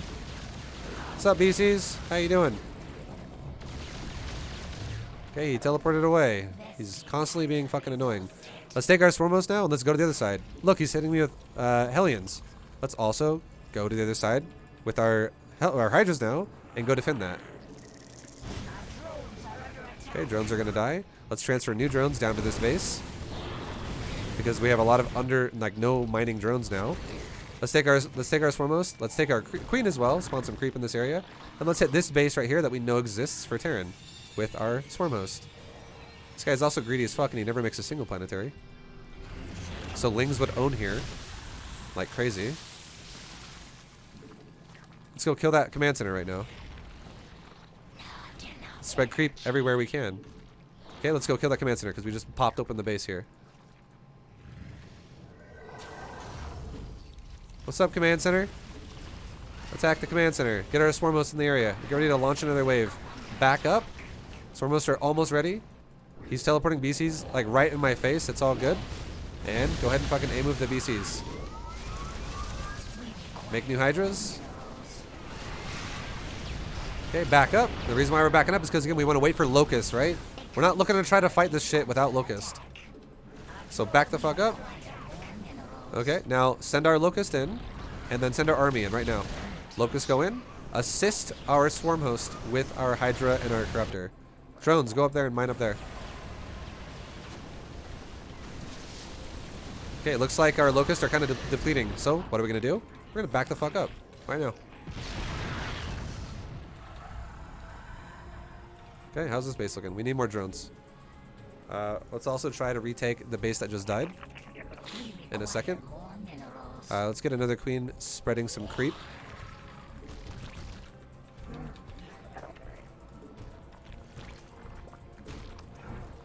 Let's go to this side now, and because the Terran backed up, let's maximize our Swarmos cooldown. Now let's push this fucking base. Hey, Terran, what's up, bro? You like Swarmos? Yeah, I know you do. Me too, I love them.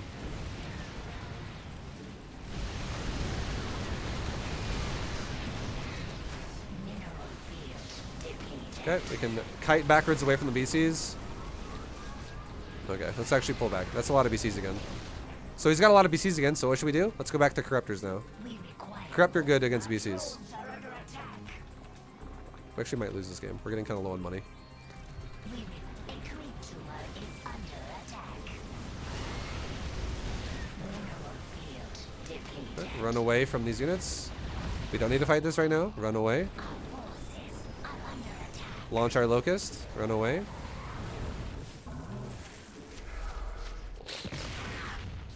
Again, try to rebuild the base. The hive cluster is under attack. Try to get rid of these hellbats in my base right now. A creep tumor is under attack. Kite those hellbats with our hydras. A creep tumor is under attack. Okay. Our forces are And now under maximize our cooldown. Let's go make sure we go fuck up another base of Terran. Let's actually move down to bottom right this time. tumor is under Let's move down to bottom right and try to maximize the cooldown of our locust. Okay, use our corruptors to fight these BCs as well. And let's spawn locust all over this base right here if it exists. exhausted. Does it exist? Yes, it does right now. Locust, get all over that shit. The hive cluster is under attack. Okay, he's killing this base with Hellions, so he's fucking me over there. We need to take another base now over here. Let's try to make another round of hydras.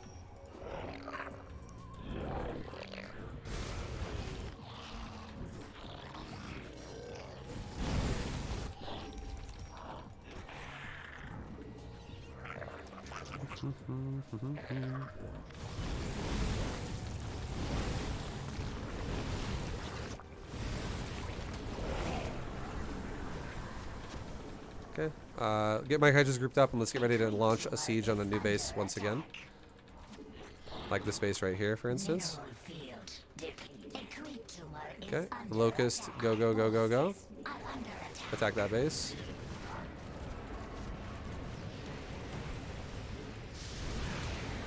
Kill this command center. Okay, he's attacking me with a bunch of Hellions over here.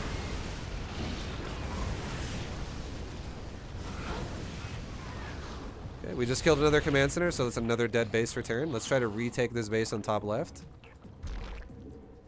We require more minerals.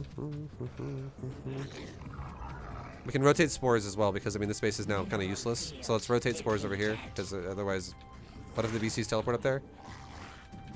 Let's push the bottom right of the base again with another round of locust. Mineral field. Let's also get another queen because other queens are dead. We need more creep. Not having creep kind of sucks ass.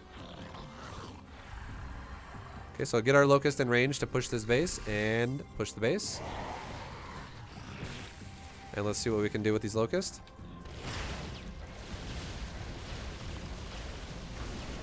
Okay, that tower died. He's got mass command centers in this location. We must place that on creep. Transfer some drones to a new base in a second. That base would be fine. It's all good. And let's make some new drones for this base up here because again we're kind of broke now. The game is kind of stalemating to this like one base location. Okay, let's try and fight this with our corruptor and our hydra.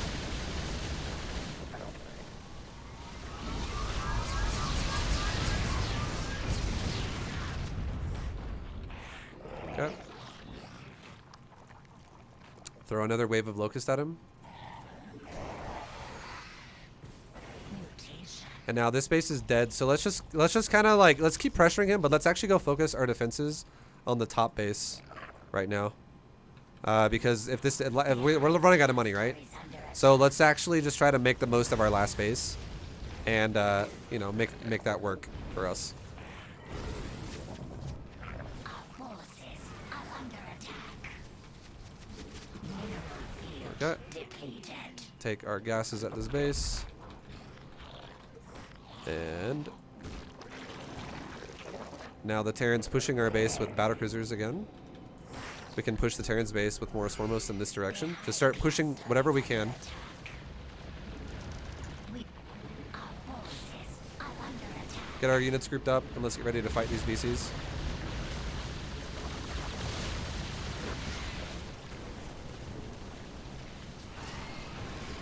He's going over the airspace, so I can't really fight that right now. And there's not much I can do in this location.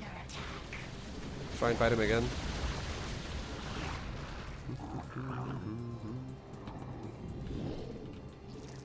We require more minerals.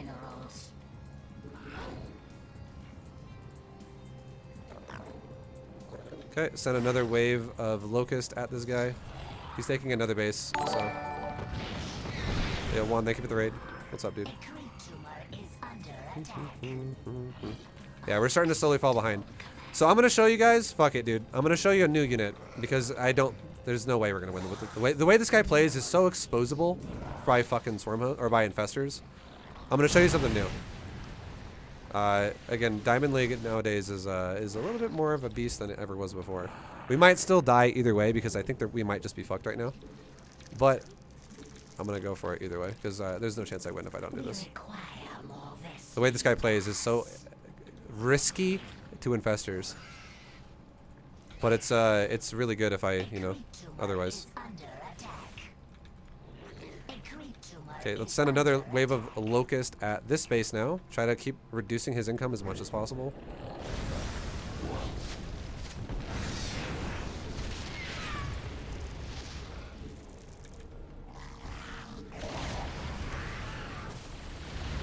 Yeah, those BCs are positioned well.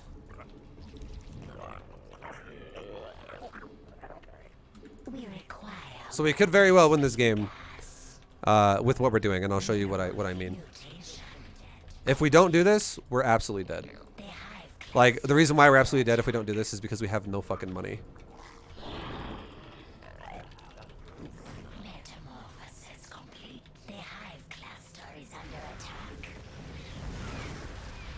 Okay, so let's have our locust go down one more time, once again. Let's pressure his base.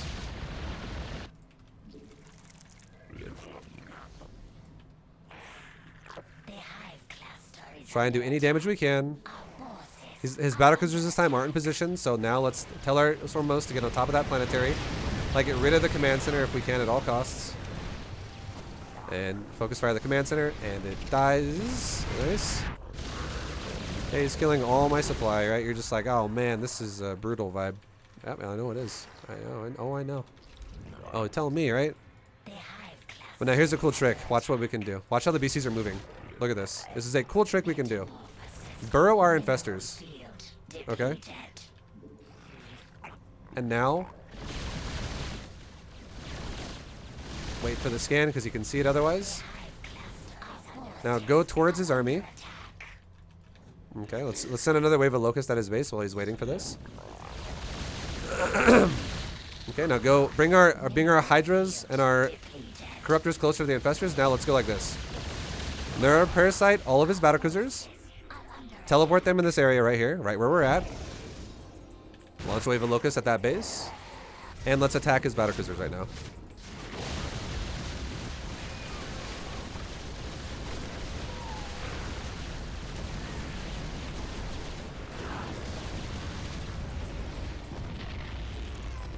Okay. And now he's teleporting more battlecruisers to my base somewhere. Okay, he just teleported another one by himself right there.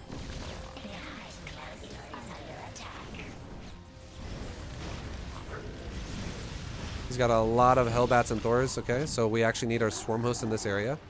And our infestors. We need our whole army in this area to defend this properly.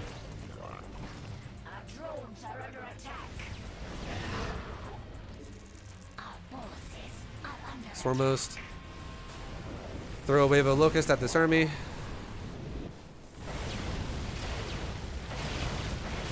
Yeah, whatever we can. Yeah, I think we're still gonna die either way. We're still gonna die either way because he's got 2 full fucking expansions with like a bunch of mules. I might just start using infestors from now on against anyone who goes battlecruiser, and we'll explain it this game as to why we'll do it because it's yeah, it's pretty ridiculously inefficient if you don't do that. Okay, now let's go for it again. Let's set up another attack. So run away for a second. Okay, he's going for it. Let's set out a wave of locust on his army. Locust, go, go, go. Infestors, go forward. Swarmos, go forward. Infestors, neural parasite. All of the Thors right here. It might just be too much, like I said before. Because he's killing my infestors as we speak. Alright. Yeah, no, we're super dead. I can't win from here. He's gonna have a super high economy. GG. Okay, so let's just talk about what happened with let's talk about what happened with the fucking actually, you know what? I probably could have won that game. I'm not gonna lie, if I would have just kept using the swarm host. But either way, it doesn't matter. The game could have been so much more efficient. I don't give a shit. We're gonna break down this one fight right here with the infestors. I'm actually gonna use infestors now against Terran because this is fucking ridiculous if you don't use infestors. You need to use either Viper or Infestor if a Terran plays this way at this stage now. So I take it back. I'm actually going to have you guys make Infestors before Masters. The average player in this game is like for instance, like yesterday I played a 3700 Terran, or earlier in this video, right? I played a 3700 Terran who's a fucking former GM player. This guy is, I don't know how good this guy is. I'm not going to say he's like, like a pro gamer or anything like that. But he's definitely understands the concept of fucking over with BCs, and there's like if we don't use spellcasters, so I'm just gonna use spellcasters in Diamond. It's this was way too fucking inefficient. This was really terrible. So yeah, it's fucking on now, dude. We use infestors now against this shit.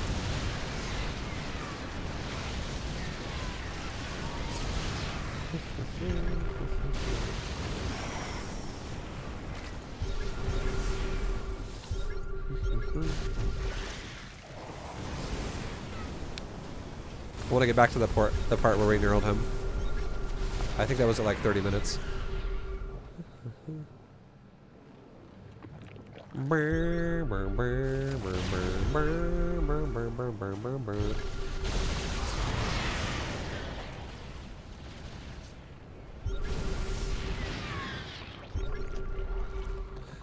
Also, I know I said I'm not going to use spellcasters until Masters 3, but I am going to start using spellcasters in Diamond now for Zerg, because the average opponent, dude, is like way better than what I expect nowadays. It's just how it is. So I'm going to use spellcasters for every race in Diamond now. I'm just going to. Yeah, I'll teach you guys how to use spellcasters, and if you feel comfortable doing it, try to do it. If not, get better at it. Because your average opponent is not bad.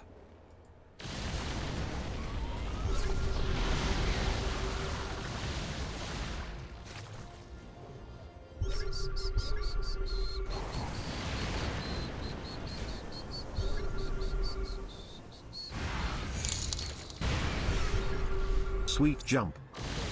Thank you for the 5. No word. Yeah, thank you. Much love, Litterin. Okay, so here's what we did. Let me explain this really fast.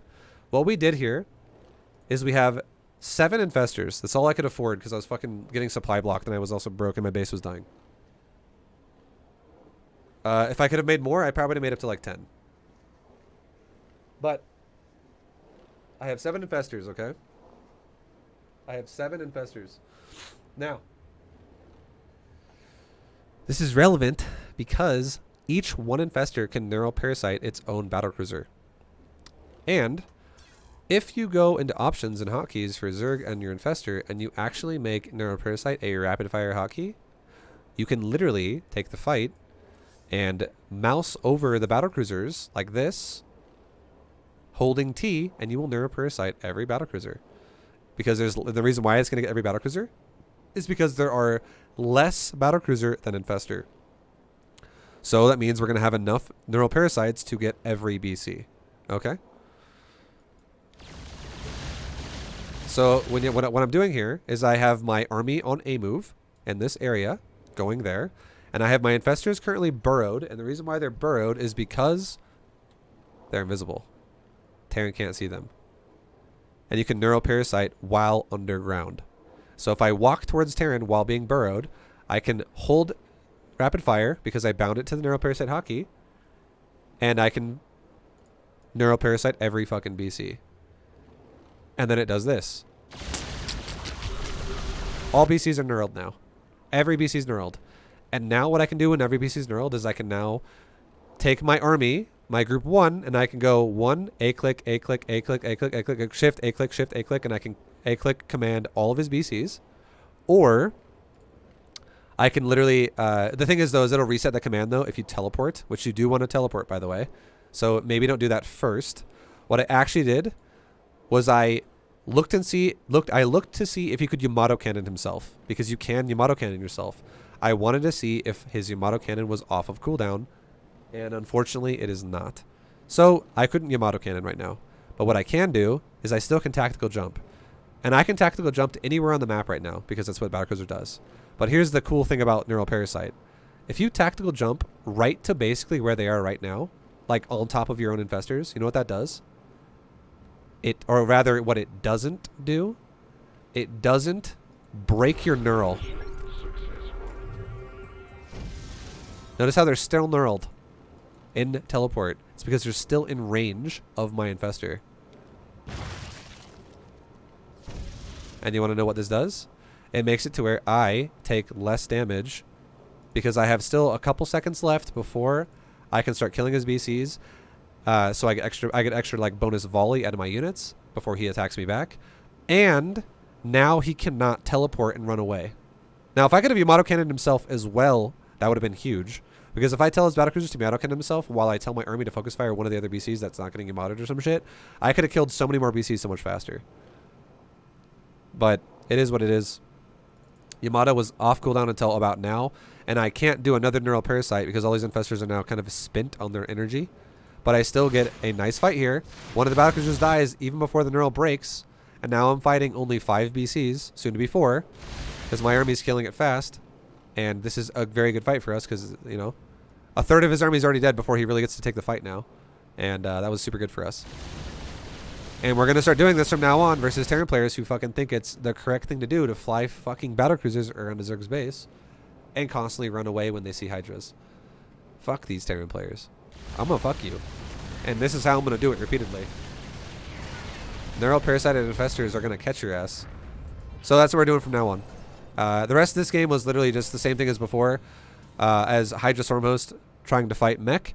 The only reason why we lost this game, if you think about it, nothing killed me aggressively from Terran except for the BCs. The BCs kept killing my static D, and they kept opening bases, and they kept killing bases, and they kept teleporting around my bases and being annoying as fuck, which then opened up holes in my base for Hellions to fuck me over. But he never really pushed me with tanks and Thors and stuff like that. He just sat there defensively with tanks and Thors while his battlecruisers were the only aggressive unit. So now if we added Neural Parasite to this, we would shit on his aggression, and it would then turn everything back into defense for Terran, and it would look just like the last game did versus Mech, which was a turtle Terran who just slowly died. But yeah, at this point in the game, we're definitely getting fucked up, right? We're mining a lot less than he is because, well, at the moment we're not, but he's about to hit a jackpot. This is the jackpot I was talking about with Terran. This is worth like 4 fucking bases of mining. It's insane. His income, look at his income. Just look at it for a second.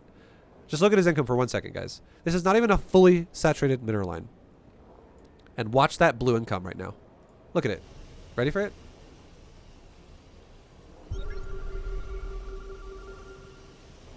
It's only going to keep going up.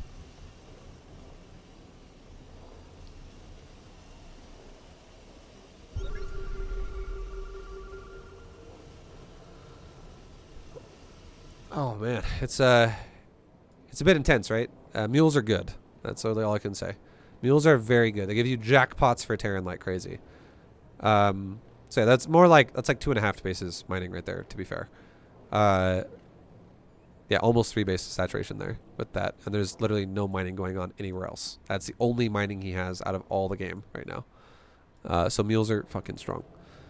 Anyways, the rest of the game was super basic, like with Mech, like we've already talked about, so we don't have to break the whole fucking game down. But yeah, we are now using infestors. Again, we're really close to 4K MMR, so I feel like your opponents are going to get better around this MMR. I'm going to start using, I'm now going to say all bets are off. Diamond 2 is, we're available to use spellcasters, because this 4K MMR is, you know, not bad actually. I'm not going to lie. 4K MMR players are decent. Does that mean I'm going to use infestors every game? No, it doesn't mean that. It just means that if it makes sense, we will use it. Do you think mules are imba? I've talked about mules before. I think mules are kind of silly.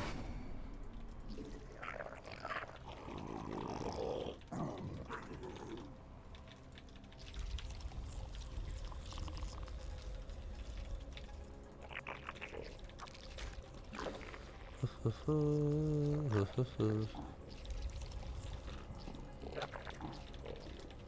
game would have been close if he didn't quit vibe. I know. Theoretically, though, it shouldn't have been because he had those bottom 2 right bases for a long time. And those were more bases than I was able to mine from. He had like 1 more base than me, essentially. Because I really needed that bottom right base really badly. That was my base, and he took it. So we were actually playing decently efficient, regardless of how that game was going. But yeah, you got to keep in mind as well, I had no tech. I had no layer, no hive. All my tech died in my main base. And I also had no overlords because he killed all my overlords. So I also had no income anymore because all my bases were dead. So the only way I would have won that game is if I would have been able to have won with Swarm Host and like 10 Corruptor. And the only way that would work is if the Terran keeps running into my army repeatedly and dying. And that game could have taken literally like an hour. Based on how slow that would, you know, if I can't support my Swarm Host with anything, and it's just Locust damage. Locusts aren't bad, but yeah, that could have taken a while because he was still mining as well. You have to realize that. Even though it wasn't much, he was still mining. I feel like it was... that game, just like I said before, it's not a big deal if I won or lost that game. It's just one of those things where we're just looking at ways we can, you know, easily set up an efficient fight for us. And now, based off of that game and seeing how horrible that felt for a Zerg's perspective, just going Hydra Swarm Host against Battlecruiser base mech. Now, Hydra Swarm Host is really good against ground base mech, but against Sky Terran, it's a little different. It's kind of a pain in the ass to deal with. Okay, we're getting early pulled. So, let's go ahead and pull some drones off the mineral line. Make some lings, make my queens. Okay, he doesn't have a natural, guys, so I just want you to know this is probably going to be banelings. So if it's going to be banelings, that's kind of scary. We should probably run back to our base right now. Let's make our own baneling nest. And make a spine crawler in a second here, too. This is going to be Ling Bane, probably. Like, massively all in. He's really trying to kill the hatchery. Let's make a spine crawler. Let's check his natural one more time. And again, the reason... Why do I think it's going to be Ling Bane? Because he doesn't have a natural. He literally never expanded, which means he's making gas. And if he's making gas, he's going banelings probably. And there's still no natural, guys. There is still no natural here. So, let's mine gas out of our own gas, and let's make our own banelings. This is going to be defensive bane and spine and queen versus this shit. So this is a very, very juicy one base all in from my opponent. And now here's the craziest thing of all. And see those banes? What's up, banes? Run away with my lings for a second. Run away with my lings. And my lings can now engage his lings. Okay, nice. And now we make more banes. Let's spread our creep down towards our natural. Let's make another queen.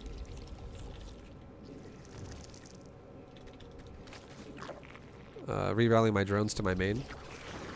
And let's go take our natural now. Now, are you taking a natural yet? Nope. The answer is... Oh, yeah, yes. Actually, just kidding. My overlord is slightly out of range. Yep. Yes, he is. So, the game's resetting now. The game is doing a bit of a reset, which is totally fine. But now that I know he's expanding, now we're not really worried anymore about the possibility of dying here. Like, oh my god, he's still owning us. So check this out. Let's leave like 2 Zerglings back at home. That way, in case we need to make more Banes out of them, we can. Let's put 2 Queens on the ramp with a Spine Crawler also on the ramp like this. Okay, so put these 2 Queens. Like, let's kill this Overlord, dude. This Overlord's like right fucking there. Kill the Overlord. Move down to his base with our existing Ling Bane. So kill this Overlord, then go back to the ramp. Kill the Overlord. Okay, we ran into a Baneling. It's okay. I mean, that's not great, but we ran into a second Baneling. Alright, so this guy's leaving Banelings all over the weeds. He's a Baneling boy in the weeds, guys. He's got the weed Banes. Okay, he's running a Zergling on our Banes. Let's run away. Counterattack's over. He's got Banes scattered everywhere, so... Again, we're not focusing super hard on the micro in the middle, so we ran into Banes and we died. With our current little attack we had. It's not a big deal. Run our Banes home. Back to the Queens. Back to the safety of the Queens of our own. But we were going to try and poke him in force units like we talk about in previous ZVZs. Didn't quite work out that well because this guy's got Baneling's fucking scatter. So yeah, it's all good. So here's what we can do. Here's a cool thing we can do. Let's now move my spine in front of my base. Let's transfuse it once with that queen so we can kind of heal it up a bit. We need to get another overlord kind of in the front of his base. So we can see the move out of what he could potentially do. And what we're going to do this game is we're actually going to go for Mutalisk, okay? So he's pushing my overlord away. It's all good.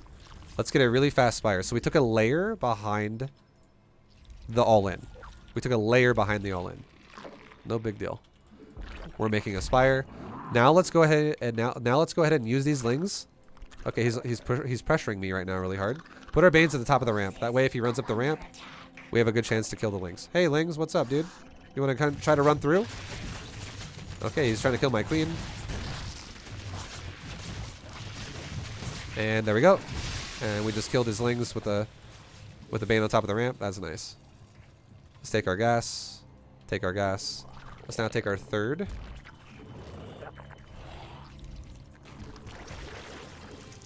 Get a couple overlords. And get ready for the next inject to probably pair here. Or the next... make units until the next inject. And then the next inject is going to pair well with Mutos here. Let's use this one Zergling that's not dead in our base. And let's run down to his third base. And let's just confirm... Or with our overlord even. Like, how many drones you got? How many bases you got? What are you fucking doing right now? Let's also put one overlord here in case he notices me. No third. Cool. Okay. So now we're going back into making our mutas now. And what are you doing with your base? Making roaches. Cool. So now if we know he's going roaches, we now know he's going ground versus our air. And now that we know that, let's now start weapon upgrades on the Spire. Here's the crazy thing too. There's a lot of ZVZ players need to understand this too. What I'm about to do. Let's make drones. Let's make drones. I'm not making lings. I'm making drones. And why am I making drones? And how does this make sense? Okay, he's pushing me with all-in queens now. Okay, so you know what we're gonna do? Spine, spine, spine, spine, spine, spine, and spine. Like right there or some shit. So now we gotta make lings because now he's all-inning us. Now I don't have a choice. Now I have no choice. I have to make lings. And defend an all-in because he's deciding to all-in me. But I was going to make mutas contain him and only kill I'm not trying to kill drones. I would have tried to just kill roaches that move out of his base while I drone my third and never let him take a third and take a base advantage. That's what the plan would have been. Let's send one ling out here. And let's send one ling down to his base and confirm that he's pushing us. And yes, he is. Just to make sure he is. Now he's going to push into my spines. Okay, so here's a cool thing we can do. Take my lings like this.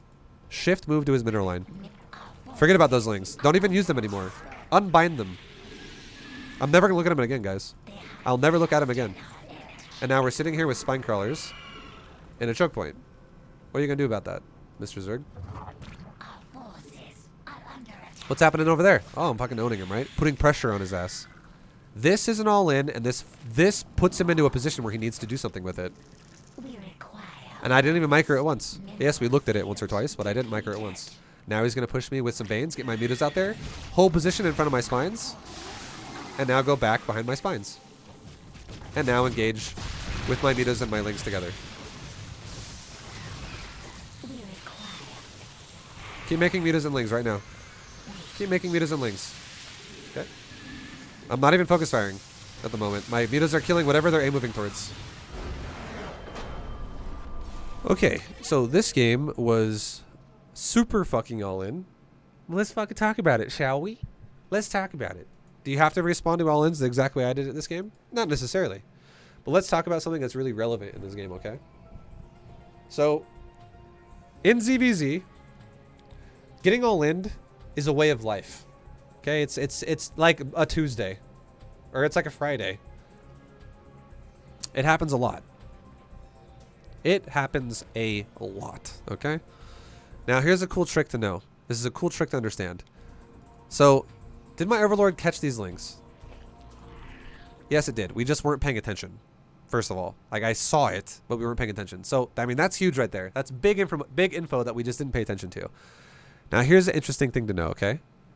If you, as a Zerg player, in this position, if you do not make another larva into anything when you are at 19 out of 22 supply, right there. That's me. I'm red. If you do not make anything out of your larva at 19 supply, you don't even make an overlord, you know what happens? If your opponent, though, if you do a build that is like a 16, 18, 17, 16 hatch, 18 gas, 17 pool, what happens is you'll have 3 larvae sitting on your hatchery right as the pool is done. Like the 3rd larva spawns as the pool finishes, and you'll have a larva sitting on your natural as the hatchery is done at the natural. So that means you'll have 8 lings potential to make right away when the pool's done. This is huge because it makes it so easy to defend all-ins like this. And the reason why you don't need, and you can still make queens as well. And the reason why that works like that is because if I'm at 19 right now, and I make 4 supply of lings, I'm now going to be at 23 out of 23 out of 22, right? Which, oh, you're supply blocked. And then if I make 2 queens, that's 2 supply each. 23 plus 4 is 27. I'll be at 27 out of 22. But here's the thing. When your natural finishes, it gives you 6 supply. So it's actually out of 28. And this hatchery finishes at the same time as this pool, which is when everything happens. So we make 8 lings and 2 queens, and we actually end up at 27 out of 28 supply without making an overlord. And what's about to happen? You're about to take a fight against another Zerg who's going to make you trade lings with lings. It makes your all-in defense so much better if you don't make your overlord and your second, or sorry, really your 3rd overlord, because you start with 1 and then you make your 2nd at 13 supply. If you don't make your 3rd overlord, until about 155 to 2 minutes, between like 156, 157, 158, any of these are appropriate. At 2 minutes, your 3rd larva will spawn. So you need to spend it by 2 minutes. So if you have not seen you're getting all in by 2 minutes, make an overlord. But if you do this, your all in defense is so easy. Now I fucked up and I made an overlord right here, and this was silly. I wasn't paying attention to the fact that he's running lings at our base. And this overlord now fucks up my money, and it also fucks up my larva, because now I'll have way too much supply, and now I need to make lings, and it's going to now fuck up my queens a little bit, because an overlord is expensive. So it's double the cost of a ling. So yeah, it's gonna make it a little bit harder to make all my lings and my queens simultaneously and this kind of shit. Now this is only the first part. It's only the first part. Now we're going further into it. Right? And we see our opponents attacking our hatchery with lings. It's all good. We pull drones as a byproduct of going, okay, well, we need to poke him a little bit. I do not want to take a big fight with my drones. I just want you guys to know I do not want to take a big fight with my drones. I'm not trying to fight until my drones die. I just want him to stop attacking the hatchery and look at my drones and then run away and waste his time. And then I want to actually fight with my drones when my lings spawn. I just got to stall with my drones for roughly about 10 seconds. Roughly. Because if I don't ever pull my drones, you know what'll happen? Guaranteed my hatchery's going to die. Guaranteed my hatchery would die. So look how I fight with my drones, but then I run away. I mineral walk back to my main mineral line, and I only lost a drone there. I'm trying to save the hatchery, right? That's what we're trying to do. But now, check this out too. This is important to know. When we get to his base and we see that there's no natural, this is a big sign. So I want you guys to know something. If a Zerg player has a natural behind their Zergling attack like this that has just started, like it just started. Okay, by the time your Overlord gets there, which is around 2 minutes, if their hatchery has just started, like right now, if you saw a hatchery that was like barely fucking any HP, it was like literally only started about 6 seconds ago or like 3 seconds ago, and it's a 71-second build time structure, you can already tell something about that. You want to know what that means? That means that this dude most likely has a gas. He probably might not be going banelings, and if he is, it's very few of them, because what this means is his hatchery is late because he's mining gas. Okay? Now, the only reason why I can afford it is because he's not going crazy on gas. He's mining a little bit of gas after he got Zergling speed, or he stopped mining gas after he got Zergling speed. Okay? That's what that means. This is important as fuck to know that. Now, if there is a hatchery that's like halfway done right now, you know what that means? That means that he is having no gas at all with this.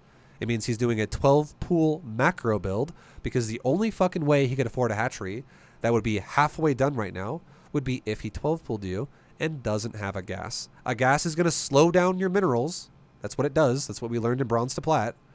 So if the hatchery's already halfway done and he has all these lings like this, the only way he could afford that is if he didn't have gas. Now finally, if my opponent has no hatchery at all, like this right here, this means that this dude probably never pulled off gas at all. It's like, so the late hatches, it guarantees he got at least Zergling speed. And if he has no hatchery at all, it means he not only got Zergling speed, but he doesn't give a shit about expanding, which means he's focused on using the gas. So there's a very high chance he has a Baneling nest in his base, which is exactly what we said he had. We said he's going Banelings, right? Like right about now. And as soon as I saw no hatchery, I was like, it's Banelings. Lings and Banes with speed. Because he's still mining gas like crazy, which is why he can't afford a natural. Like he's tying his money up as fat. Like he's barely able to afford just making Lings right now. Like he needs to make an Overlord, and he needs to make more Lings out of this inject. It's going to lower him from being able to afford a hatchery, and then when this Baneling nest is done, he has to spend even more money to turn Lings into Banes. So it's a very Baneling-esque type of build. 5, how many drones did you pull? We pulled like 10, 12. Pull a decent amount of your mineral line. Like, don't pull 5. Pull like literally around like somewhere around like 10 or 12. 8 is also acceptable, but that's kind of on the low end. But again, you got to realize we're not trying to fight with drones. Now, here's something we did as well. This is a bit advanced, but let's talk about it. If this is Banelings, I don't want to fucking fight with my drones anymore, because fighting with my drones is, and having drones mine here when the fight's over, is not how you beat Banelings. If I fight with my drones right now and waste a bunch of mining time, and then he gets Zergling speed and walks Banelings in my fucking base that is wide open to kill, I'm going to die. So as soon as I understand it's not macro, it's all in, and it has no expansion, and it's going to have Banes, what do? I immediately go home and mine my minerals. I don't give a shit if this hatchery dies anymore, because it's a Baneling all in, and I know I have a better drone count than he does, because you don't have a bunch of drones while you do this. He's making Lings and Banes.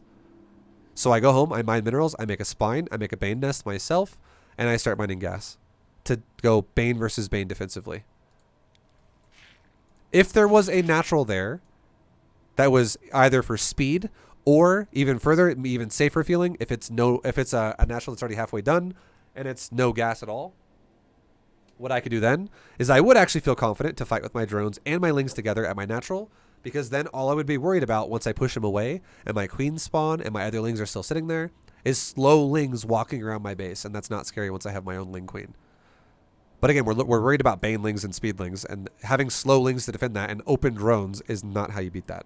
So we go home and we make a spine and a fucking Bane nest, because otherwise we're going to die. Now, I mean, in the meantime, all I'm doing with my Lings is trying to poke him while he kills my hatchery, but I'm not trying to take a fight. I am not trying to take a fight, because I know for a fact his Baneling speed, or his Zergling speed, is going to finish.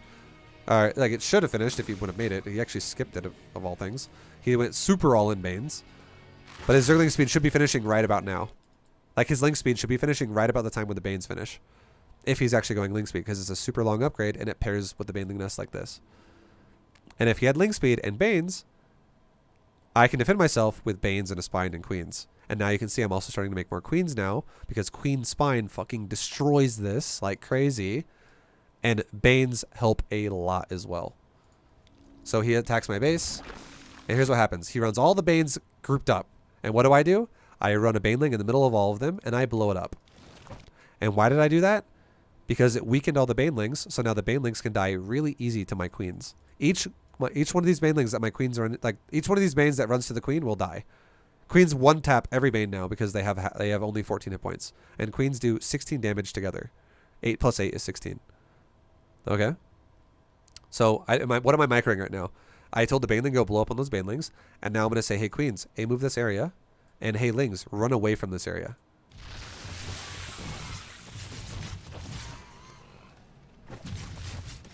And now all the Banes are dead.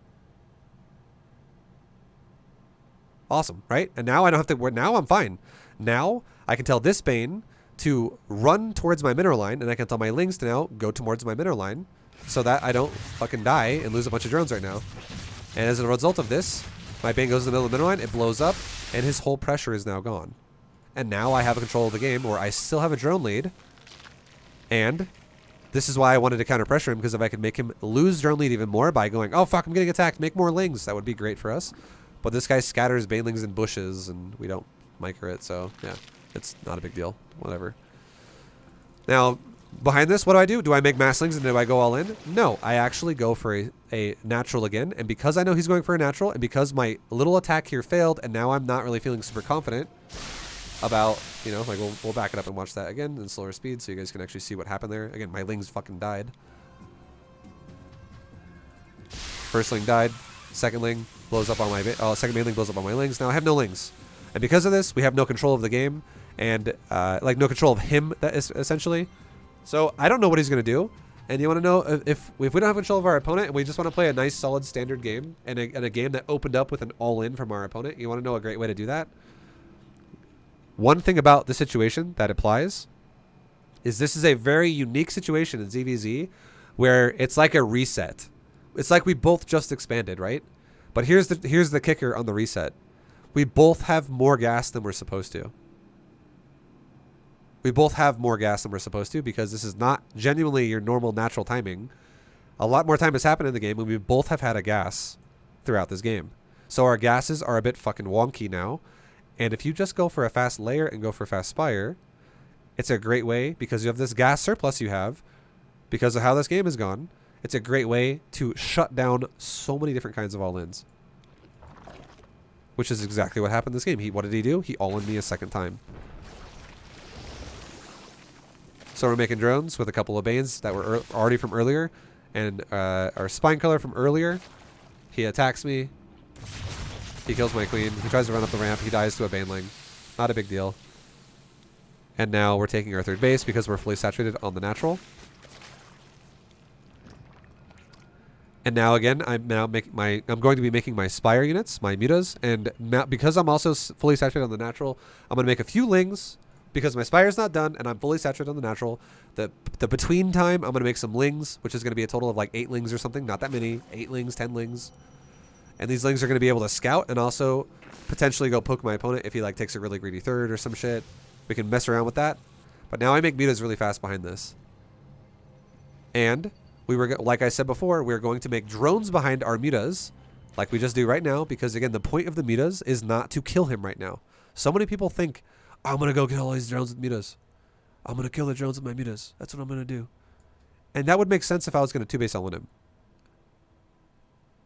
But it doesn't make any sense to go kill his fucking drones if he is going to push me while I do that. Because if he doesn't have a third base, and I do, if he just counterattacks my base and I'm killing his drones, my base is going to die as well. However, if I kill his units whenever he tries to leave his base, and if he doesn't leave his base and he sits there turtled and I just contain him and never let him even start a third base, you know what I can do? I can take my third and go 3-base Zerg versus 2-base Zerg and have a lead all game. And you want to know another reason why this is really important to do this at this type of the game? Remember how I talked about how the game is wonky and we have more gas than normal because it's an all-in opener? Guess what? The minerals are wonky, and look at his mineral patches. They're looking pretty fucking terrible right now. They're looking really sad. So are mine.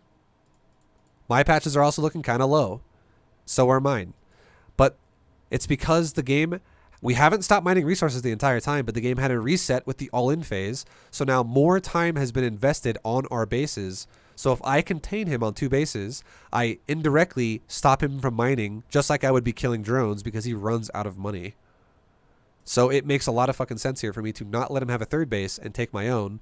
And it's kind of going to become a 2.5 base Zerg because I have 2 bases mining pretty well and 1 base that's getting kind of sad over here versus a 1.5 base Zerg if he actually fully saturates his bases.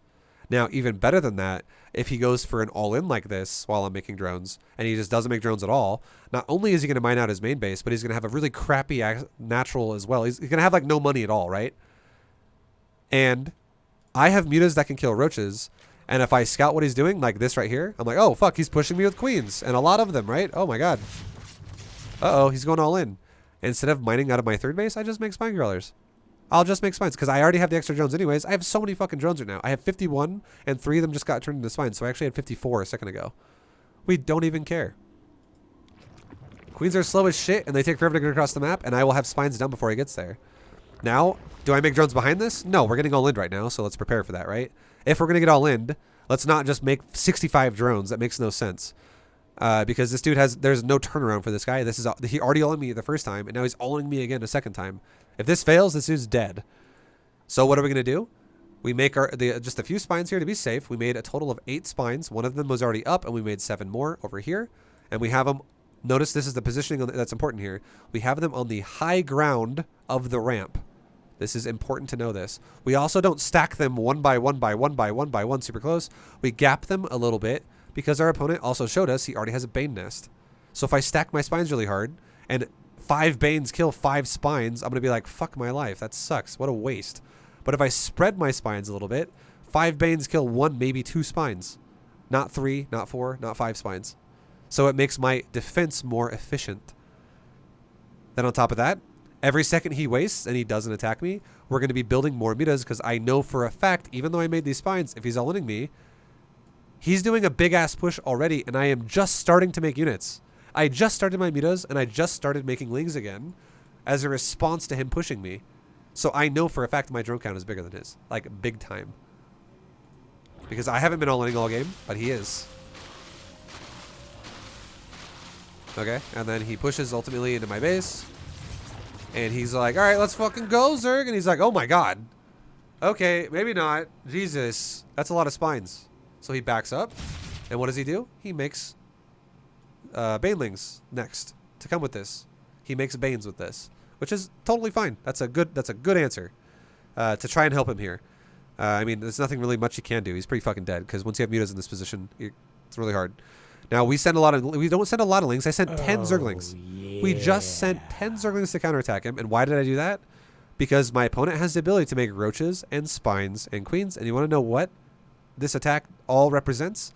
My Zerglings are not going to be that great against this. Because if he has Banelings and roaches and queens, if even one Baneling makes contact with my 10 lings or my 30 lings or my 6 lings, it's going to kill all my lings. It does perfect AoE to kill all my lings. It one-shots all of them. Yo, Deep and Fast, thank you for the sub. And Sumlex, thank you for the bits. So I got to be careful, right? I got to be careful. I don't want to throw my shit away. And this is such a minor investment. This is 5 supply, guys. And he's so all in. You know what this does to him? Like I said before, if I just run around his army and go the other way to his mineral line, it puts pressure on him to feel like he's even more all in than he already was. So he has to go because he's like, oh, fuck. My base is dying. Or what's he going to do? Turn around? Is he going to fucking turn around and go defend those lings? Because if he does that, I have better economy that makes better army than him, and I'm going to get even further ahead again either way. This is like a checkmate move right here. This makes him feel even more all in to now die, or it makes him turn around, which makes him die because I have a better army that's producing at a faster pace because I have more money. So these lings go into his natural, and what do? I right-clicked in the middle of the mineral line, and they get on top of the queen now. And then they just kill all of his drones. And now he's like, oh god, okay, well, now I'm super all in because my whole natural just died. Alright, that sucks ass, right? That's not good for us. Arlings get onto a spine color. Is it a big deal? No, who cares? So do I care what these things are doing? Not one bit. They just fucked over his economy like crazy. This guy's super all in. It's even worse than it was before. Now going back to the thing over here. He's feeling pressured right now, and he's like, okay, I gotta just go. If this fails, I'm dead. If it works, then thank God I won the game. But he's feeling the pressure, not me. And now look what he does. He sends Banelings forward. You want to know a cool way we can deal with this? If I send my mutas right in front of my spines, like so, and I put them on hold position, Banelings are very squishy. Mutas can do damage pretty fast, especially since they also bounce damage into multiple targets. He just made a bunch of Banes that are not only going to die to spines relatively okay, but my mutas will now help kill them before they make contact with spines. And if, for whatever reason, he attacks my mutas with his queens, if I A-move my mutas, they would then get shot by a queen and go, oh, fuck the Banes. Let's go to those queens now. But if I hold position the mutas in front of my spines where the Banes are, I can get shot by queens. Thank you for the sub, Tenor. Thanks, man. Love your instruction vibe. My team is the tops of Nebraska esports in StarCraft 2 because of you. Hell yeah. Happy to hear it. Fuck, keep it up, dude. Keep crushing Nebraska people. Hell yeah. So if I hold position my mutas over the Banes, even if his queens attack me, a queen's attack range against air is 7, and a muta's attack range in general is 3. So 7 is greater than 3, which means if my mutas are told to hold position, They can't shoot queens, so they're going to shoot what's in their range, which is a baneling, because banelings are walking right underneath them, which is 0 range away. They're literally going under them. So yeah, like we hold position mutas here, and look at how it just fucking owns Banes. Banes do nothing here.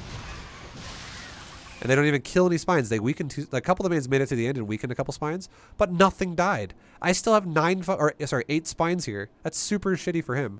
And now what do? I back my mutas up. Why do I back my mutas up? Because I want my spines to help as well. I don't want my mutas to fight by themselves. Also, if I back up, I get a little bit more time to make more units. I make him feel pressured to attack me rather than feeling pressured to attack him. There is nothing forcing me to poke him right now. So I back up, make him run into a bunch of spines that just smash his ass right here like crazy. And now we A-move our army while making new units and run into him repeatedly and attack him with this cover of spines here. And he is just having a hell of a time trying to break this, right? He's like, oh my fucking god. Now the queens are all dying to the mutas. And not only that, but the mutas already alone at this point are able to kill all the rest of the units in my base. And they're able to kill all the rest of the reinforcing units that come across the map. And I have double his economy. So we're totally fine here. This is an unlosable position. So yeah. Mutas are great when people all in each other, and then the gas is a bit wonky, like we talked about. It makes it so much easier to come out of a situation in a positive, especially if they do another all-in behind it.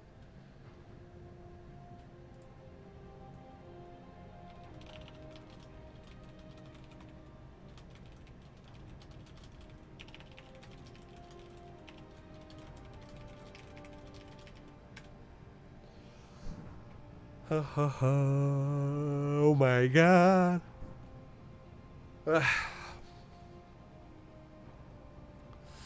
Tenor, thank you again for the 5-month resub. Deep and Fast, thank you for the 17. Summerlux, thank you for the 100 bits. Split Dimension, Rosetown Rugger, thank you for the 100 bits each, guys.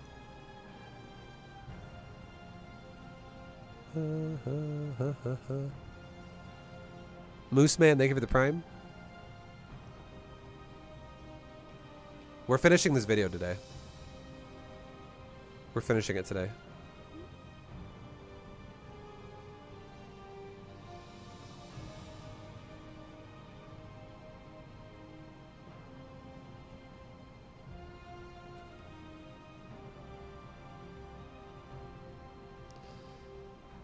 What if he killed 2 spines and just went to the left?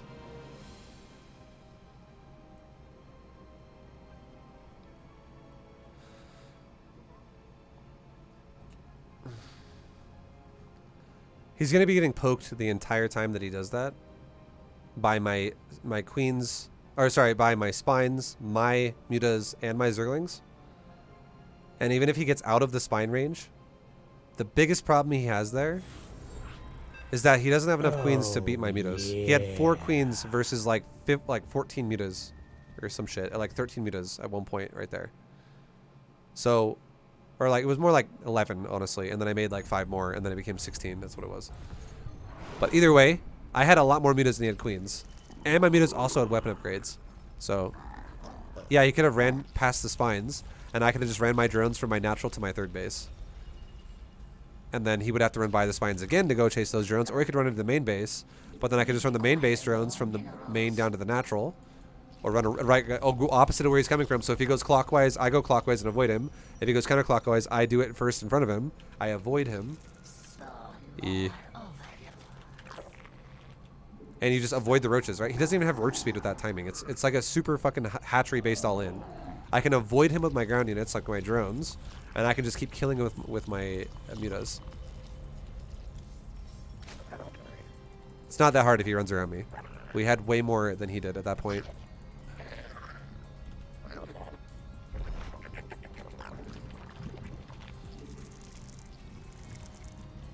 We require more minerals.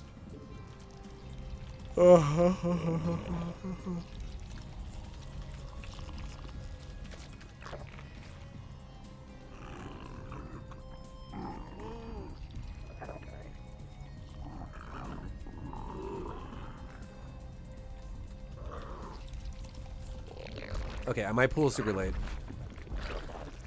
explaining shit from the previous game, and I'm also talking to this guy. And my pool, I threw my pool down to like 350 minerals. If this guy 12 pulls me, it's gonna be hard to defend. Oh boy. I'm getting exhausted again.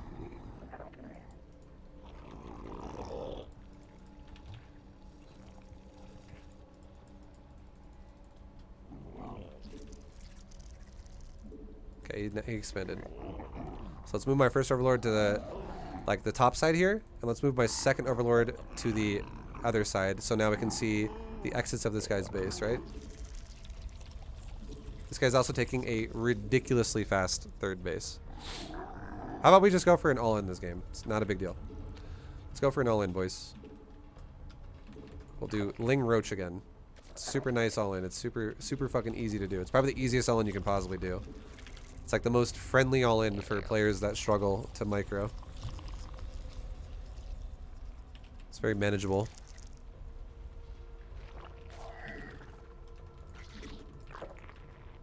Let's go poke his base with a couple of lings.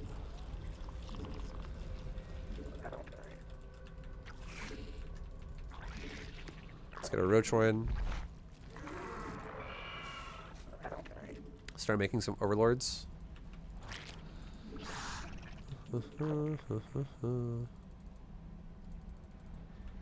Okay, he's got 4 lings. Let's go ahead and back up. Let's not fuck with that. We can micro this, but again, we'll do that more shit like that and higher stuff. We're just, don't get distracted by it. Again, we're trying to all in him, so if we try to micro 4 lings to kill 4 lings, and then we fuck up our overlords, and we also fuck up our positioning, or our roach timing, our gas timing, all these kinds of things like that, that's just gonna mess the build up even more. That's not gonna be ideal. Let's get a drone going down to our third base right now to get ready to take our third. Make our roaches. Okay, he's got ling speed, so let's pull back for just a second. Stop mining gas with a couple of our drones. And now let's go take our third. So this guy took a ridiculously fast third, and he also took a ridiculously fast Zergling speed. So I can guarantee his economy has been chipped away at like crazy. Because that's expensive. Okay, roaches engage banelings first. Now roaches engage across the map. See how easy that was? I fucking A-moved it, right? I just A-moved his ass right there. Really convenient. Okay, let's go ahead and cancel that hatchery. That's a lot of dead blue Zerglings right there. Let's just rebuild the hatchery now. Do not have my roaches chase his Zerglings, because it is a waste of time. Go to his base. He's all in his fuck right now, and he's just trying to waste time right now. He's trying to buy times for me to, like, chase him around and be like, ah, fuck, he's making spines. I didn't realize. Okay, so don't take a fight either, though. Wait for your roaches. Roaches arrive. Now we take a fight. Okay, get roaches up into his base.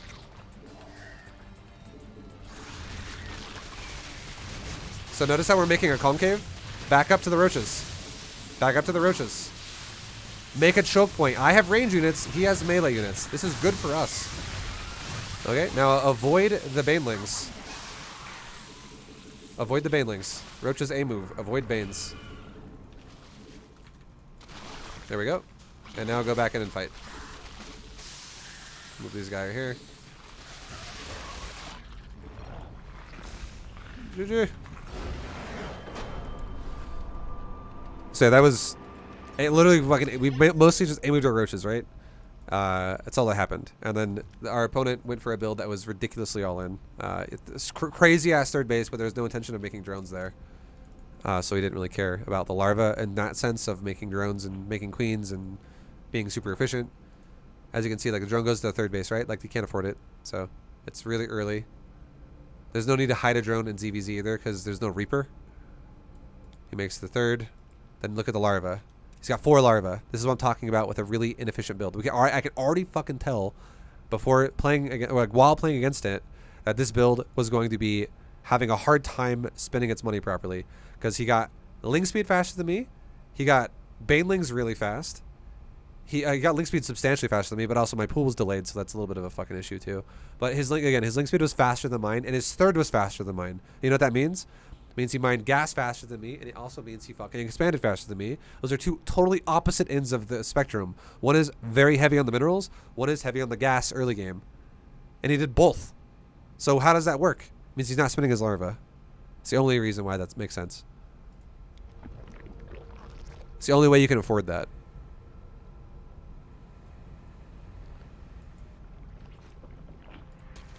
So then our opponent runs across the map, makes Banes. It's all good. And we have Overlords kind of spotting around our base. We have Overlords spotting around his base. It's all G. And then once we see Banes, we already have the Roaches in production because we're all-inning him as well, right? And now the Banelings come into our base, and what happens? Our Roaches just chill for a sec. And it's a genuine A move. I don't even micro a single thing. I don't stutter around. I don't kite. I don't split. I don't focus fire. A fucking A move. And now all the Banes are dead. And now that's a lot of pressure alleviated off of our shoulders. And then this is a bit bold here. Our hatchery doesn't quite die. It gets canceled, but in the process of it getting canceled, I think it kills a total of like 10 lings from our opponent, which is definitely worthwhile. That's like 250 minerals of lings that die versus only losing 75 minerals of the investment here and having to restart the hatchery. A lot of lings died for this.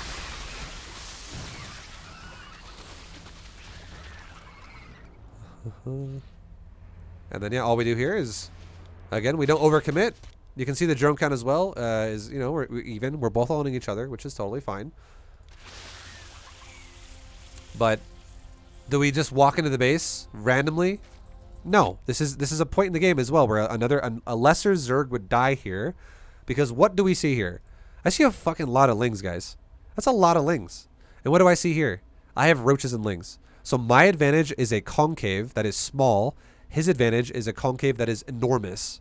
He wants as much surface area as possible because he's melee. I want as little as possible because I am ranged. So if for instance, if I back up now, and if he only has like 8 Zerglings in a line attacking me, that's 8 Zerglings in a line attacking me, and every other ling he has behind that is currently running in circles, not attacking. However, if I have like 4 lings right here attacking half the concave, it's 4 versus 4 lings. We're trading lings, trading lings, trading lings. Not a big deal, right? We're just trading lings and lings. 4 lings are killing 4 lings as fast as each other. That's how it goes. Not a big deal.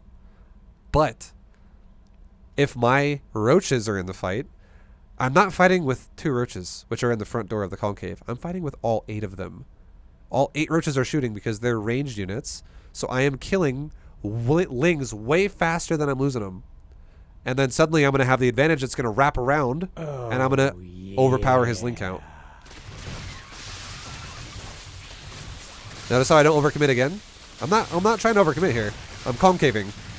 And now my ling count is getting really in favor of us, and I still have a good amount of riches left. Because range units beat melee units heavily in a close quarters concave, which is why I kept making the fight happen on the ramp. And I run away from Banes.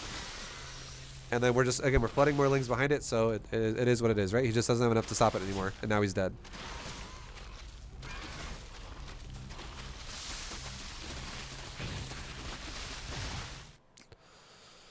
Trouser down. Thank you for the Prime, dude. Welcome back for the 8-month resub, my man. Hell yeah. Vibe, when was the last time you were mistreated? What are you talking about? Vibe, do you cry often, and why? Of course, all the time, because I have to deal with people like you. That's an easy one, dude.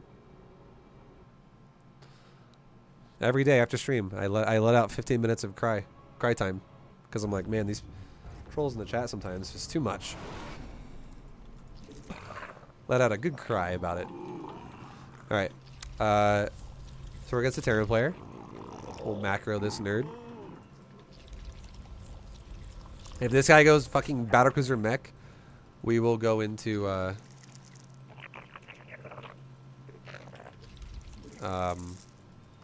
infestors. Fuck the mini game of chasing battlecruisers off cliffs with hydras. I'm over that shit. I'm gonna say I give you my stamp of approval now to use infestors against battlecruisers, because it's just kind of silly.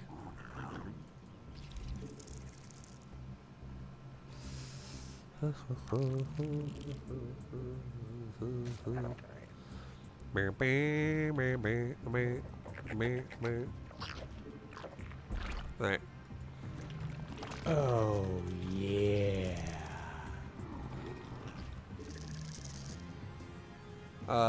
Ian, thank you very much, dude, for the extenuation of that sub through April, man. Much love. Thanks for the extenuation of that subola.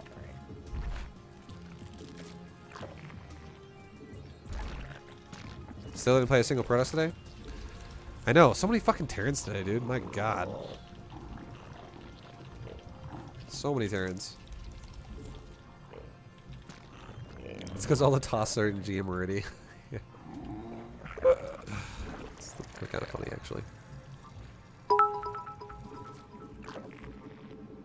Please do T-Cry vibe, you're our only hope. Oh. Okay, well. Maybe he was AFK. We can check the build order. He was proxy 3xing me. I don't know, whatever. That would have been a... We would have, you know, talked about how to fight against proxy 3x. It is what it is. Sorry, he ended up quitting. I have no idea why. Maybe he had to go. I don't know. Either way, like, here's the thing though. Anyone who's like, well, did you scout it? Is that why he quit?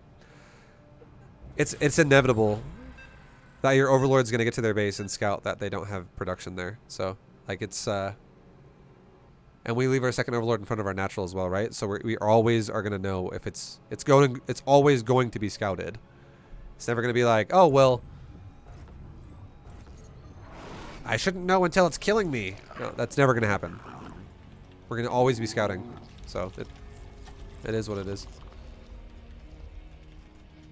I don't know why he quit, but yeah, it's all good. We require more minerals.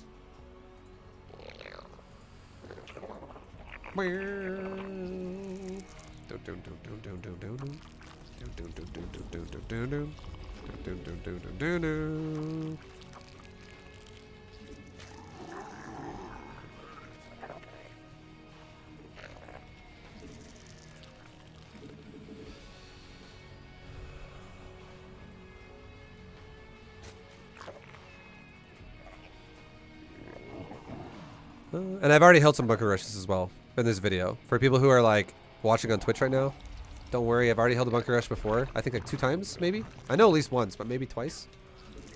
I can't. It's happening over multiple days for me, so I don't honestly. I'm not 100% sure, but I know I've held at least one. So if you want to see that, you still can. Yo, Doc Tag, thank you for the Prime or the Tier 1, man. Much love. Thank you. We require more minerals. We require more minerals. Do you believe in scouting for proxy racks? No, I think it's stupid. I think it only makes sense for pro gamers who know their opponent's going to proxy because they study their opponent. It doesn't make any fucking sense to do it on ladder. And you want to know why? Give me one argument as to why that this is not a good scout for proxy racks. Think about it. Think about it. How is this not enough to scout proxy racks right here? Because what is proxy racks going to do? It's going to go to your base. It's going to build a bunker. And it's going to start trying to set up marines and in bunkers with SCVs there. And it's going to try to progress. And I can see the bunker going down right away, and I can deny the bunker with drones. But if I fly around the wrong way, there's a 50% chance that I might be wrong. And then suddenly, I don't even know I'm getting bunker rushed, and then I just die. I'm like, oh, the bunker's done. Ah, dang it.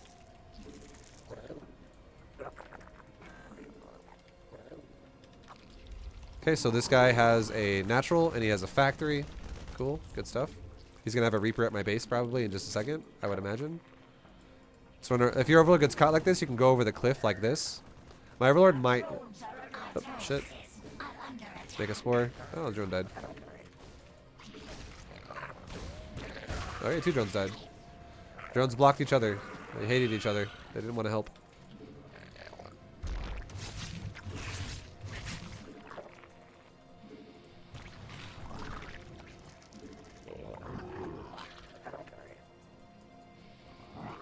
But we know he's expanded, so we at least have an idea as to what the hell's going on here.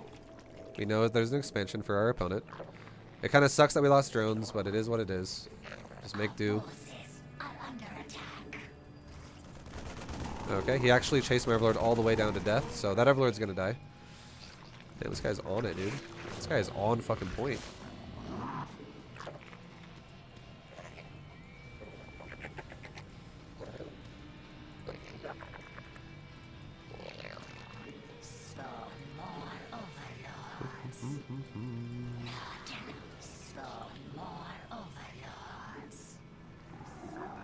Supply block is real. Ah. Not enough energy. Okay, we got Zergling speed. Let's go poke his base and see what's going on. Hey, fuck you, Terran. You want to land? I don't think so. Okay, now let's leave. Because that's actually scary. Okay, let's go ahead and make a Bane nest. Forces are under attack.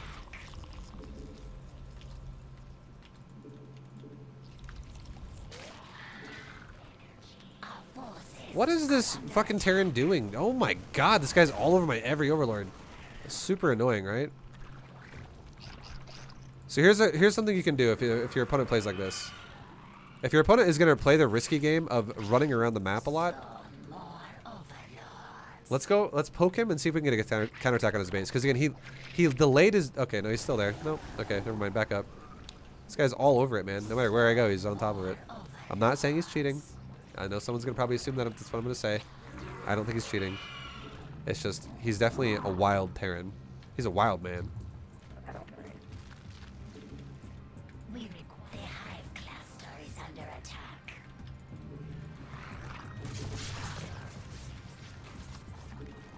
Now he's pushing us with a big push of Marine. Now he's killing another Overlord. The fuck is this guy? Okay. He's a wild man, dude. Jesus Christ.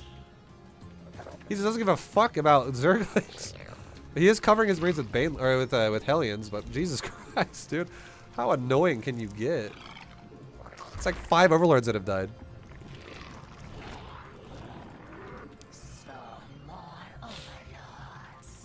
Spawn more Overlords, I know. Stop losing Overlords is what the fucking bot should say. Stop losing your Overlords. I can't, this guy's everywhere. So this game we're going in a little bit blind. Okay, he's doing a Hellbat timing. Let's make more Banes right now. Let's make more Lings just to be safe. Let's group my Queens together. Let's attack towards him, run these drones down for a second. And let's go with Banes first, and then Zerglings second. Okay, and now stutter step that medevac right now if he doesn't fly away. Stutter the medevac, stutter the medevac, stutter the medevac, stutter the medevac. There we go. See how that crazy Terran just got shut down in a fucking moment's notice? Hell yeah, boy. Hell yeah, let's go ahead and take our 4th base now. Let's go ahead and take all of our tech. Let's go ahead and take our gases at all of our bases. We're making drones still because we just killed a timing. We're exploding right now with our economy. We are exploding with our economy. Take our gases here, take our gases here. Exploding with the economy. Take more creep tumors on this area of the map.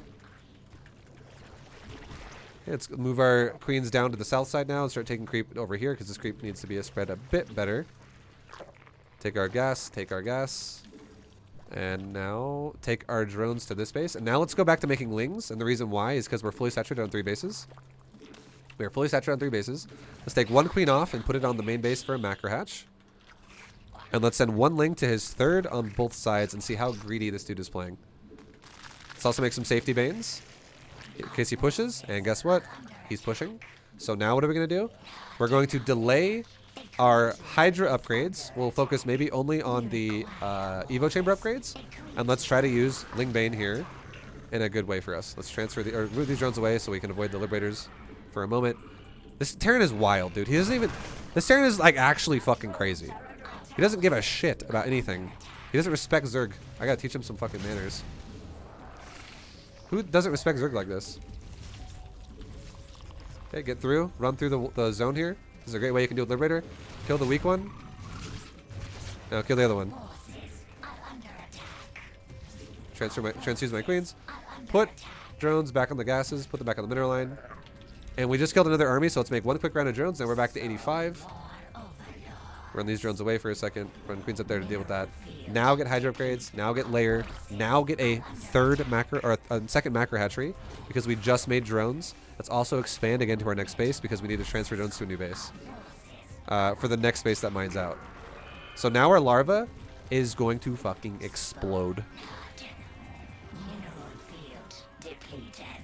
Being able to get comfortable doing this opener is very important because if you can't do this, you're going to feel like this game is going to always feel very difficult. This opener is mandatory for Zerg to learn how to do. Like, you need to be able to handle defending your base while also what's it called? Mineral You need to be able to handle defending your base. You know, just in general. The process of getting attacked while macroing. Okay, we're just making our creepy boys, creep tumors. Okay, he's pushing the top of the map. Let's go fucking defend that right now. Go defend right now. Making more units. He's pushing. Get around his army. He doesn't use medevacs. This fucking guy is nuts. Who the hell doesn't use medevacs like this? This guy is insane. I'm so confused by his playstyle. He's just literally wild. He's like an uncaged lion.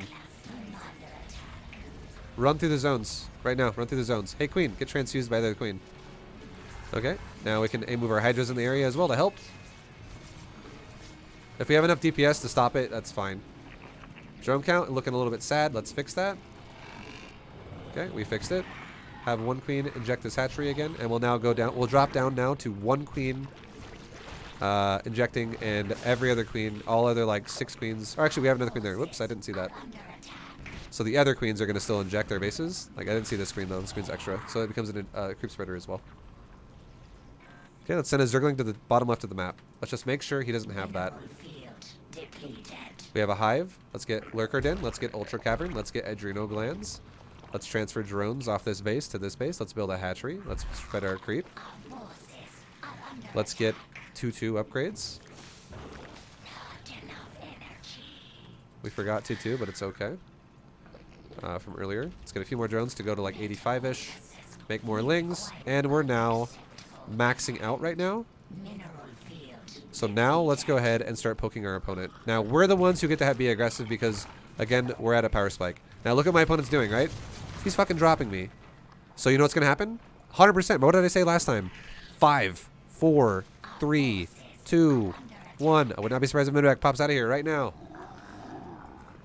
Here it comes right now. Medevac. So here's something you can do. Okay, check this out. Alt to these lings right there. Done. Now go up here. Grab another round of lings. Right here. Just like a few of them. Like a little bit less than that. Like this many. Right here. Alt to these lings. I know I just bound these to alt 2, but guess what? Do I care? No, I want them to stay there. I want those to stay there as well. Because this guy looks like he's going to try to counterattack us. Now, what are we going to do? We're going to keep controlling the map. We're going to keep getting upgrades. Lurker upgrades. Ultra upgrades. 2-2's not done yet. And we're trying to find out where this guy's bases are. Where have you expanded? Where can I fucking own you? Okay, you got a base right there. So let's go. His army's there though, right? Let's go ahead and pull back for a second and go a different way. Let's go over here. Let's go down to the south side. Let's go down to the southwest side of this map while we spread creep. Where is our creep? There's our creep queen. Okay, what's over here? Nothing there. Anything here? Nothing there. What's here? There's a base here. Guess what? Terran's going to turn around now.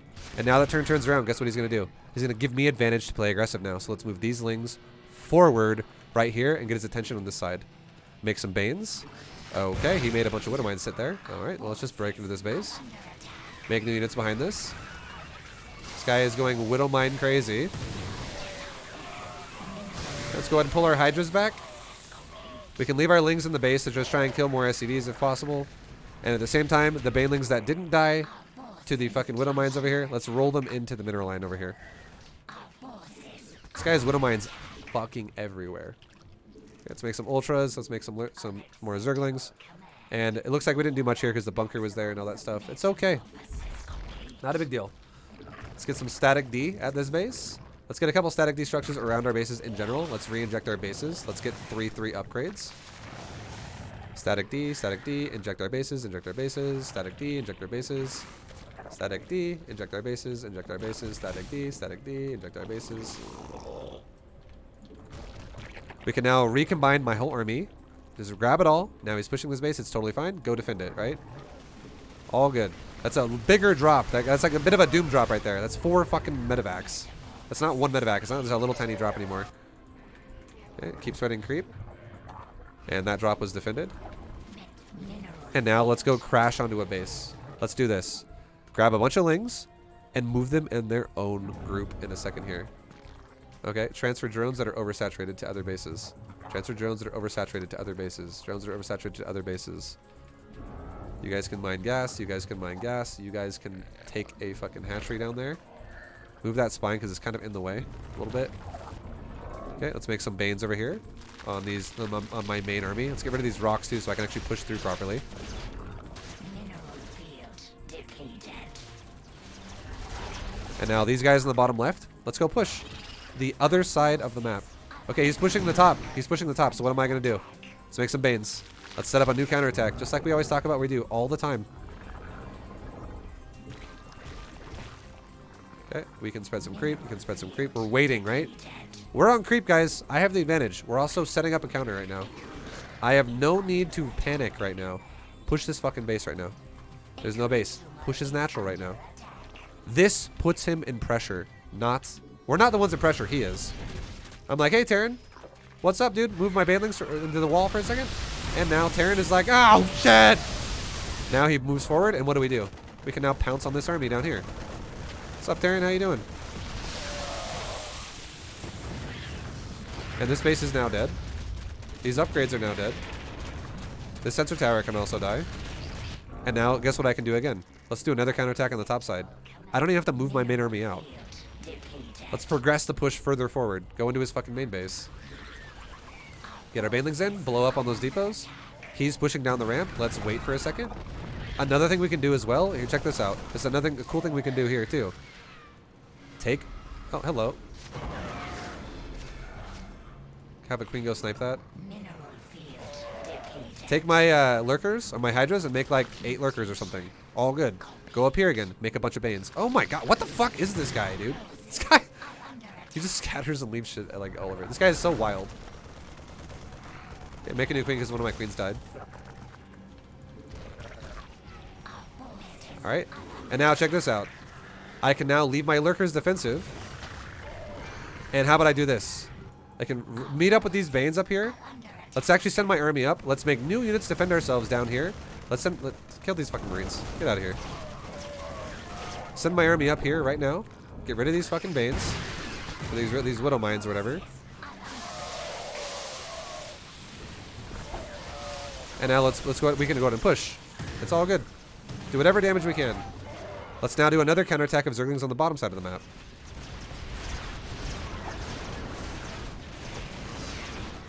Okay, hey banelings, roll into that mineral line if we can, possibly. Not quite. So he had a good defense there. He zoned us and killed us, right? It's okay. I'll just remake my army. It's all good. Now, let's again. So he's got an army up there still. It's fine. It is what it is. It's a bit annoying. Let's send these lings up here and let's go poke this base again. Is there a base here? Nope. Let's go ahead and burrow a ling here now. Let's go ahead and burrow a ling here while we're at it. Let's go ahead and also burrow a ling here while we're at it. We're going to guarantee it fucking annoy his bases. Let's now run into his natural. Notice how I'm not moving my main army at all right now? It's just sitting there. Counterattacks are the name of the game, boys. Let's make this command center lift, and let's burrow a ling underneath it. Let's get on top of these bio units. Get on top of these bio units.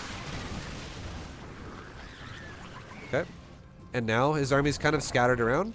Let's take our overseers and just take a quick glance at how many tanks and units are up here.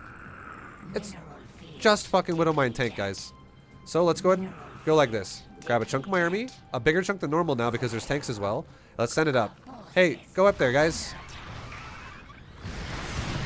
Okay, now let's go. Go in there. Alright, we need to get another overseer because it died. My overseers. Where's another overseer? There we go. Just make them over here. And how many drones do we have? We need to make a few more. We're good again. Sick. Let's move our lurkers forward. Let's maybe move our army out of this area because these widow mines are going to probably go off again. So let's put our lurkers instead in this area. So if he up barrows them, lurkers will kill him. Okay. Let's make new rounds of Ling Bane. Let's send our overseers up because now he also can't shoot my lurkers because they're also invisible unless he scans. And all these widow mines are dead. Sick, fuck yeah. Okay. Now let's go back. Okay, he's dead. So he's GG. What we can do now again is we... Oh, he wants to attack me one more time. Alright, so let's attack in here. Let's run our lurkers. Burrow our lurkers. And move our army into the area. Am I getting trolled right now or something? He doesn't want to leave. It's okay. Am I worried about this, guys? Not one bit. I don't mind. Don't freak out. It's not time to freak out. It's not that big of a deal. There we go. He actually quit. It's not that big of a deal, boys. Because look at the economy again, right? 19 minutes. Our opponent's main is mined out. Our opponent's natural is looking meh. Our opponent's third base is looking meh. His economy overall is looking Counterattacks are the name of the game. It's all about counterattacks. It's all about counterattacks.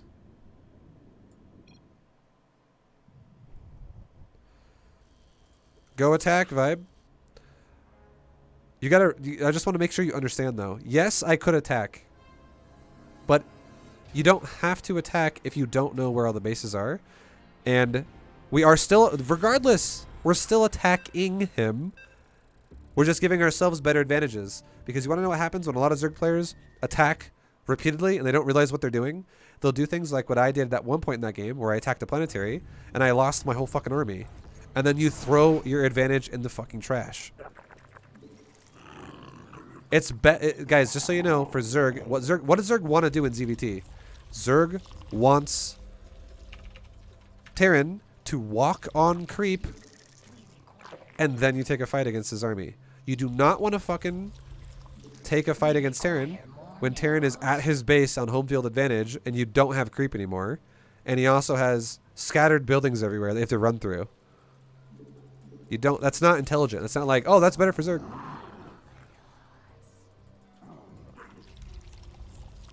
Counterattacking is the name, literally the new age of StarCraft. It's all about making your opponent fluster before you do, and you actually get advantages through that.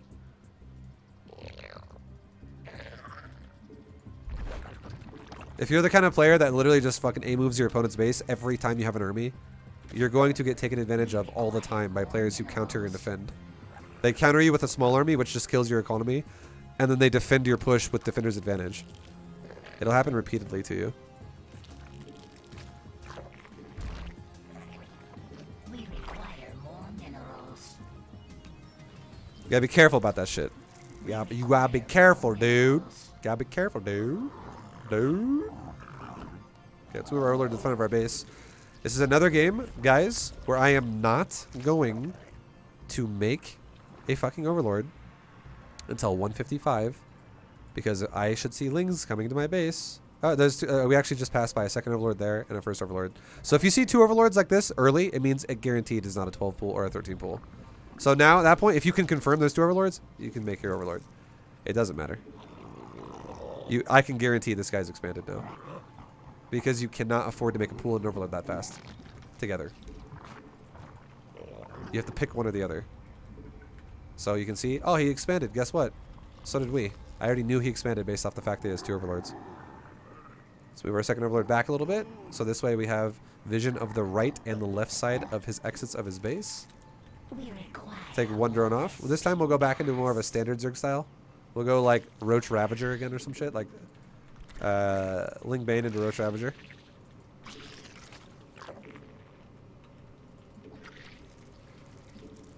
Bad Manner, thank you very much for the 5 gifted, dude. Much appreciated, man. Thank you, thank you, thank you.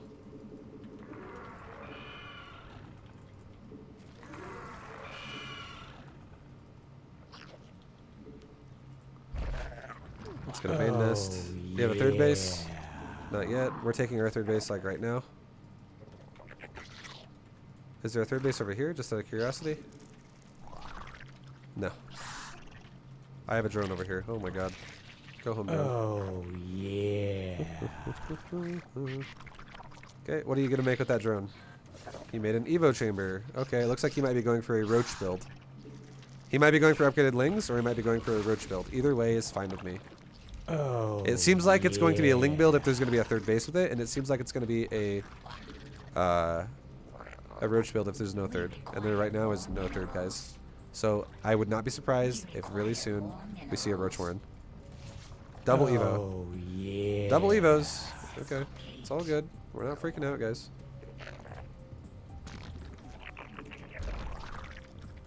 Let's go to make a couple banelings and a few zerglings. Just a few more.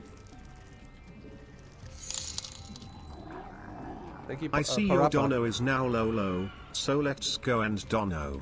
Did you forget to change it? Whoa, nice pre-split? No. It's time to dono. You know, Vibu get a clue. Oh, Don't God. be blue. Go lick your shoe. But don't sniff that. Okay, he's making multiple queens, guys. I actually think this guy might be Night Assaulting us. I'm not gonna lie. I actually think this could be a Night Assault. We should actually cover our main base. Anybody who makes a lot of queens like that is very suspicious. We must place that on creep. That is super suspicious with the mass queening going on. Because now that makes me think he's just walling and he's making queens to Night Assault me. That's what it feels like. That's what it feels like. Okay, transfer a bunch of drones to our third. Put drones on the gases.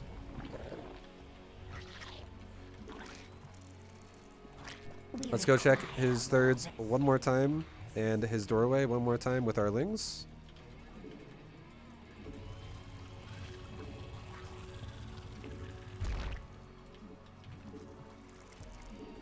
Okay, there's a third that's super late right now.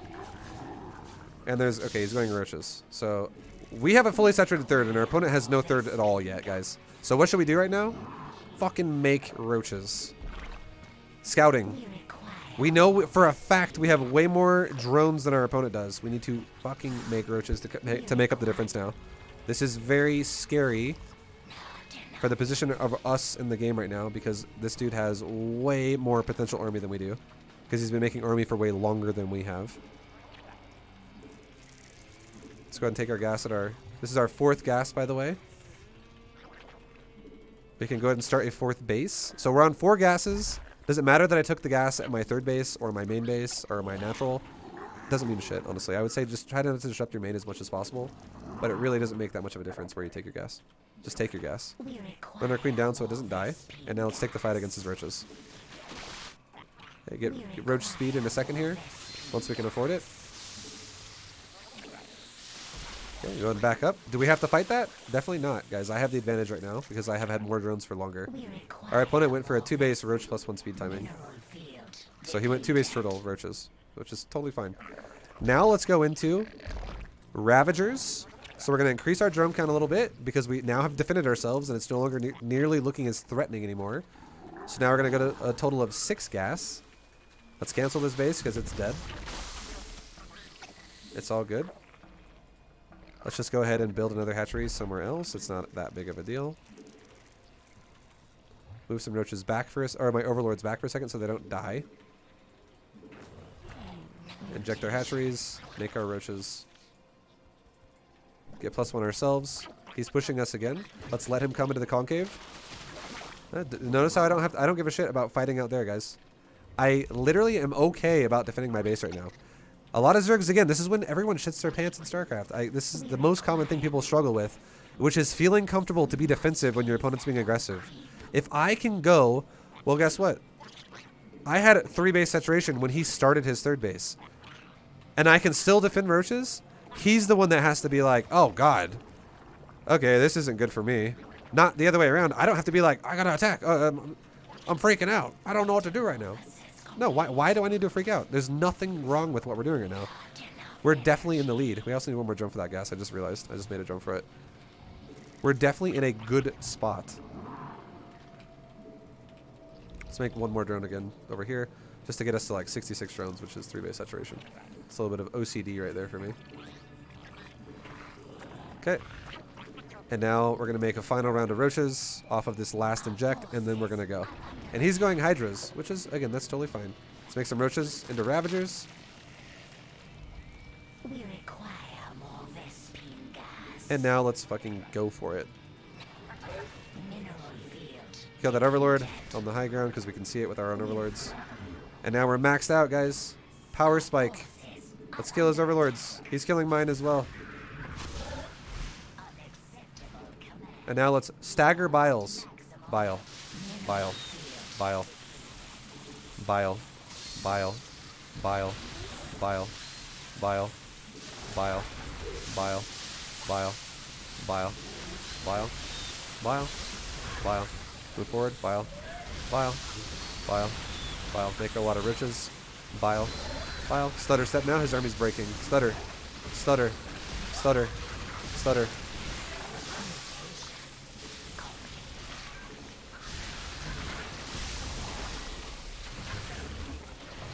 Okay, let's regroup. We just made a bunch of roaches, and now we're getting really low on the roach count. So we don't want our Ravagers to die, right? We do not want our Ravagers to die. Maybe add a couple more Ravagers while we're here, and let's get ready for the next round in just a second. Let's transfer some drones to the new base we just made, and keep making roaches. Okay, get our roaches in the front, get our Ravagers in the back. How did I do that? I told my army to move down, I control clicked the roaches, and I told them to go up. Easy peasy. Okay, and now let's push again. Let's go ahead and kill that hatchery. Stutter step forward. And inject, inject, inject. Transfer a couple drones off. Go down here. And bile. Bile. Bile. Bile. Bile. Bile. Bile. Bile. Bile. Bile. Bile. Bile. Make roaches.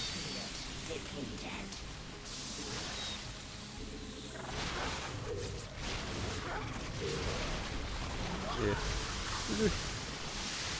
I just need concave. I just need big concave. And the problem he had there was he was not in a big concave. He was in a small concave because his hydras were so stacked up. So as we talked about before, staggering biles and pushing forward with your army.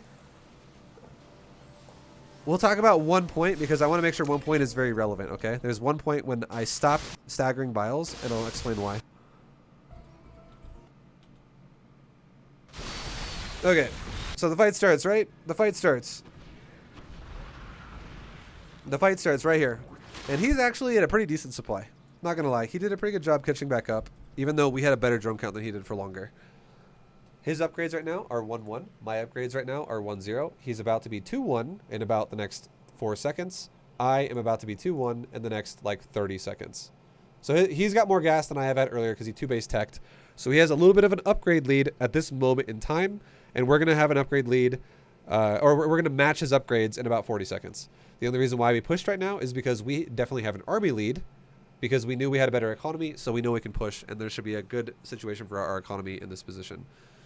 Now, in this position, right here, I start staggering biles. Bile, bile, bile. I move a little bit more to give myself a bit more of a concave to the right there, so I have less units bunched up in the corner there. But again, my army scales better in close quarters, or like in close confinement areas. His army scales better in way more wide open areas because he then has to move less for the biles. We already explained bile micro, so we're not going to go deep into that again. You guys understand the whole point of every time he moves his army around to dodge a bile, he still eats auto attacks, which is still good for us. Still nice. But right now, it's concave versus concave. I should not push into this. It makes more sense to bile here. Because if I push into this and I just move command into this, I'm going to make all of his hydras do a bunch of damage to me while I'm walking into him, and it makes no fucking sense. I should be biling him so he runs around a lot to give me free auto attacks. So bile, bile, bile, bile, blah, blah, blah, blah, blah. And notice how his army is getting kind of thin? Our army is still kind of a brick right here, and his army is getting a little bit more thin. I mean, most importantly, the roaches are mostly disappearing. Now it's mostly hydras. Okay? It's mostly fucking Hydralisk. You guys need to understand that that's why we did this.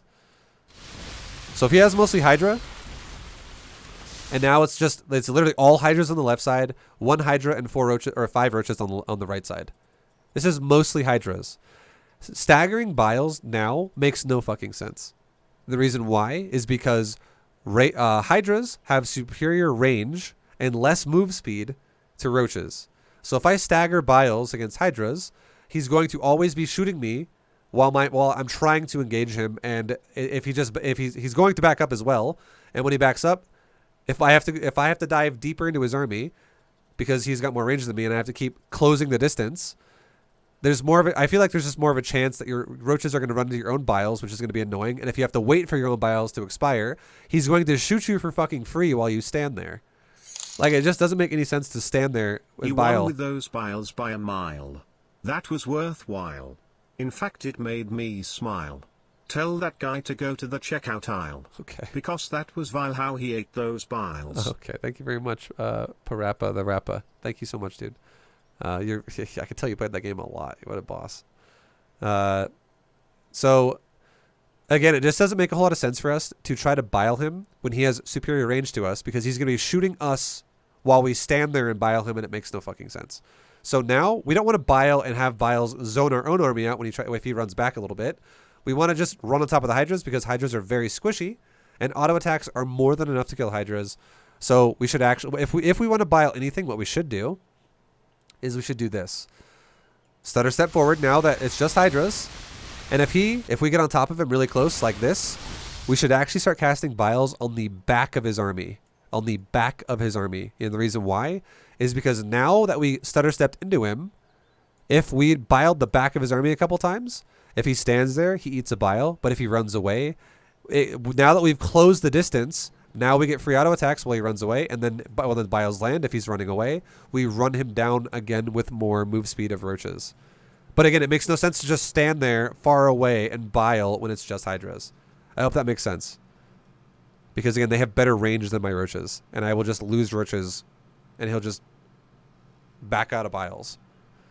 So if we close the distance and then bile behind him, he either the back of his army eats the bile or he runs away to avoid the bile, which allows me to get free auto attacks. And then after the biles land, we go forward and there's not much distance that's been separated, but because we've already closed it. That's the only thing about this game that is unique here. That's how we should micro that right now, which would be but we don't even bile, which is totally fine as well at this point here, which is not a big deal. You can see that auto-attacking Hydra Roach, or auto-attacking the Hydras with Roach Ravager is more than enough because Hydras are very squishy units. They're super squishy.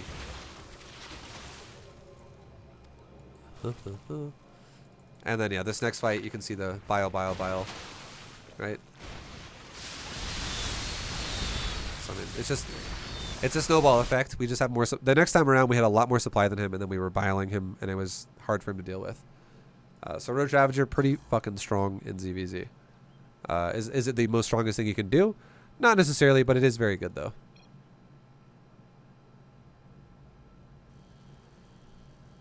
If I fear him, how would you deal with that attack? I would have moved into a more open area. I would have not tried to protect the base that was brand new. I would have canceled that base, and I would have moved to an open area, and I would have fought in a more open concave, and then take a base to somewhere else, and try to zone the Ravager guy from getting into a confined area again. If you fight Ravagers in a confined area, you're going to die. Like, it's hard to deal with. The only way you can fight Ravagers in a confined area is once you have Lurkers. If you're going for the Hydra style. It's our first Protoss, guys. Holy shit. Protoss! Oh my god.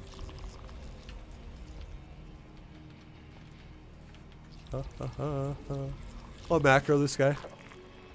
Oh, macro.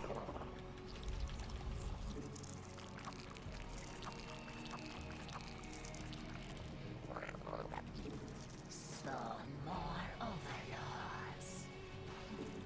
Spawn more.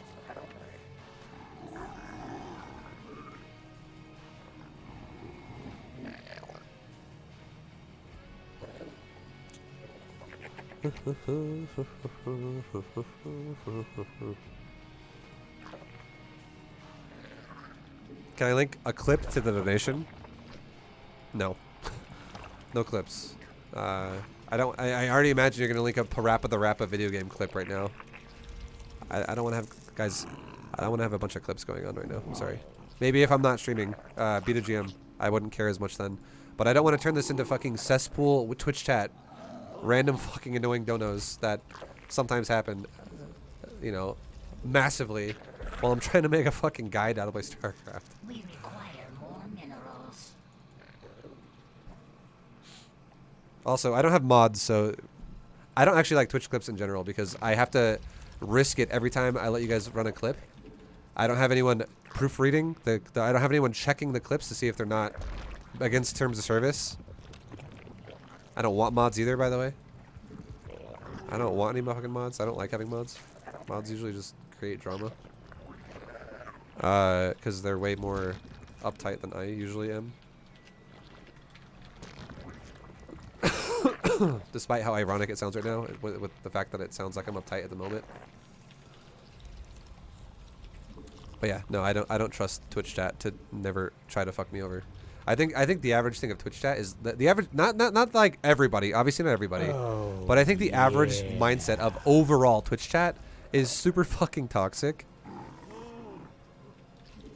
And I 100% believe that somebody would be willing to donate like $5 to link a fucking cock on my channel because it would be funny to watch me get in trouble or potentially banned on Twitch.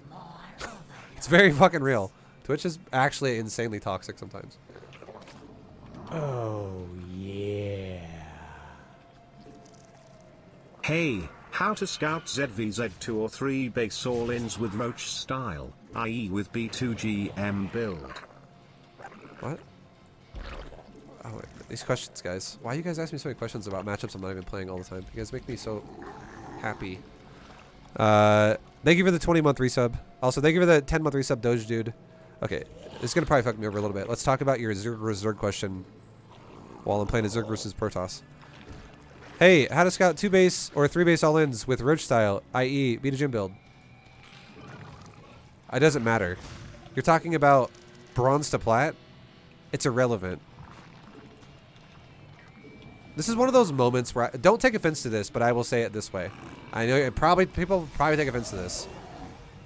All the information that you seek is in the fucking video of the league you're trying to play at. So stop being so fucking lazy and just watch the video and listen to it. It'll drive me crazy. Okay, now we're losing a bunch of drones, and this game's already... this is my last fucking game, and I want to get off this fucking video. Ugh. I'm tired of Diamond 2. Get me out of here. Fuck Twitch chat.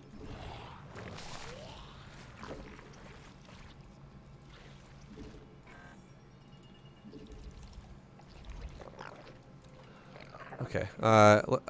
What the hell are we even doing in this game? There's a Stargate, right? There's a fucking Stargate. And now he's making mass gateways with the council. Okay, he's going really aggressive, guys. This is an all-in. So what are we going to do? Let's go for gas. Make drones. Go for gas. Make drones. Go for gas. Make drones. Oh, yeah. Make a Roach Warren. Troll's gonna troll. Make queens. How goes it? Thank you. It's going wonderful. I'm having a wonderful time. Let's make queens.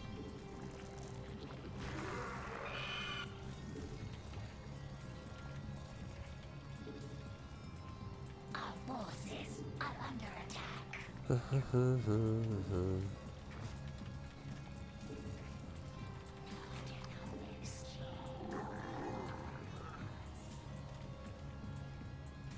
Take our gases. We're still making drones for a moment, guys, to replace drones on these gases. And now we're going to make roaches. Vibes tilting. I wouldn't say I'm tilting, but I get so many questions about people saying, literally, can you wipe my ass for me? Like it... I love you guys, but my god, sometimes I feel like you guys don't even try. We must place that on creep. Okay. We're going to go ahead now and make roaches. And again, we are going to be attacked massively. We're checking for his third again, just to make sure if he has one or not. He shouldn't, because he made a bunch of gateways, so if he does take a third, it's inefficient. Okay, he's taking a third. This is what you call either a fake third or an inefficient fucking player. That is what this is. Why do I know that? Because he made a shitload of gateways. Spawn more overlords.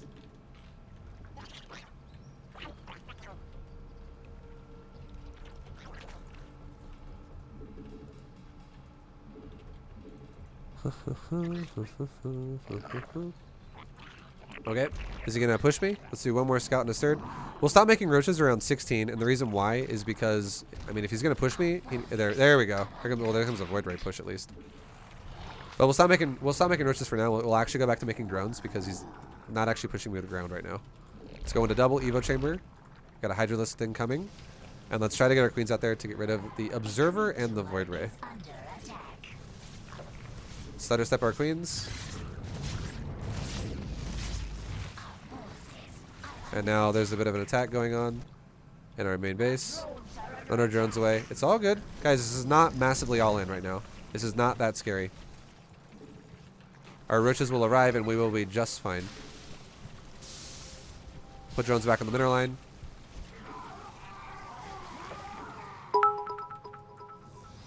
We must place that Vibe, will you please wipe my ass for me? No.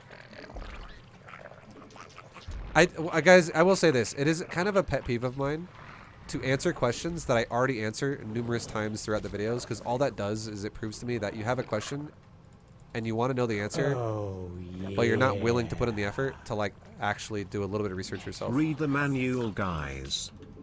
So I don't know. It just gets exhausting answering the same fucking questions over and over and over and over and over and over and over. And the ones I don't really like, again, are the ones that are questions that aren't even related to what we're doing right now. Like, people are like, Vibe, what do you do with Terran in your B2GM series? Fucking watch the Terran videos, dude. You can't, it's totally up, it's available, free. Or ask me in a Terran video. And try to at least make it relevant to the fucking game I'm playing. If you can. It would help me a lot at not being so annoyed.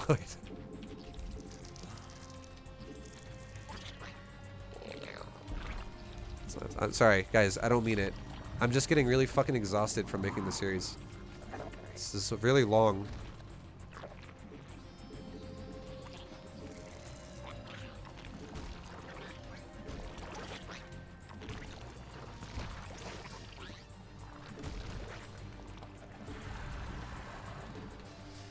Okay, let's get a couple overseers. Let's get an infestation pit. Or we already did. Let's get a lurker den and a hive very soon. Notice how there's no third base there? That's a big deal. I love the series, but Vibe's cranky as fuck. I know. I know, and you guys did it to me. I love you, but you'll never understand what this series is like to make for you guys. It's absolute exhaustion. Sometimes. Eat a Snickers, Vibe. mineral field. And see, this is where Twitch chat now is only going to make it worse.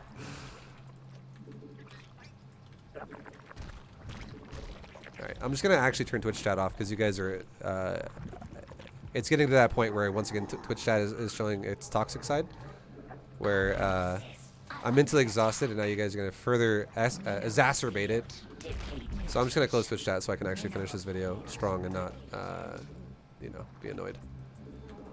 So, okay. So we're going into, you know, our creep spread. We're spreading our creep. Everything is hunky-dory. We're chilling. Our forces are under attack. Our hive tech's almost done.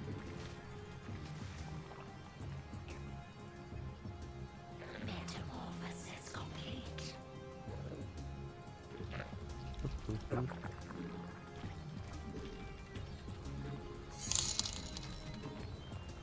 Gold League, Terran question, what is best method to make... Thank you. I know it's a troll. Thank you very much for the 5. It is appreciated. Unacceptable command. Okay, so we're looking for his bases, right? Let's go ahead and send like a road shot or something like that.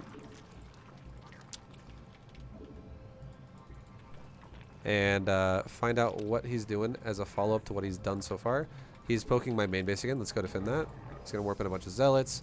Let's go ahead and start increasing our spine crawler count in our bases. We can replace drones that get used for it. Same thing here.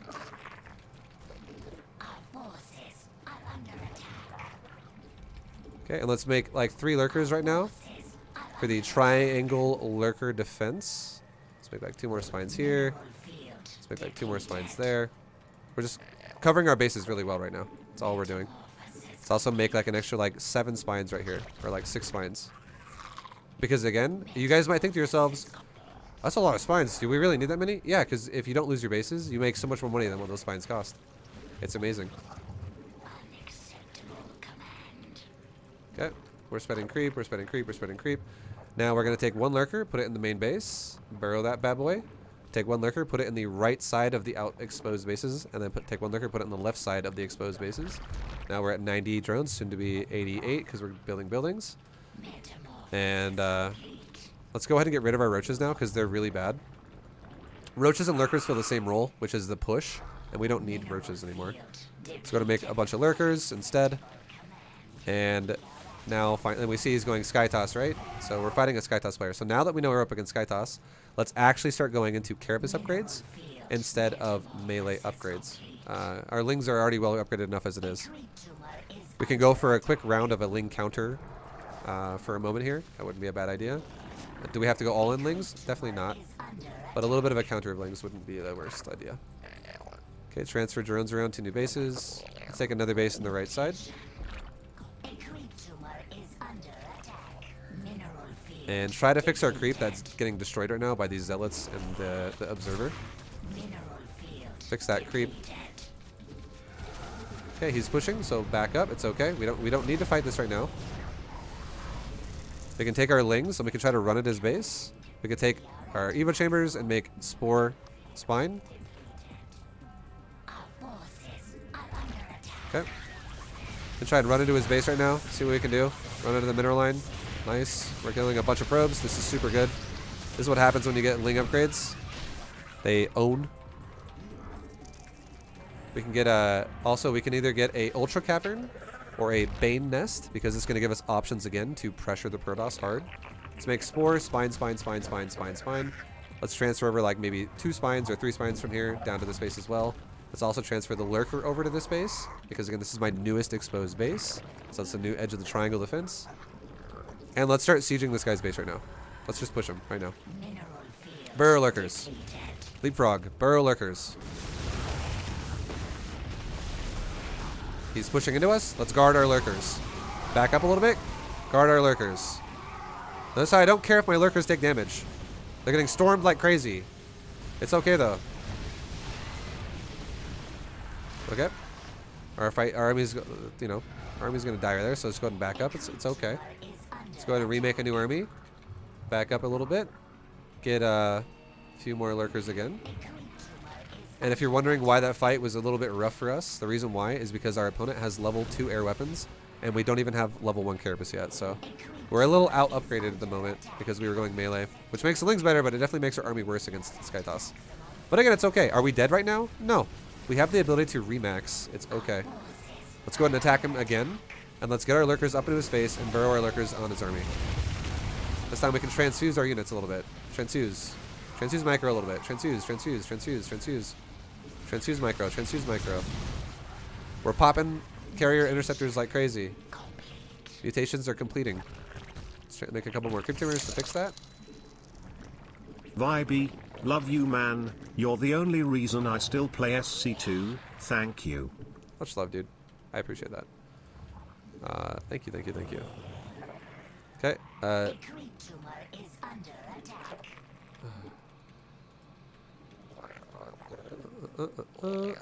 let's build a couple gases here. Thank you very much, Jimbo. Thank you, man. Okay, so let's make some more Lurkers. Cancel a couple, actually. We made a little bit too many. We want to have about 12, right? There we go. We have 12 now. We're happy with 12.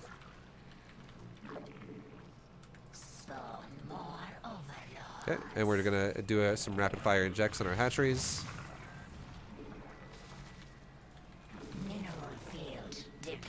We can try to start spreading some creep again. We even have more queens. We have a lot of queens scattered. Let's grab our queens. Spread some creep, spread some creep, spread some creep. Take our gases here. Take our gases there. Okay, Protoss is pushing the center a bit, so let's go meet him right now in the middle. Back our Hydras and Roaches up, or Queens and Hydras, whatever. Bait the Lurkers. Use the Lurkers as a, you know, as an initiator. Back up a little bit from the storms. Okay. Oh, the fight was a bit rough, right? Make more Hydras again.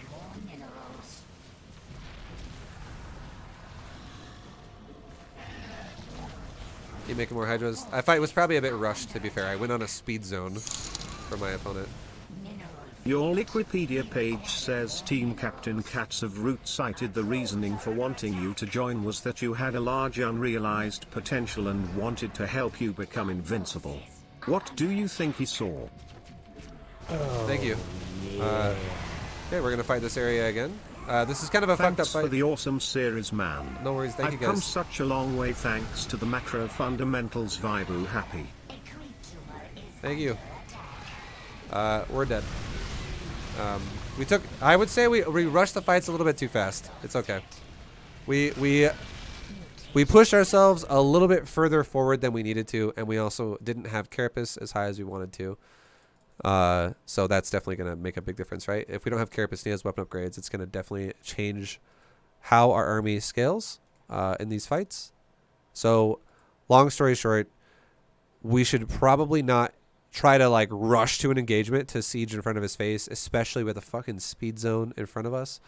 And we should also, pay attention to his army. And if he's actually opening Stargate, we should probably go and fucking Carapace and not melee upgrades first, and then get melee after, because those lings. We could use more lings with more counters and shit like that, but again, that is going crazy ling counters against Skytoss is actually fucking like multi-prong would be the only way that really would work, and that would be again something that I don't think is actually Diamond. It's very fucking technical. So yeah, easy way to do this would be if we just got fucking Carapace and we sieged our lurkers back a little bit more. Yay.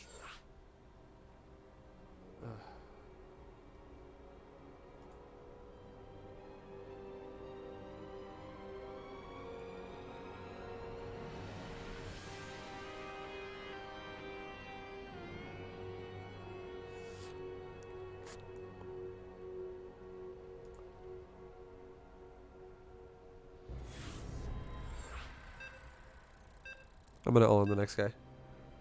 Whatever race it is. Just to get a game done quickly. It's Birdos. Yay.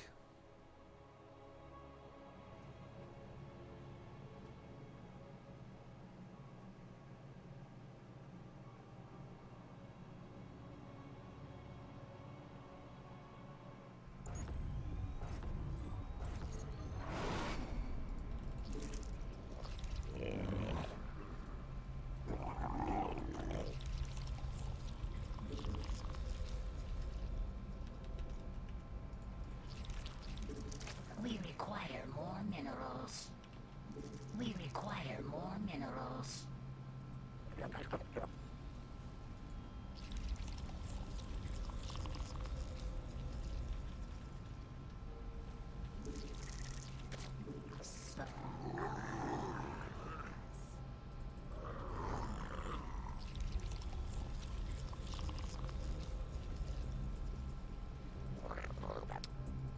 Let's take our natural. Alright, now 16 supply. We require more minerals. Follow the probe. That's early before a minute, so it could be a cannon rush. We require more But obviously don't minerals. follow him in my creep area.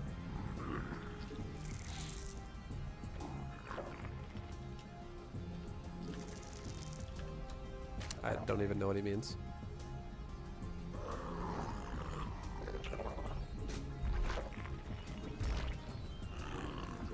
We require more minerals.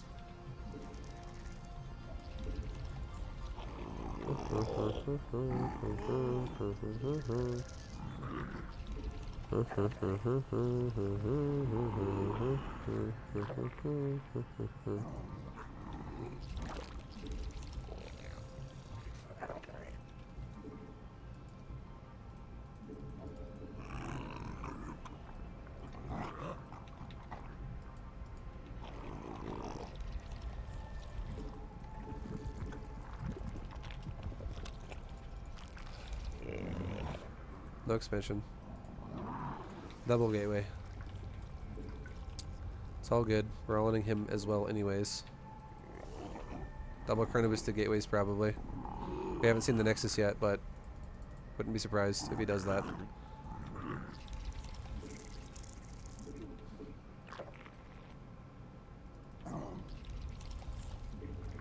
Okay, so this is a rare example where if our opponent does not want to macro and he wants to all-in us as well. Normally I want to go to 33 supply before I make my Rich Warren, and I make drones the whole time to go to that. But now we're going to make the Rich Warren probably around like 37, 38, and the reason why is because we made 10 lings in case this guy pushes us.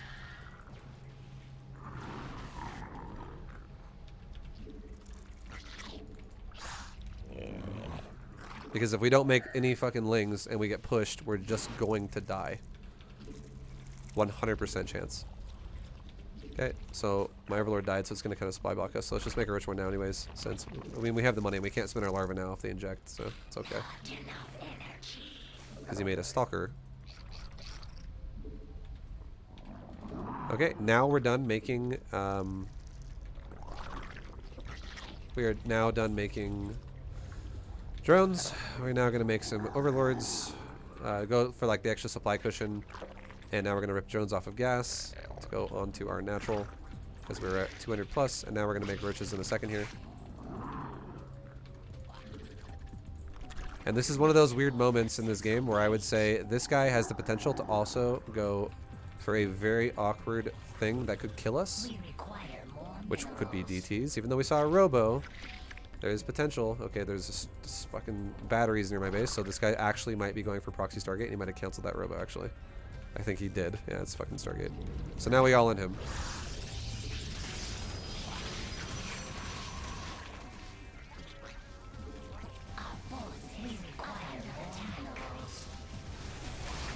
They run away. And we can make a couple spores as a result of this as well. Put my queens together right now. Get my queens together. Make our spores. Cancel the spores if they're gonna die. Try not to lose my queens. Get into his base. And we're just gonna defend ourselves with queens and spores while we kill his base with roaches and lings. So here we go. Keep going into his base. Fall back to the spore crawlers. Safety of spores. Make lings. Get into his mineral line. Nice.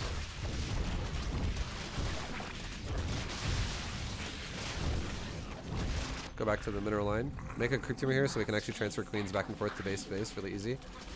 Kill his Nexus. Because he's probably coming home with his Void Razor now. So you notice how he's not attacking anymore? He's probably coming home, right? But if we kill this Nexus, there's not much you can do about that anymore. Nexus is now dead. These lings can kill the rest of these probes. And now this guy is actually just dead.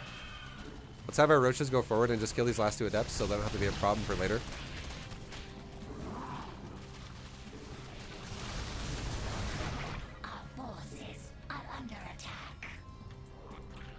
And now from here we can go into, honestly, making our lair. We can go back to making drones. And the reason why this makes sense is because if our opponent is one base all in, every time he leaves this base, we could use our lings to poke him. And we can progressively kill his base more and more and more. And we can just sit here. We could even be extra safe about, we're still making queens, so we're already playing extra safe about it anyways. But if we just sit here making queens, there's nothing he can do. Now let's poke his base again. Is his army still there? Let's poke him with lings. Make drones behind this. He's not here anymore. Okay, let's kill more of his base.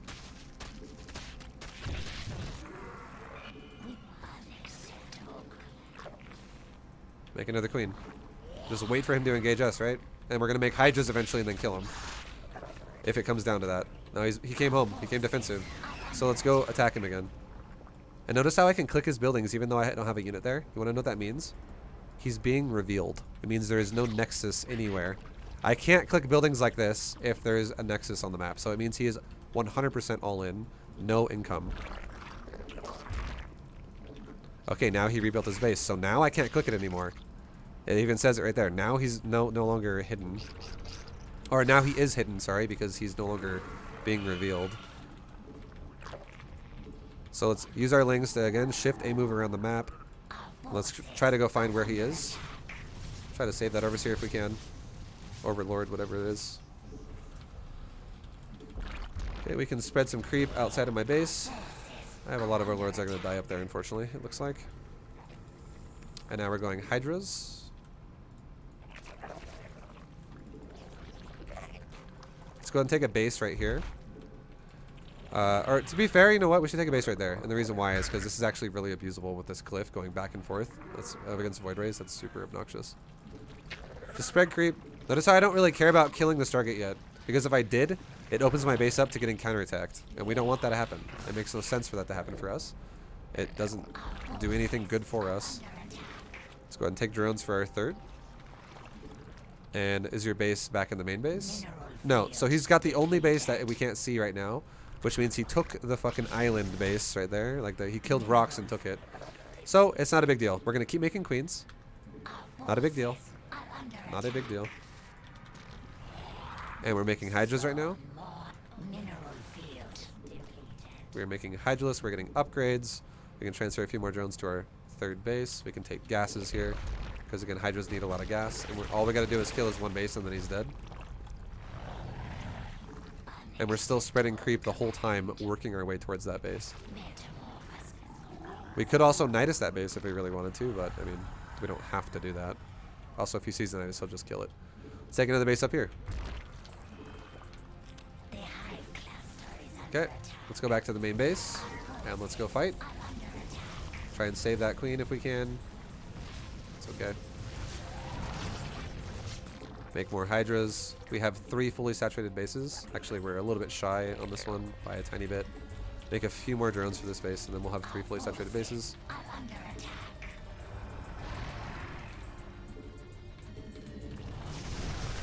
So this guy, honestly, is what the perfect way to describe what he's doing is he's wasting time, which is fine. Again, I don't care. It's not a big deal. Am I freaking out about it? Not at all. We understand the situation is why we're not freaking out about it. We know that we've already won this game, and it's just a matter of time. And the only way I could somehow lose this game is if I allowed him to get in my base like a derp. And I was like, whoops, I shouldn't have done that. So our queens are spreading creep in the front of our base, getting our army to be more mobile, and our hydra and our spore can guard our base. Now this guy just lost all of his void rays. So now that he overcommitted and threw the game away, now we can just push. And we don't have to worry about anything. And we would have been able to push either way because our hydra speed just finished as well, literally about like a few seconds ago. But there's a nexus right there. So we knew where his base was.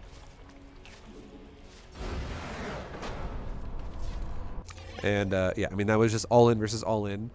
And we chose to go for a Ling Roach counter. You know, because what's Ling Roach going to do defensively against Void Rays? Do I want to try and lose all my Roaches and Lings killing a pylon to Void Rays? Definitely not, because that doesn't do anything to pressure his economy. Because if I go pressure his economy, you know what that indirectly does? Either he can't keep reinforcing shield batteries and Void Rays here because he loses his money, so he's all in with the Voids, or he turns around with his army to go protect his probes, and then he does 0 damage to my base defensively, and it resets a bit, and it gives me more time to prepare things like more queens to deal with Void Rays. So attacking his base is definitely the right option in this situation. If I'm going for Ling Roach timing attack, and he's going for proxy battery Void Ray, all in. All in.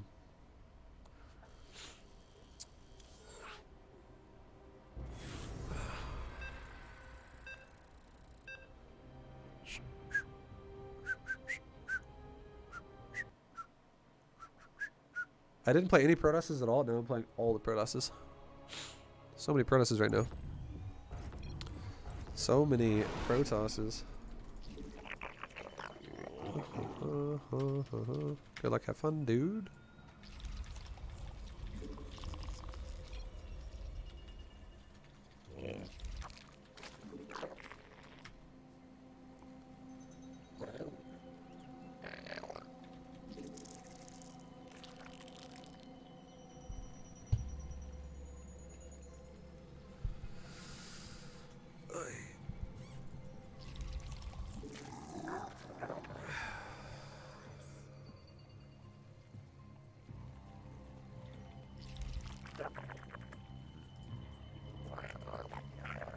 Let's go take our natural. We require more minerals.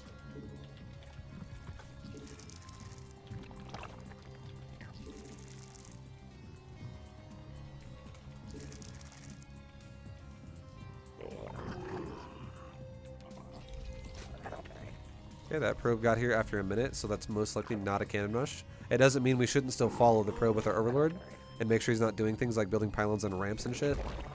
But it means that I already don't think this is a cannon rush. I'm already assuming it's not. It doesn't make a whole lot of sense that it would be. because it's late. It's much later than it would be. Like, his probe should have been here at my base about at least 10 seconds ago. Before, like, faster than that. Notice how he went Fog of War for a while, though. See? I mean, we got to pay attention to that. He literally disappeared. What are you doing up here? Do I have to send a drone to do that? Not necessarily. Send an Overlord to do it. What are you doing in my base?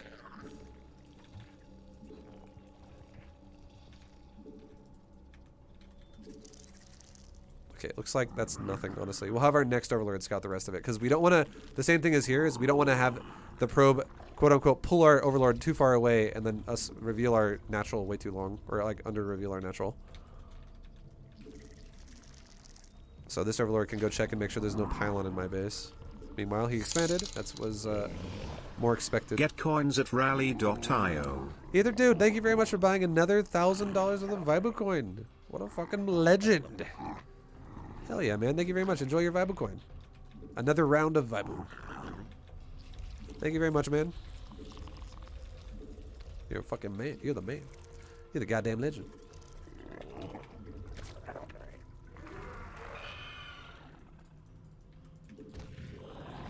Let's take a third base. It's going Stargate again. This is very standard for Protoss to go Stargate this much. It's almost like 90% of your games will be Stargates. It's okay. It's okay. Let's make a couple of Zerglings because this could be an Adept. So we definitely don't want to take damage to Adepts for no reason. And my Overlord's not getting attacked by a Stalker yet, which tells us that he's might not have made a Stalker. Because if he was going to make a Stalker, he's probably going to want to kill that Overlord. So are we making Masslings? No. We're just making some.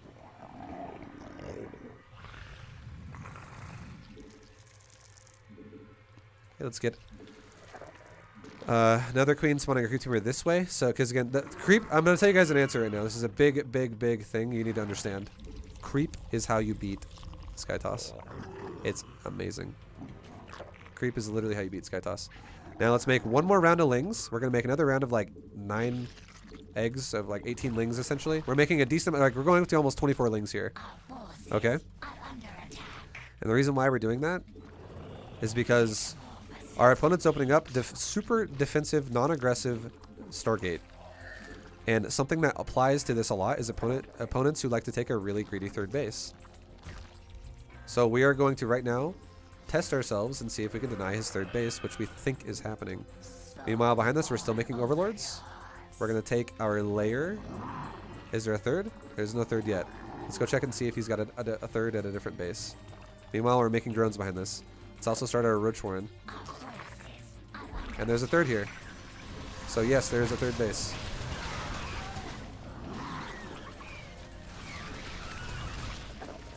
And if we flooded lings behind this, we would definitely break this. But because we didn't flood lings, we didn't break it. He had adepts in a nice location, so that was good by him. Let's get into his main base and just kind of scout what's going on. It's not a big deal. If our opponent takes the base like that, it's not the end of the world, guys. Okay, let's run away.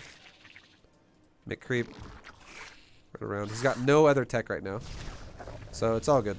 Nothing too crazy to see here. Now let's make a round of safety roaches, like 5 or 6. We'll make 6. And let's go right back into making drones. And let's take a bunch of, we're going to grab our queens and continue to spread our creep with it. That way, creep is how you deal so easily with players who do this kind of a build, right? It helps massively. Okay. Let's go ahead and take our gases at our natural. Go ahead and take our gases at our third. Take our last gas in our main. Take a 4th base. Start a double Evo. And start a Hydrogen. And now this is going to be the exact same scenario we lost to just a minute ago. But this time we're going to go, oh, you know what? We're fighting a Stargate. So what are we going to do for upgrades in our Evo chamber? Carapace and missile weapons. Fuck the melee. The melee is nice, but it doesn't really... If we're not playing a style that takes advantage of it, if we're just playing a defensive turtle lurker style and we push with lurkers, it doesn't make any sense to get melee first. Transfer drones to the gases, and now we're good to go on that. Let's go ahead and start making, let's do one quick round of lings, and this way we can continue to scout And also, we can be safe in case this guy pushes us with a little bit of an army, because we have queens to deal with voids, and we have... what the fuck did those come from? We have queens to deal with void rays, and we also have Ling Roche to deal with ground. Okay. Let's go check his newest bases as well. That could potentially exist. Inject our bases.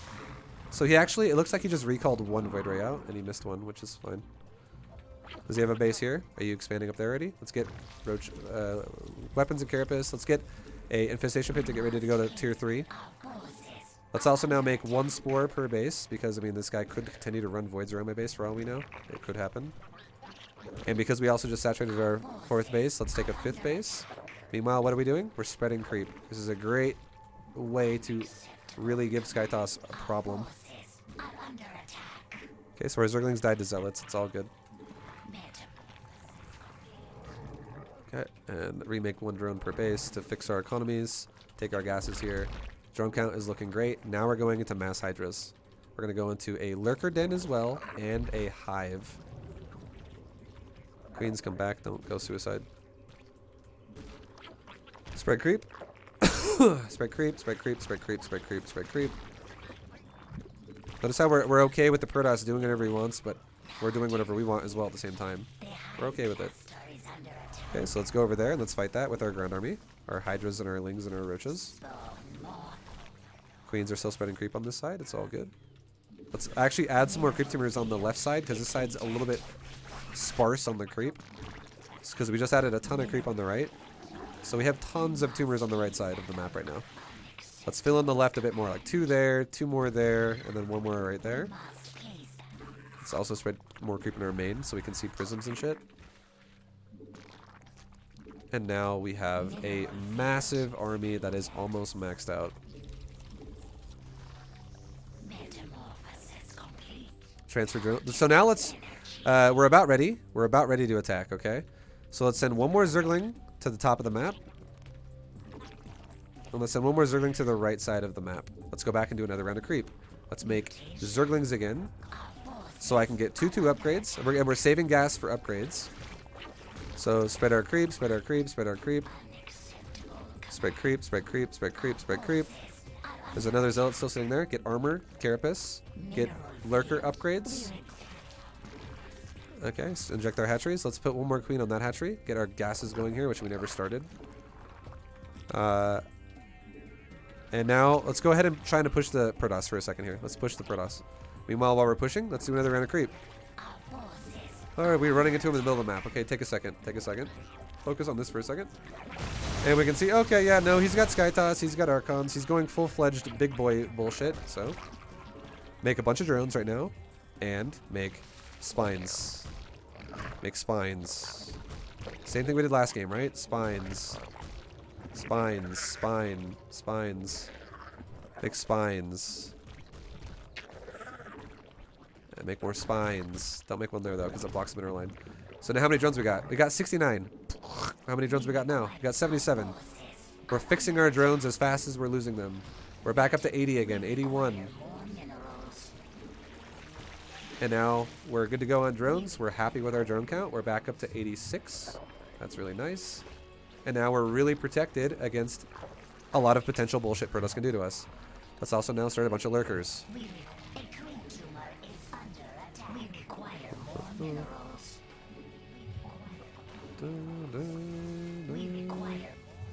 Okay, let's make a couple of overseers. Artosis, thank you very much for the raid, dude. Hope your stream was good today, man. This is your fucking boss. You're a goddamn king nerd of esports. And thank you very much for the raid. Welcome everybody from Artosis' stream. This is probably my last game on my stream as well, because we're about to finish a B2GM video. But right now we're fighting Skytoss, and we're showing you guys how to just bait lurkers and push the envelope. So 2/2's almost done. Lurker range and speed is almost done. Our upgrades are still on the way, right? We're not fully there yet. We're not completely done yet. So again, does it make sense for me to push right now, even though we won that fight? Not necessarily. Doesn't make any sense really to just go fucking ham. We should just wait on it just for a second. We should also fix this creep in this area because he just killed a lot of it. And what's our lurker count look like? We have 6. We need a bit more. Okay, we need 1 more lurker. Okay, now let's take these lurkers right here and go 1 in the main, 1 on the outside, and 1 on the outside. Tell them all to shift burrow. And now these are our lurkers right here. So there's a lurker burrowed here. There's a lurker burrowed there. There's a lurker burrowed there. So all our outer bases are covered. They're all protected properly. Now this is going to look much different when I push the Protoss this time around with actually having a proper army of upgraded armored lurkers. It's going to look a lot different than it looked last time. Burrow our lurkers for a second. Get rid of these zealots. We can take another base while we're at it, just for a second, because we're waiting for another round of... Invite your coin from rally.io. Yo, thank you very much, Ether Dude, for a $122 dono of fucking Vibu coin. Much love, bro. Alright, we're gonna do our injection really quick. Again, we're not in a rush, guys. This is not time to panic and be like, I'm gonna fucking shit my pants. We want to get rid of our roaches. We want to make more hydras. We want to set up a new base because the reason why is our current bases are having some money problems again. Bases are mining out once again, like this one right here. We need more bases to work with. Bases are good. Bases are good for now. Okay. Queens are still spreading creep all over the place over there. And up burrow this lurker and burrow it at this new base. Transfer some drones over and make a few more spine crawlers just to be extra safe here. That's a big cock in my chat right now. Jesus, what a behemoth. Okay. Now, yeah, we're going in deep.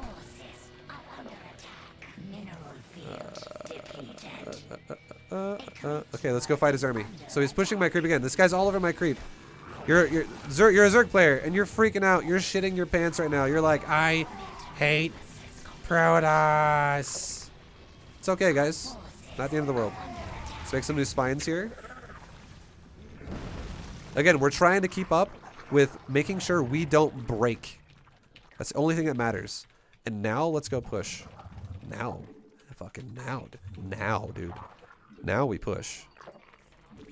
Now we take that chat from cock and shove it in this guy's ass. I mean that cock from chat. I said that backwards. Okay, so here we go. Get our lurkers in position.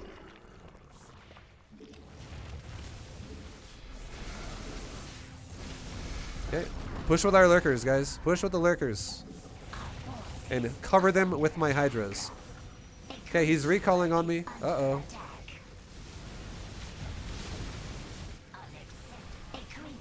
We're okay, though.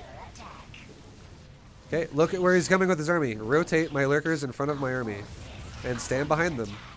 I'll bait my lurkers all day. What's up, Archons? What's up, Archon? How you doing, dude? Let's go inject our bases. ASCII dick pics in chat. Get a fucking mod. No mods. Thank you for the bits, Wake. What's going on over here? Oh, he's actually doing a big-ass counter zealot attack, and this is no longer my outer base. So he actually ran in the middle of creep. Or he a prism, either way. Oh, but it's okay either way, because we have more hydras coming out. We can fix this, guys. We just killed his army in a base. Let's fix this. Make a... where's the prism? I just heard it. Yeah, it's a prism. So let's make a bunch of new spines. Spine. Drones. Prism, where you at? There you are. Prism's dead. Look at our upgrades. We're 3-3. Let's push again. Push. We're going to push. Okay. Fucking make creep tumors. And now let's make a few more lurkers to reinforce our lurker ranks. And now it might be a little too many there. A little too many. Okay. And now we're good to go. Now we have a lot of... Now look at this attack. Do I need to go defend that? No. It's an outer base. The lurker defense is going to own here. We're okay. Look at this base. It's got spines as well. This guy's trying to buy time. He's literally shitting diarrhea all over the map right now, trying to make me go clean it up. Do we give a fuck? Uh-uh. Not one bit. Get our lurkers in position. Fucking push that shit. Move forward with our overseers. He just actually killed a lot of lurkers. He has so many DTs. He actually killed a lot of lurkers. He's also pushing my base. Let's go defend then. Now that real army push is there, we need to go defend. Run our drones away. Get our lurkers sieged.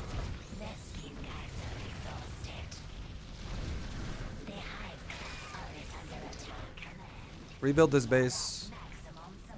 Rebuild some static D while we're at it. And now we can stutter step the carriers because they're out of interceptors. See how much difference it makes when you have carapace? It's fucking nuts, right?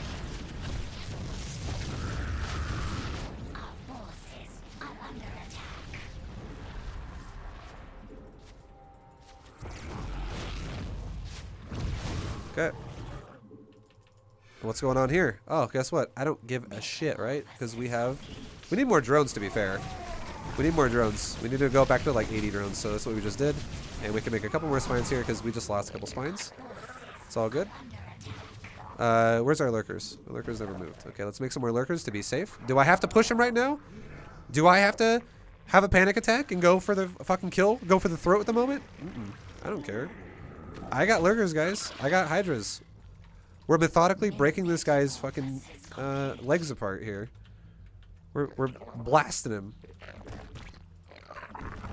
Let's take our gas there. And now we have lurkers. Now let's push with our lurkers. So let's push with lurkers first. Burrow those bad boys. Bait lurkers with hydras.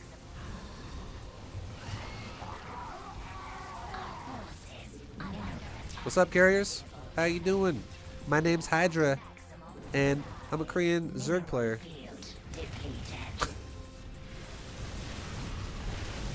Alright, so we're looking pretty fucking good. Let's fix our bases.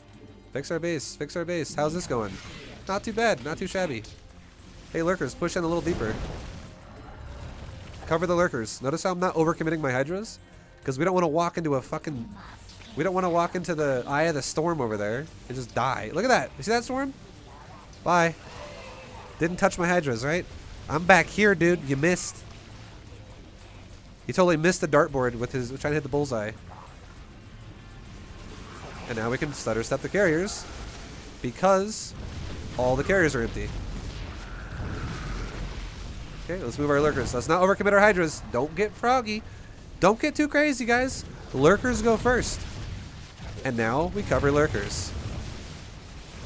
GG. And now he's countering me again, right? But we have spines again. Any advice?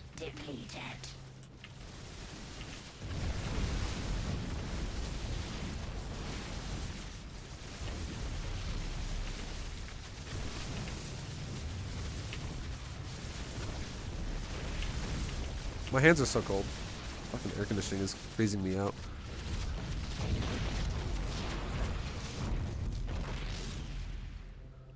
Vespene guys are exhausted.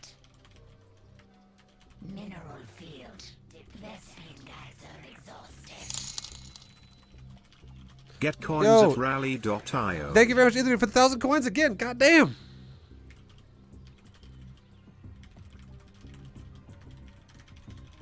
Vespene guys are exhausted.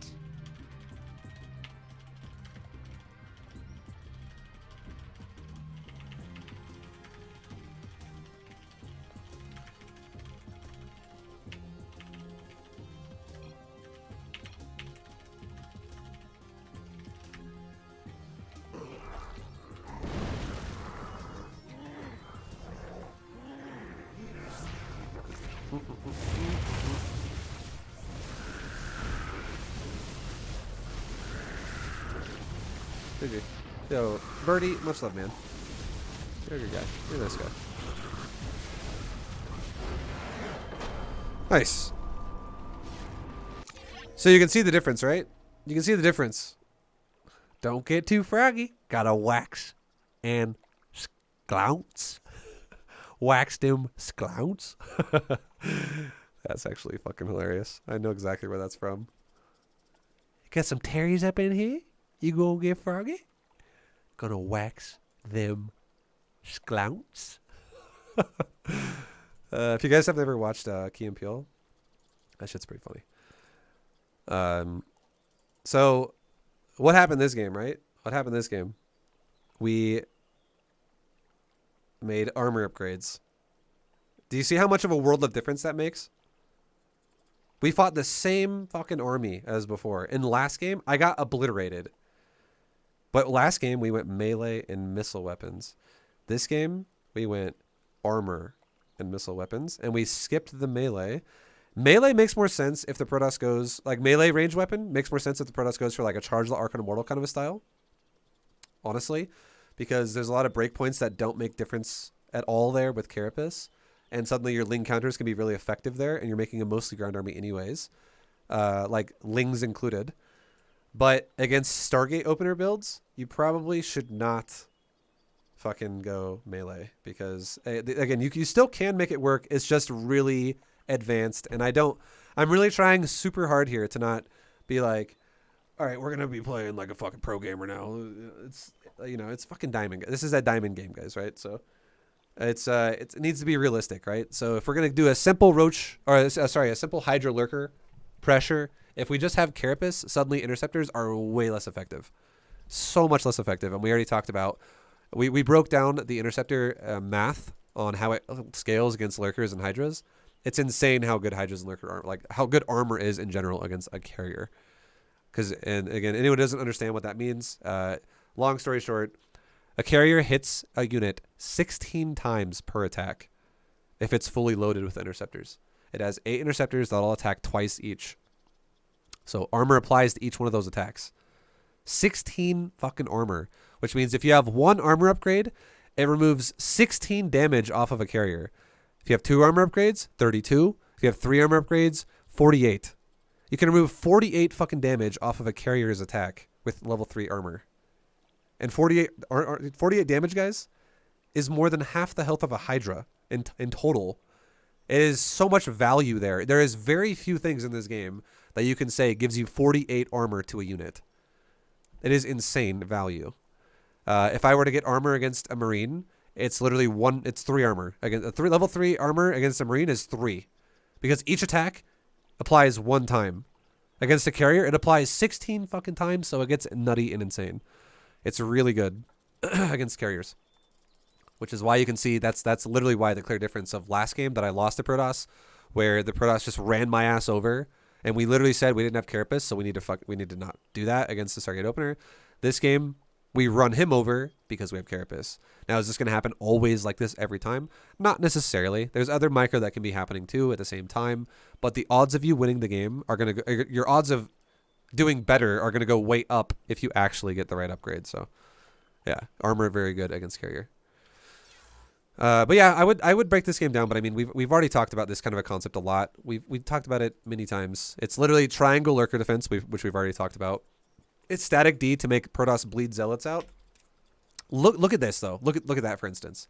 Look at resources lost. This is insane. And if you guys want my honest opinion, I honestly, out of 51,000 resources that Protoss lost this game, I actually think probably about 15,000 of that was zealots.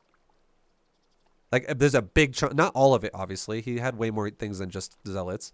But I actually think probably 150 zealots died this game to trying to counterattack my base. And they kept dying to spines and lurkers. And we have so much efficiency there because our lurkers are just chilling, just cleaving into zealot lines as they're on spines. And spines are also chilling, just poking zealots to death, right? So it's super effective for us. Get coins at rally.io. Oh my god, Ether dude. Ether dude, thank you for another $1,000 worth of purchase worth of Vibecoin. Oh my god, man. Birdie, thank you for the $20 dono. Game vibe. Yo, GG. Birdie, GG, man. Much love. Ether dude, thank you for the 1,000 again. Enjoy your massive Vibecoin mountain you're sitting on. And, yo, Birdie, thank you again, dude. Much love for the 20. Much appreciated, man. Guys, that is it for Diamond 2. This video, again, I hope you guys understand. Guys, Twitch chat, sometimes I'm going to say this last little bit, and then I'll say thank you for watching, and I'll see you in Diamond 1 to Masters 3. But, guys, it's an exhausting job trying to teach the masses how to play StarCraft. It is. And then when I, for all the things that I've said about, like Vibe's fucking angry. You guys gotta fucking give me a break. Anyone would be angry if I tell you how an economy, for instance, if I say you need to make workers, and then someone joins the stream and goes and like they donate fucking $1 and say, so Vibe, I was just curious, what should I be doing in my games because Terran seems to beat me all the time and I'm a Protoss player. Fucking make workers, dude. Like, obviously that's an exaggeration. No one actually said that, but like some of these questions are so repetitively answered, and yeah, I'm like, I can tell that this person is just like fucking lazy. Oh yeah. But anyways, again, I'm trying to keep the series upbeat and good, but you guys sometimes get exhausting. I'm not gonna lie. Not everybody, but sometimes. And again, even the people who do, like, I know that I'm not gonna single the person out, but I'm sure the person knows that your name starts with a K. You're totally fine. I'm sorry if it made you sad by my reaction. I'm just like getting exhausted answering the same questions 5 million times while I'm also trying to play the game, because the one thing that's super distracting is when if I get like a ZVP and then someone asks me how to play, for instance, like a TVT, and I'm like, okay, let me explain a different matchup to you that I'm not even playing right now, and then it throws fucking my build off, and it's not even relevant to the game we're playing. And this is a guide, right? So I'm trying to keep it on point. There's a lot of times when I feel like if I really catered to people, that this series would derail constantly. So I'm trying to keep the series on fucking course, on track. But either way, much love. I do appreciate all the support, guys. It is very appreciated. And I hope you guys understand. If you don't, it's okay. You can hate me. It's okay. I'm the martyr here. Much love. I'll see you guys in Diamond 1. Until then, much love. Take it easy, and see you next time.